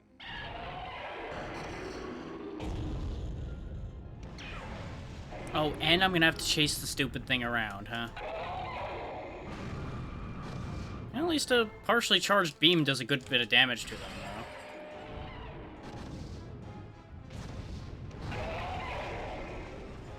Which means a full charge, yep, will do a real bit of work there, okay. This won't be bad at all, then. I guess that's why he's never done a good job of dealing with monsters, is because he's just no match for a monster. Mission over. Well, I thought that was gonna be trouble. Turns out, not so much. Well, that happened. This is what I mean, though. This game swings wildly back and forth in terms of difficulty, and I don't understand anything about what's happening. I feel like I haven't learned anything.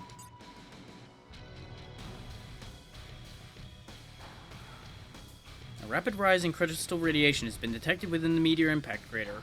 All monsters appear to be converging on New York, drawn by the increased radiation. Meanwhile, down here in Sydney, that I can barely get to for some reason. Oh, it's just ganging up again. Well, this says finale, so let's see if we can end the story here and get us our 30th game. Update. Scientists monitoring the situation are now concerned that this accelerated activity could potentially cause a dimensional rift or portal of some kind, giving rise to who knows what. Well, now it's also got my curiosity. That crashed in New York, there's growing activity there. The high frequency waves have intensified. Something's about to happen. Something big. Evil. I hear you, Miku. I think we're about to find out who or what's behind this crystal plague. If not the Vortok, then what? It can't be. Space Godzilla! Because, of course that's a thing. Which it is. I think it actually is, but I have not kept up, so I have no idea.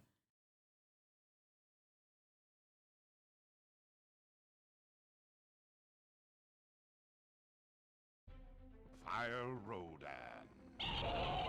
Paragon. Titan. Space Godzilla. Okay, at least I'm not alone here.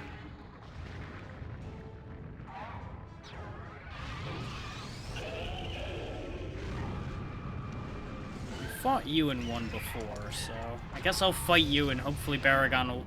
no. I was gonna say, hopefully Baragon will fight Space Godzilla and win. He is winning, just it's more awkward than I would like it to be currently.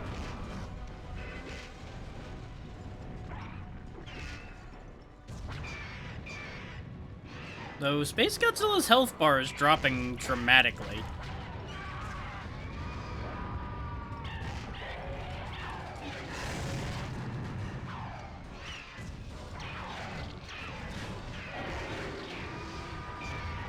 But you'll notice there's, like, those gray ripples that come off of some of my attacks even when they're not guarding.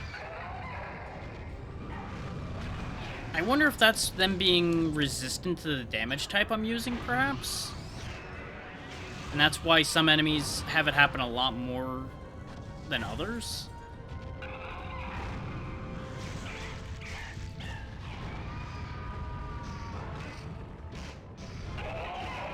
Rodan, why did you turn around? Why? Why do you persist in upsetting me?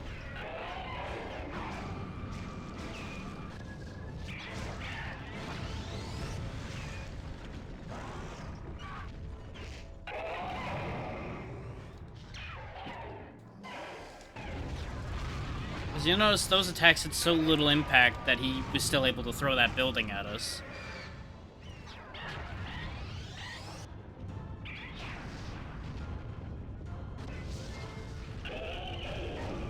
Like, it may have taken us more than half the game, but we might be finally starting to understand some of the mechanics at play here. Oh, you saved all your juice for this, huh, you bastard?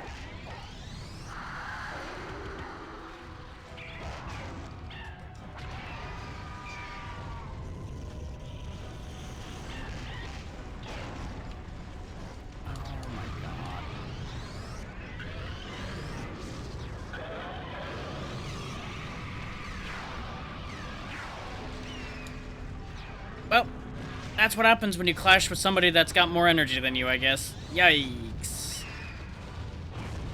We haven't had one of those clashes yet, I don't think. And I don't know if there's something I was supposed to do, or if it was literally a matter of he had more energy, therefore he won. But I'm assuming I would have lost out on that due to energy anyway. At the very least, the AI was going to win on knowledge.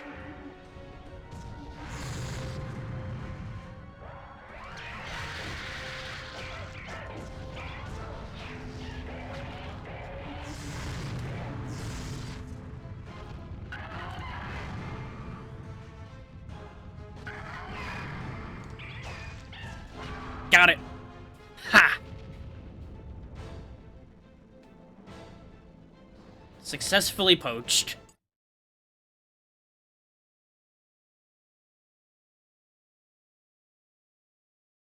Flawless victory. It was one of Earth's monsters that brought down the Vortak mothership. Our Miku may have been right about them all along. For all of the destruction they have caused over the years, we as a species owe them our continued existence. Humanity and all life on this planet are safe once again from the aliens. Rodan was there to save us all. Some of us were wise enough to always believe in you. Yep, there's credits. That's game 30. I've beaten 30 games before or the end of August. Only 10 of those were this month, specifically. But 10 games in 1 month is still an impressive count, I'd say.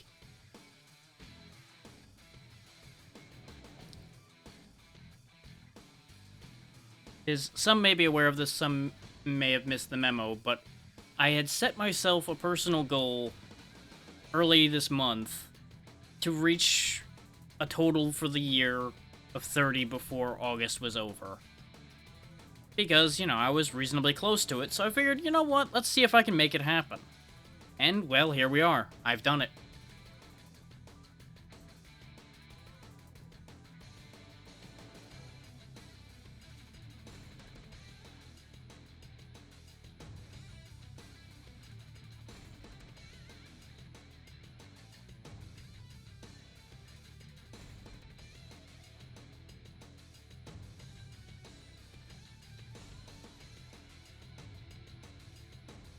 We're being treated to a pretty good ending credit theme here.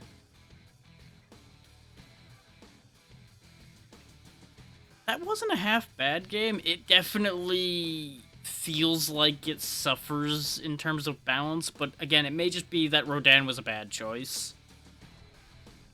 Or I was picking the wrong fights, because I don't know what I'm doing. And that's also the other option, is I have no idea how to play this game, really, so I may have just been playing like shit. That's an entire possibility.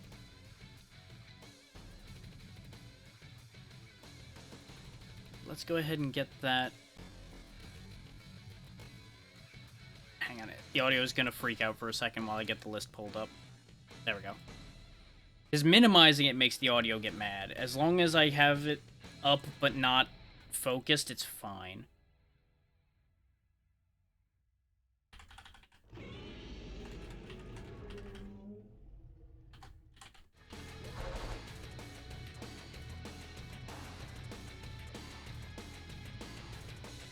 And now, Godzilla Unleashed joins Growl, Altered Beast, Mega Man X Command Mission, La Mulana, Ember Knights, Mega Man X 1, 2, and 3, and Sly Cooper for games beaten this month. Now, how many points did we get by the end of that? 14,000. So we can afford to get someone. Or buy a faction. So honestly, buying a faction is probably not the choice out of this situation, because we won't be able to get anything in that faction. And unfortunately, I can't quite afford, like, Mechagodzilla 2 or anything interesting over here. I would have rather buy somebody in a different faction, so we can see a different story. So I guess I'll go ahead and buy Magura, and we'll see how it goes. We'll take a quick look at this, and then I'll probably jump us over to the next game, or stop, depending.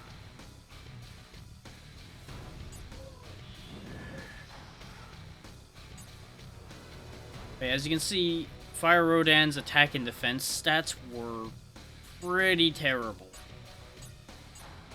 when you compare them to our other immediate options. Oh, just buying the GDF got us Kiryu, as it turns out, which, looking at these numbers, might just be a flat-out better option, because this looks like it's just going to be another Fire Rodan situation all over again. And less weaknesses is a very good, handy thing, all things considered. Well, if I had known that buying the faction got us one monster immediately, I would have just not spent the points. Oh well. So I'm curious now, because it said I can still continue. What happens if I continue? Okay. That just shows the end in sequence again.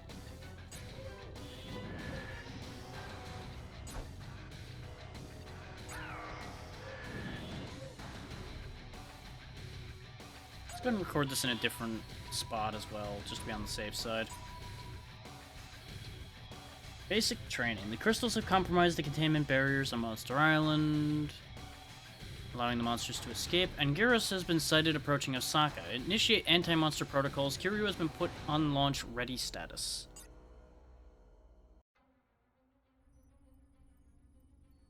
lunar sensors have detected multiple Okay, that's the same objects. cutscene.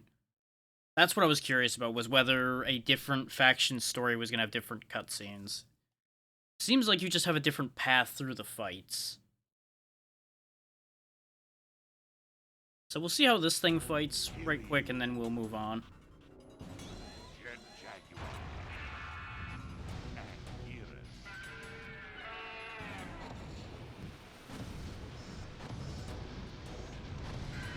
I kind of wanted this stupid thing over here, Jet Jaguar, just because it seemed like it'd be funny.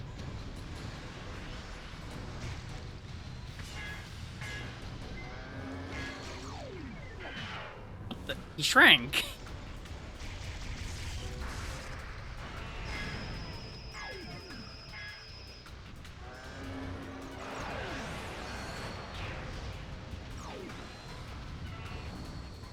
Ooh, got rocket boosters. Neat. Wee. What the hell happened there? He was just way up in the sky. Ah! Well, now I know what happened. Jaguar, you're a menace to society, you know that? Of course, you know, I'm also fighting the thing with the highest defense in the game. Ah! I don't know how to fire my... Well, that happened. Ooh. Oh, that's a dedicated grab button. Okay. I wondered why I was doing little hops with Rodan and then suddenly had a sword arm with Kiryu here.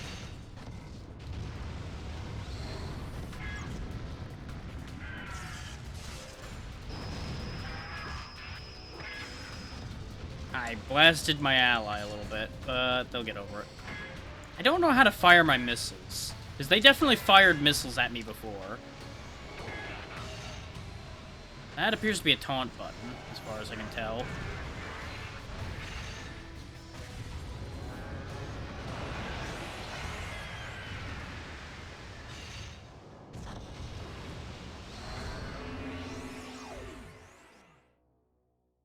They didn't die. So they still had health left. So I have no idea how that mission ended. Or did time run out? I didn't even notice. It's the big one, folks. Damn crystals. Okay, that's the same Right down to set. San Andreas. Okay. So that's that game done with then. Let's see what I'm gonna do next.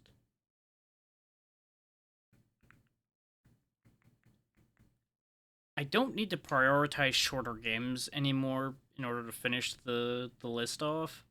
But I did have a couple more things I had planned to play one way or the other today, so we'll go ahead and play them either way. Just gotta find them in the list. It's gonna take a second.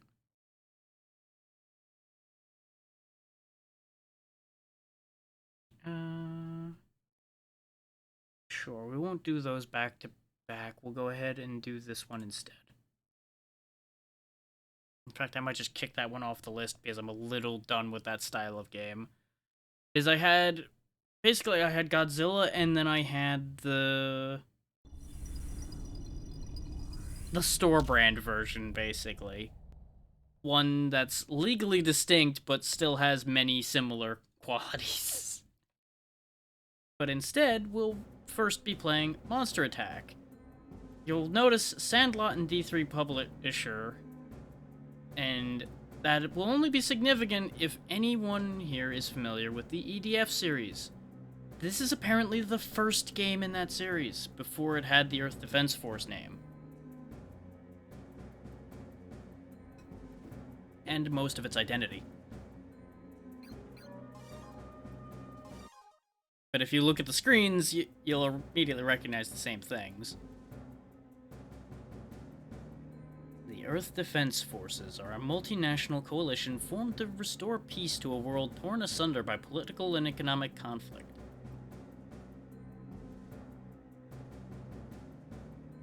Conceived at the beginning of the 21st century, the Earth Defense Forces were a brainchild of national leaders who realized that cooperation among nations was necessary to ensure the future survival of mankind.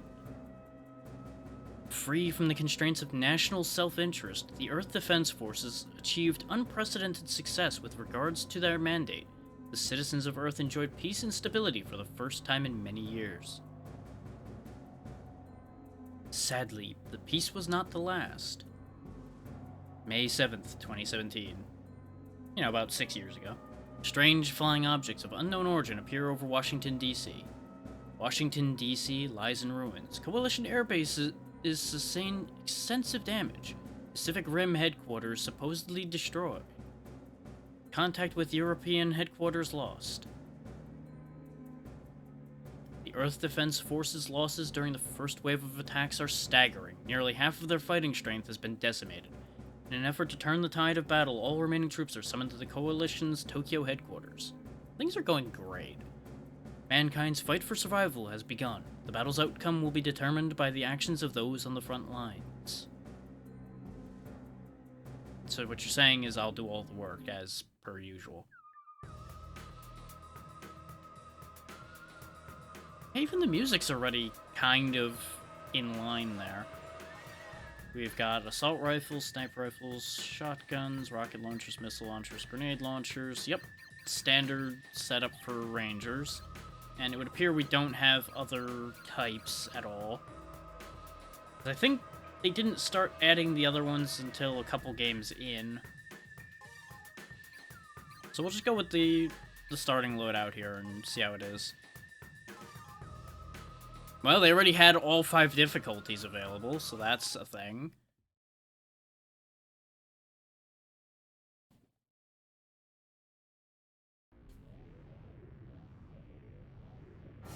And I think this...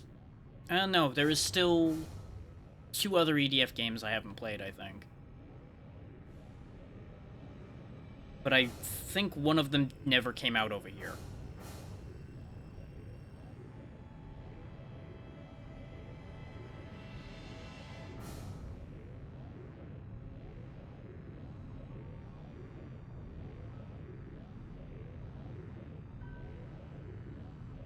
I played Insect Armageddon, I played 4.1, I played 5, I played Iron Rain, I played World Brothers. But there are a couple other ones still that I haven't touched. And I'm just kind of... I would be curious to try them just to see what the differences are between all of them. So wow, the ant models really didn't change much over the years, huh? If anything, the ant models almost look better in this game. They look a little more detailed in places. Oh, wow, that... Ooh, boy.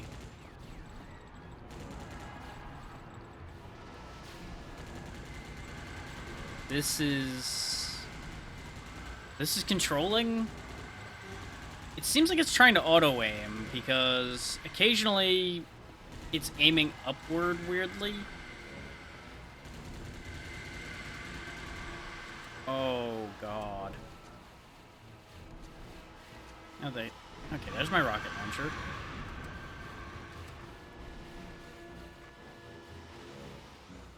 A lot of the sound isn't there yet. Oh boy. How enter tank? Because there is a tank here and I would like to... There we go.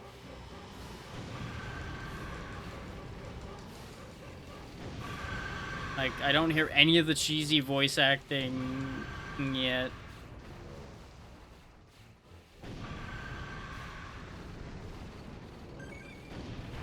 That sound effect apparently is consistent throughout the entire series, though, so there's that.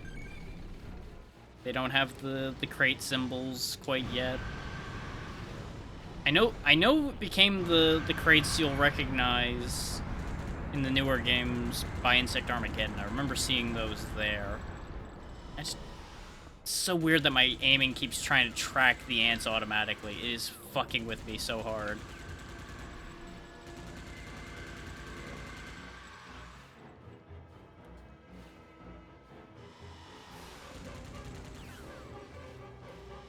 Okay, there is audio from the character. I just heard it. It's just very quiet. That auto-aim is so jarring, though. I may need to see if I can turn that off, because that is... Ugh.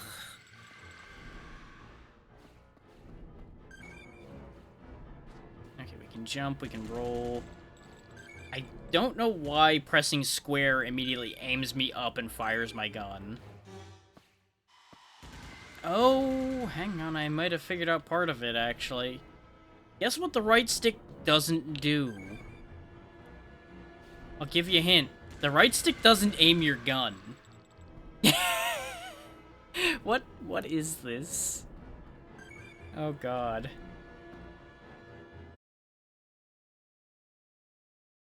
Well, we picked up a lot of things.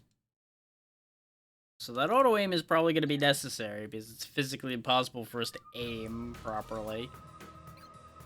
I don't know how early on the PS2's life cycle this game is, but it might be very early, and that's probably the problem.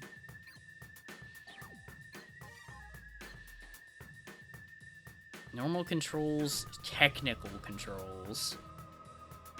Huh. Bring a sniper rifle. I kind of want to try the shotgun. At the same time, I don't.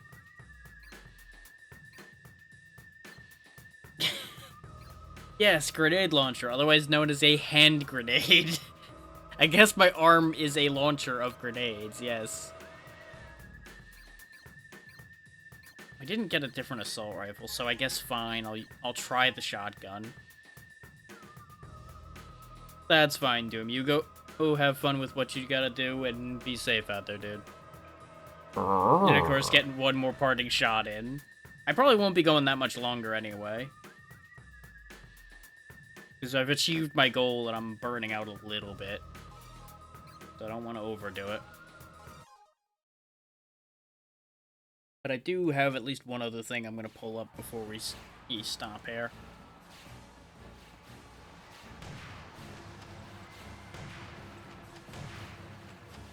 You too.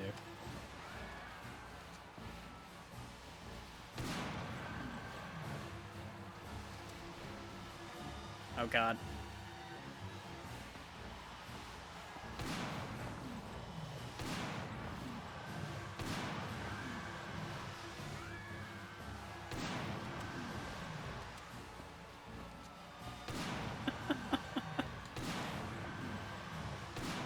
This certainly controls.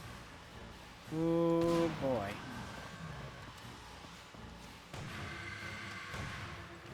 Like, I think the worst part is the sound the ants make in this version of the game. Just the constant and then it's so weird to me.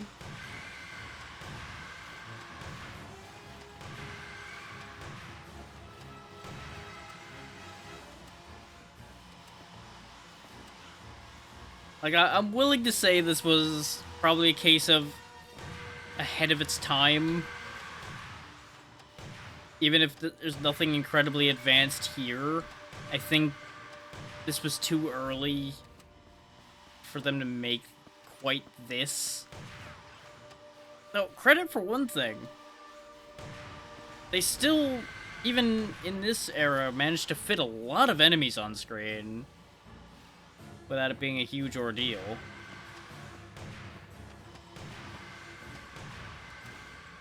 So that's always been one of the important things for EDF, was that there was lots of giant insects on screen for you to shoot.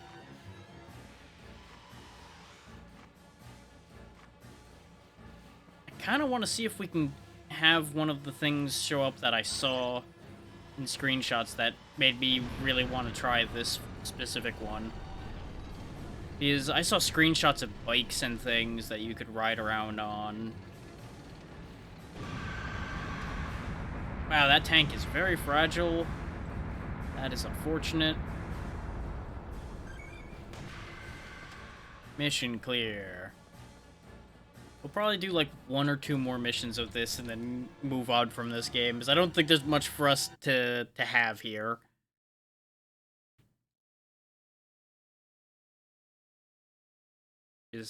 If I was gonna play an EDF game, I'd just play 5 or Iron Rain or World Brothers. This stage of things. I was just so curious that I had to at least try this.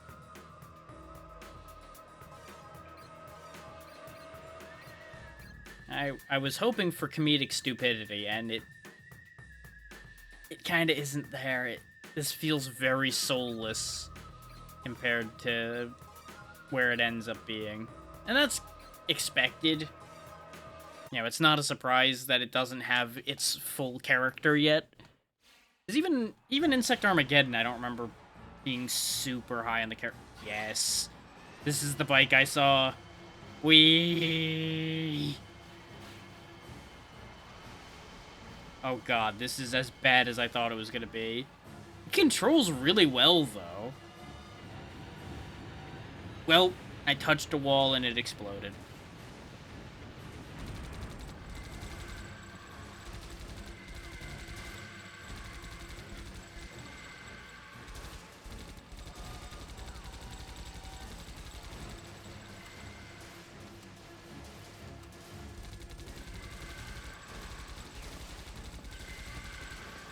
Yeah, just let this be a lesson that series can come from less impressive beginnings and still reach great heights.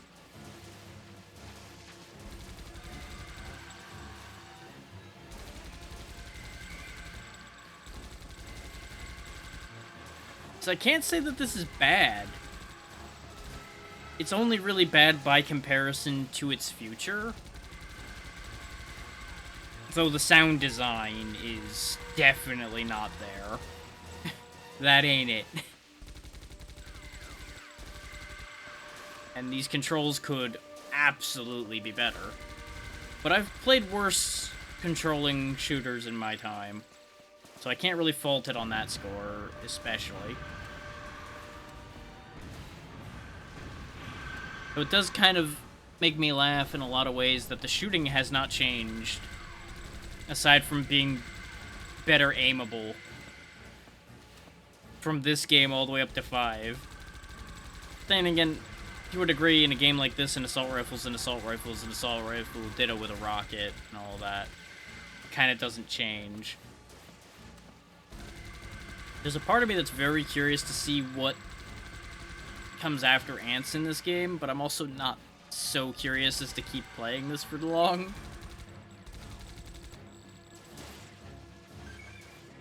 Because EDF is also something that I feel is a game you need to be in the mood for. And I'm not especially in the mood for it right now. Wait. Oh no, that's just them hanging around on the needle up there. I thought I saw a UFO and I got excited for a second. Though, God, I kind of hope there aren't UFOs in this, because dealing with them with this weird auto-aim is going to be kind of nauseating, I think, because the camera's gonna go up, down, up, down, up, down. Is there anything? Player settings. Let's try turning cinema cam off and see if that does anything good for us.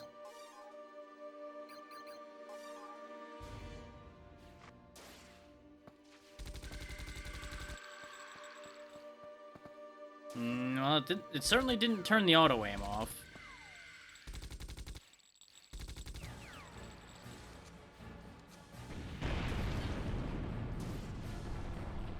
Look at that. Buildings are still fully destructible.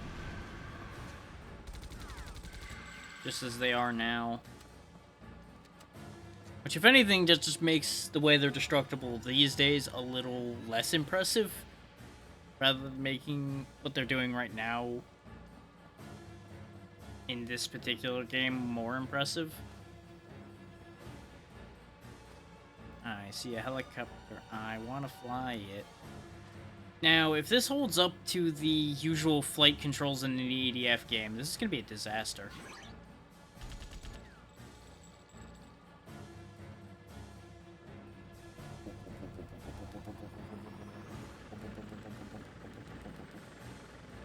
To the skies!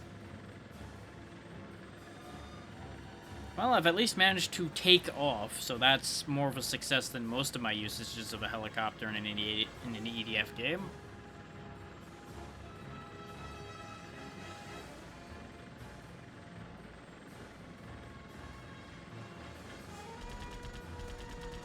Looks like this might just have machine guns and nothing else.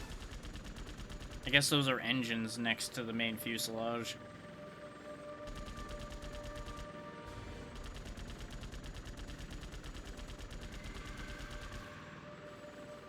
Can we fly higher?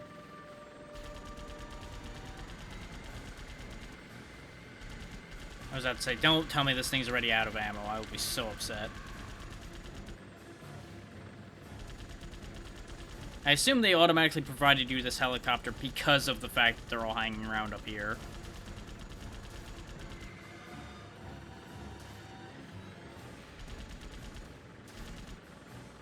This actually controls decently well. I would almost say better than some of the later entries helicopters control.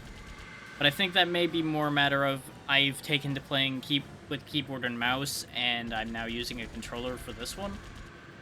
And a helicopter would probably be easier to control on a controller than on a keyboard. Just because of where they place the controls. Just gonna let the helicopter fall. We got another assault rifle, yay! But since they are rolling out a couple other options for me, I will do one more mission, then we'll switch games. As I said, I know that this is probably not the most exciting for anybody right now. Why is it not proceeding? Game, please. Free me. Help. I guess that's trying to tell me, no, stop. Go play something else, because, it seems to be stuck. I've pressed every button on the controller, and... Okay. It just needed me to say I was gonna leave, and then it's like, okay, fine, fine. Huh. 10 ammo per magazine, a shot speed of 3 a second. That is a very slow assault rifle, but it is powerful.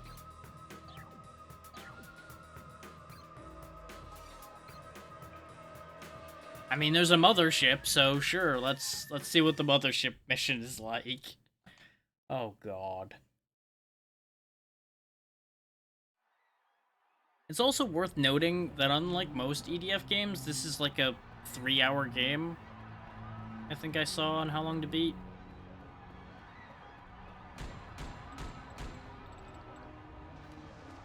Probably because they didn't have everything figured out yet, so they didn't go ham with the mission count like they would normally.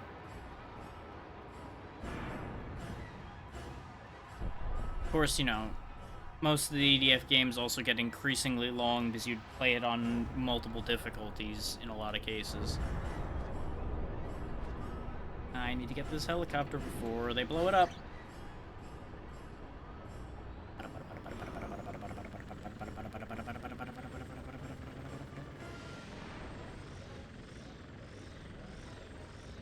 Oh, it's deploying saucers. It's an air battle now.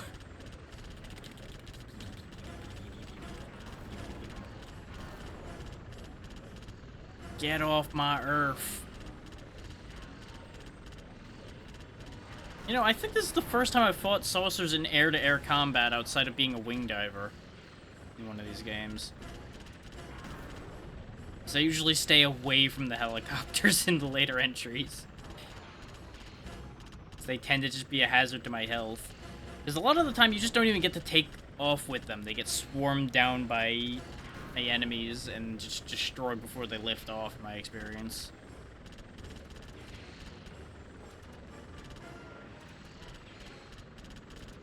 Of course, I suppose that's partially the difference made by the fact that these are just on the map instead of needing to be summoned in.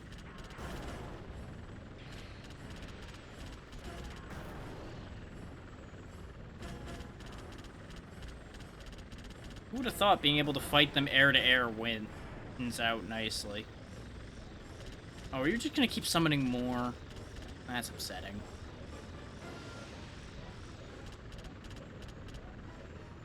On the bright side, it doesn't seem like this thing has an ammo limit, which is honestly incredibly helpful.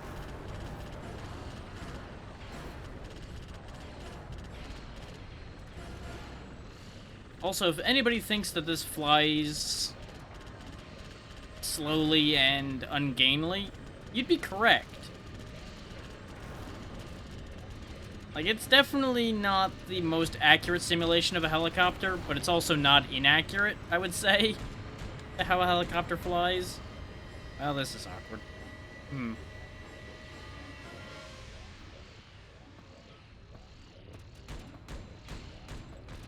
The good news is we took out a lot of them in the process of losing that helicopter. So many so that they're still falling at this point.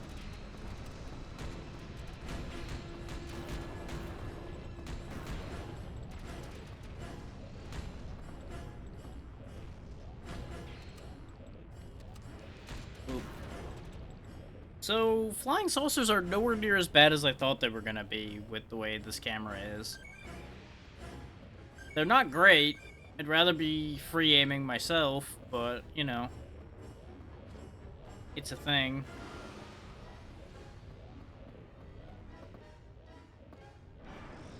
Okay, I was gonna say, it's like, well, what is it doing now?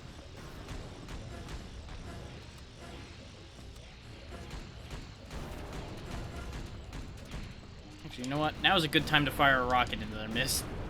There we go. Kaboom, kaboom, kaboom, kaboom, kaboom, kaboom.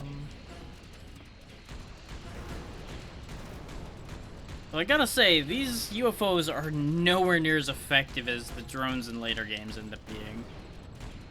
And I am so happy for that, because honestly, the drones being effective was always awful.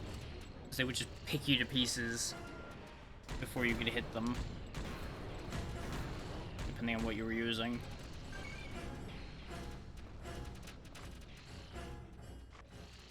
It is unfortunate that in order to roll to speed up, I kind of need to point sideways, because I can only roll side to side. I can't roll forward, and it seems. I can only jump. I don't know if I'm supposed to just, like, keep killing drones, or if there's something I'm supposed to do here. Because ordinarily I'd check by shooting at the core of the mothership, but I don't really have an angle at it. And that answers that question. I guess for that exact reason, that's why that works that way. And I guess it'd be kind of early to fight a mothership. Long-range weapons such as a rocket launcher or sniper rifle will be needed to knock the targets out of the sky. Please outfit yourself accordingly. That's one of those things that they don't even tell you anymore. Because I've definitely had times where I'm in an awkward spot being unable to hit enemies. Because I brought bad weapons. But we're gonna leave monster attack there. I think we've seen what we're gonna see out of that.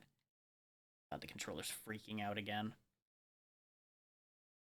Oh my god. Something inside the controller is getting stuck and causing it to keep pulling up the thing. The thing with the things. Whatever that on-screen keyboard is. Actually, I'm gonna swap out the other thing I was planning to do, because my other planned game was War of the Monsters in case Godzilla Unleashed didn't work out. That's the, like, store-brand Godzilla game I was talking about. I just remembered I have another thing I can play instead. I'll play this. I meant to show this off as well at some point, and I just never got around to it, so we may as well get around to it now. Especially with D&D getting more attention right now because of Baldur's Gate coming back. Let's play some Demon Stone. It's by no means an incredible game, but it's fun enough. And anybody that likes Dark Alliance or Champions of Norath or anything like that will be pretty familiar with how this is going to be.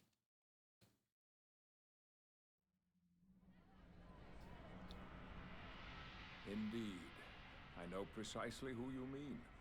Although it's been 100 years since last I dreaded their escape. They are two monsters, Gorl the Slard Lord, and a Githyanki general named Sireka. They clashed across planes of reality, each plotting an invasion of our world, each all that stood in one another's way. I came across the pair in Rawlins Wood, and knew if either one of them prevailed, their army would lay waste to all Faerun. And so I trapped them in a demon stone, where they would fight for all eternity.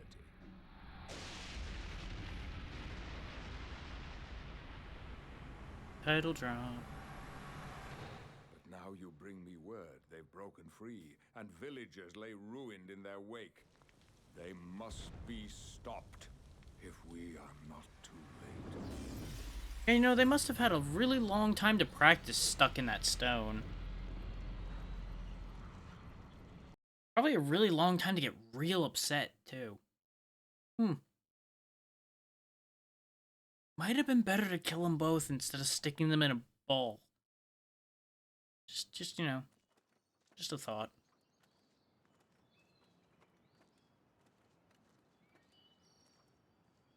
Good old PS2 models. Look fine at this distance, the second you look close. Ooh.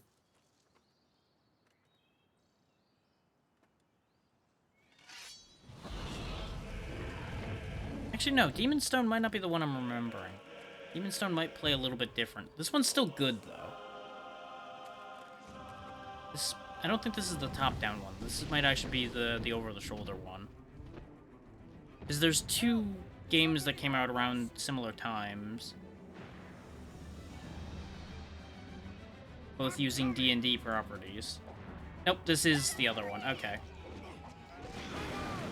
Ignore what I was talking about before.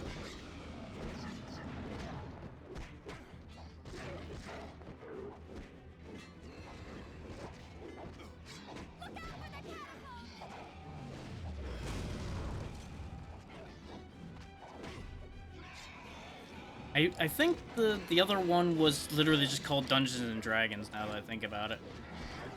Or Dragonstone, or something along those lines. I thought there was something involving a stone involved with it.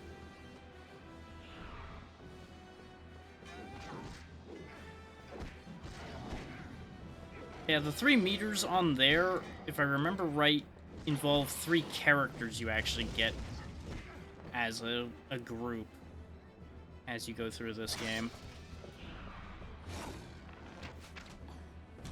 Well, that didn't work out. Please save the others. There are more cages that way.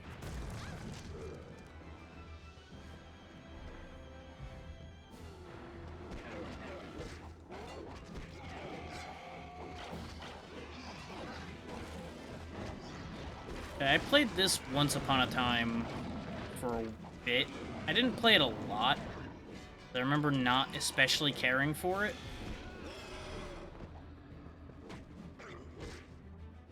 As you can see so far, the combat is not exactly incredible. But then again, you know, it's a PS2 era game. It's not exactly going to have incredibly deep combat across the board. Usually there's a lot of them that start out pretty meh. We do have axes we can throw. Have an axe. Have an axe, have an axe, have an axe, have an axe, have an axe.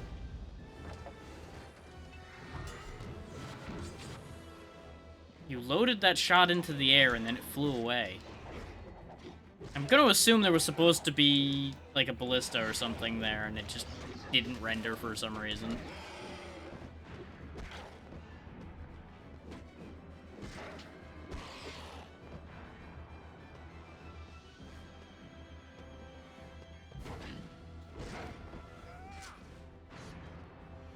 I believe that dedicated down stab button we have is meant for any enemy you knock down. I think you're able to instantly kill them with that.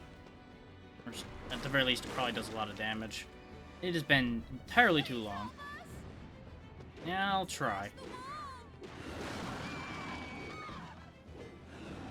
Well, that worked out great for everybody involved. Oh, didn't it? I mean, to be fair, it did work out great for me. I'm still alive. But we did not exactly increase the population of people that did not get killed.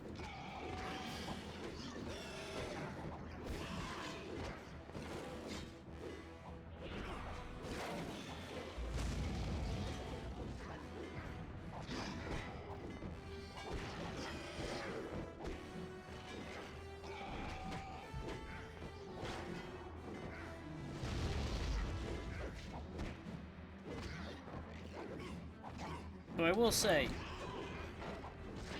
I keep meaning to play Dark Alliance 2 at some point as well. When I was trying to run it before, it was running bad. And I just never got around to checking it again.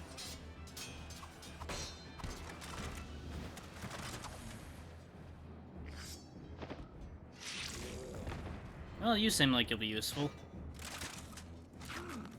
Unlike the rest of these people. What? No one asked for your help. They did. Wood elves. They're weak. Rude.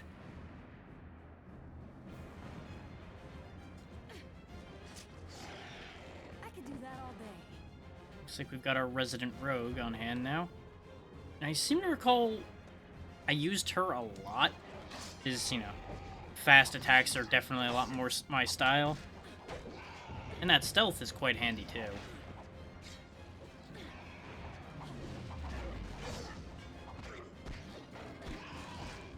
So in an all-out war like this, it's not exactly ideal to be sneaky. Though, in some ways you would say it'd be easier to be sneaky in a situation like this. Because you can hide in the cover of all of the chaos going on.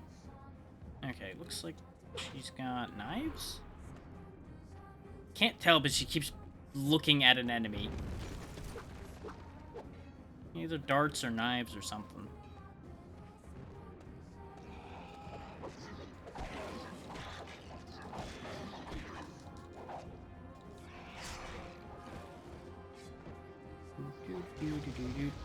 Oh, you caught me by proxy. I was gonna sneak up on them and just instantly stab each of them.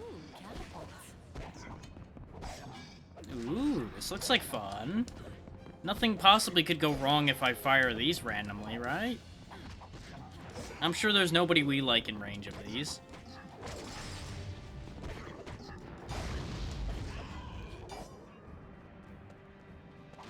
You know, there's some real questions of why they have that pointed at their own forces now that I look at who we hit.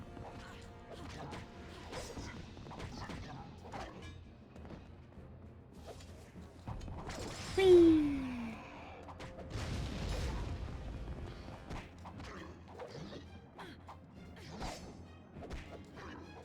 Yeah, there's no way we're clearing this today. 'Cause I think this is like a... probably closer to like a 6 to 8 hour game, I think. And nor do I have so much interest in this to get to that point anyway. I just figured I'd play this for a bit as well. Just keep moving my way through the PS2 library as we go. Playing more things I have played. So this one definitely has been quite a while, and my memory of it's apparently not very good. Considering I mistook it for a completely different game. Not even on this console. So I think the D&D game I'm thinking of was specifically only on Xbox. Original Xbox, that is.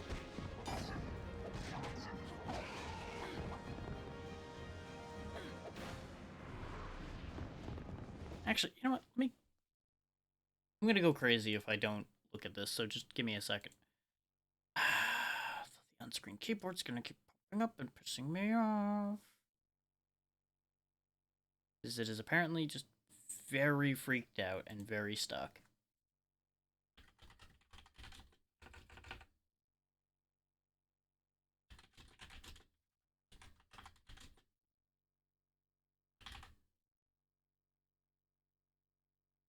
Yeah, there we go. Dungeons & Dragons Heroes. That's the one I was remembering.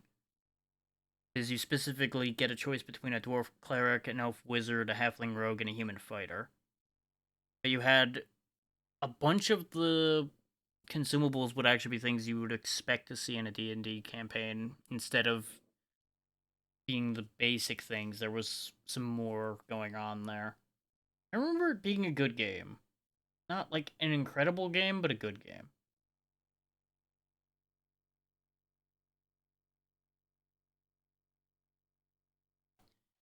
And that's where I got confused, is Atari put out both of them. That's more than likely where the confusion lay for me. Is I was like, oh yeah, this was a D&D game that Atari published. This is probably the game I was thinking about. Not thinking to look any further than that.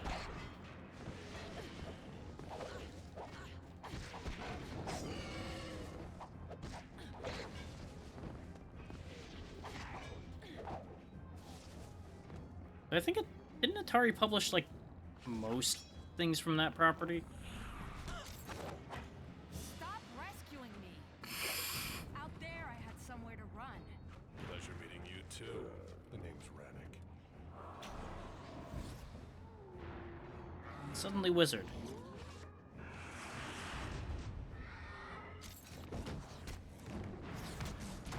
You up there! You with a stick! Over here! We're pinned down! We need your help! Kill the archers!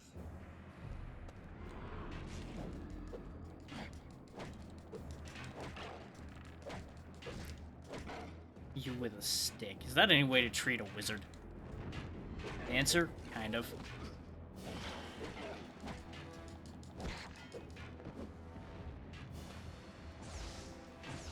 Now you'll notice that the main advantage our wizard here has over the other two is infinite ranged attacks. Next with their little magic missile here. Phew.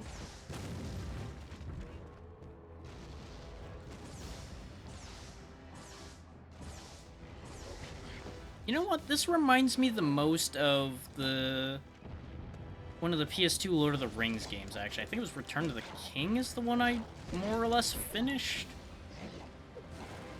It's got the same, I don't want to say stiff combat, but more like focused on set pieces and interactions like that than on a deep actual combo system.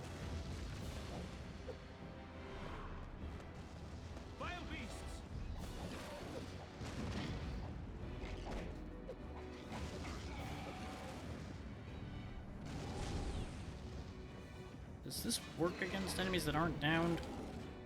Certainly long enough that it isn't working right now, that much is clear. I keep accidentally going for the shield button, because for some reason, his shield is on square. You know, that button that most games use as a primary attacking button? Yeah, that one. Ah!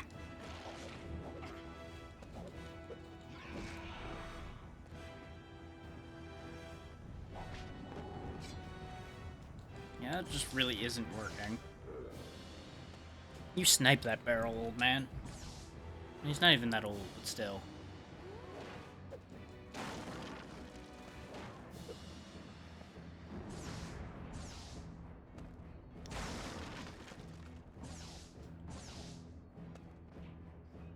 Sorcerer, over here!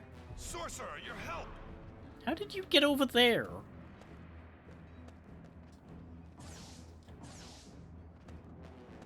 Oh, hey, this is convenient. Ta-da! But yeah, this is basically how this game plays out, is you alternate control between the three of them, sometimes forced through set pieces, and sometimes I believe you can willingly choose who you use. Elf, look out! How did you two get over here? Like, there's a very big gap there. Did you, like, walk on the wood posts over here to get over here or something? You get over here through magic bullshit. Not yet! Yes, run for the wooden bridge when a dragon is flying towards you. Brilliant plan. And get trapped again? Have no choice. Now go! As you can see, our unlikely trio is jammed together by circumstance, as is tradition.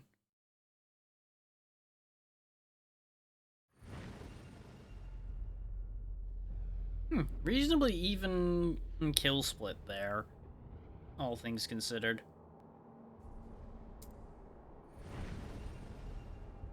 Oh, now we get to choose our difficulty, too. We'll stick with normal. Right, there are actual upgrades for these people. Okay. As you can see, they get a decent amount of upgrades, actually. Okay.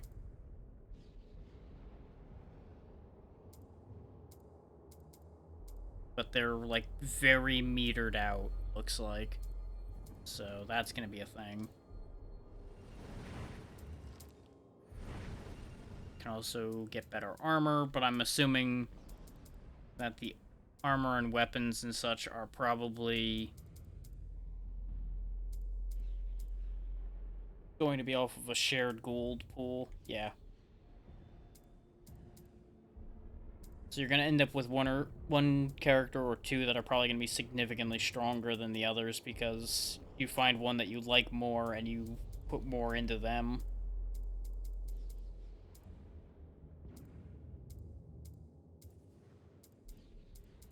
But you can have your typical elemental weapons, you can enhance your throwing things, all that good stuff. I think they all have a gem of contingency. Yeah, they do. They all can get gems of contingency. Okay. I was trying to decide what his unique things were. You get a jump attack. And you also, you know...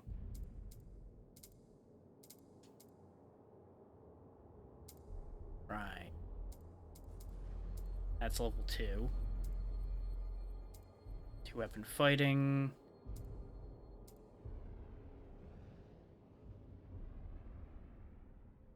You have to have stealthy already. Which I presume we... No, we went too far. There we go. Now we're back at level 1. I think? I can't tell. No, basic attack and things are here, so we must be at level 1.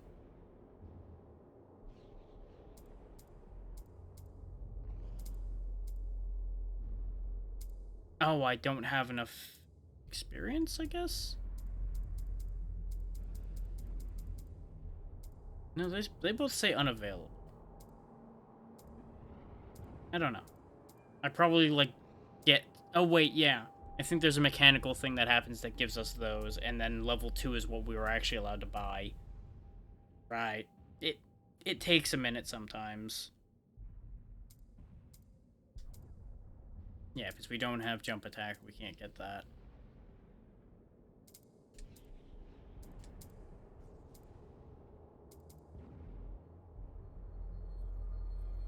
But you'll notice they've called most of the standard game like this combos D&D flavored names.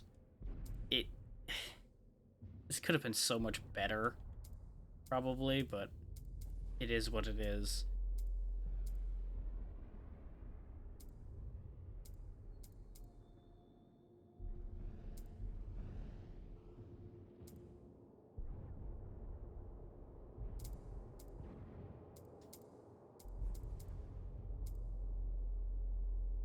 And as you can see, as usual, you can, like, see what your combos look like and things like that.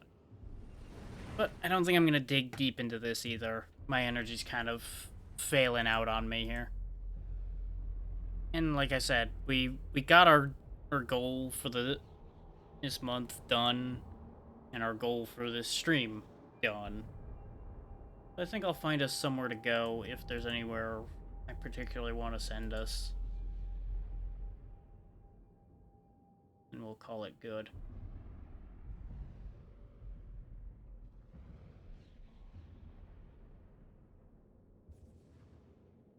Actually, need to remove that one. I wonder if they're copied.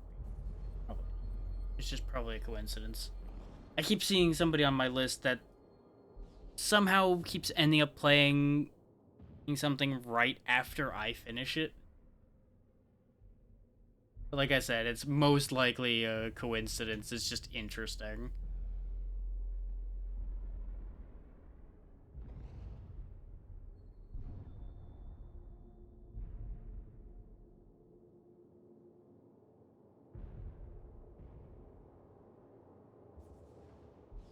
I think this is gonna be another nowhere day.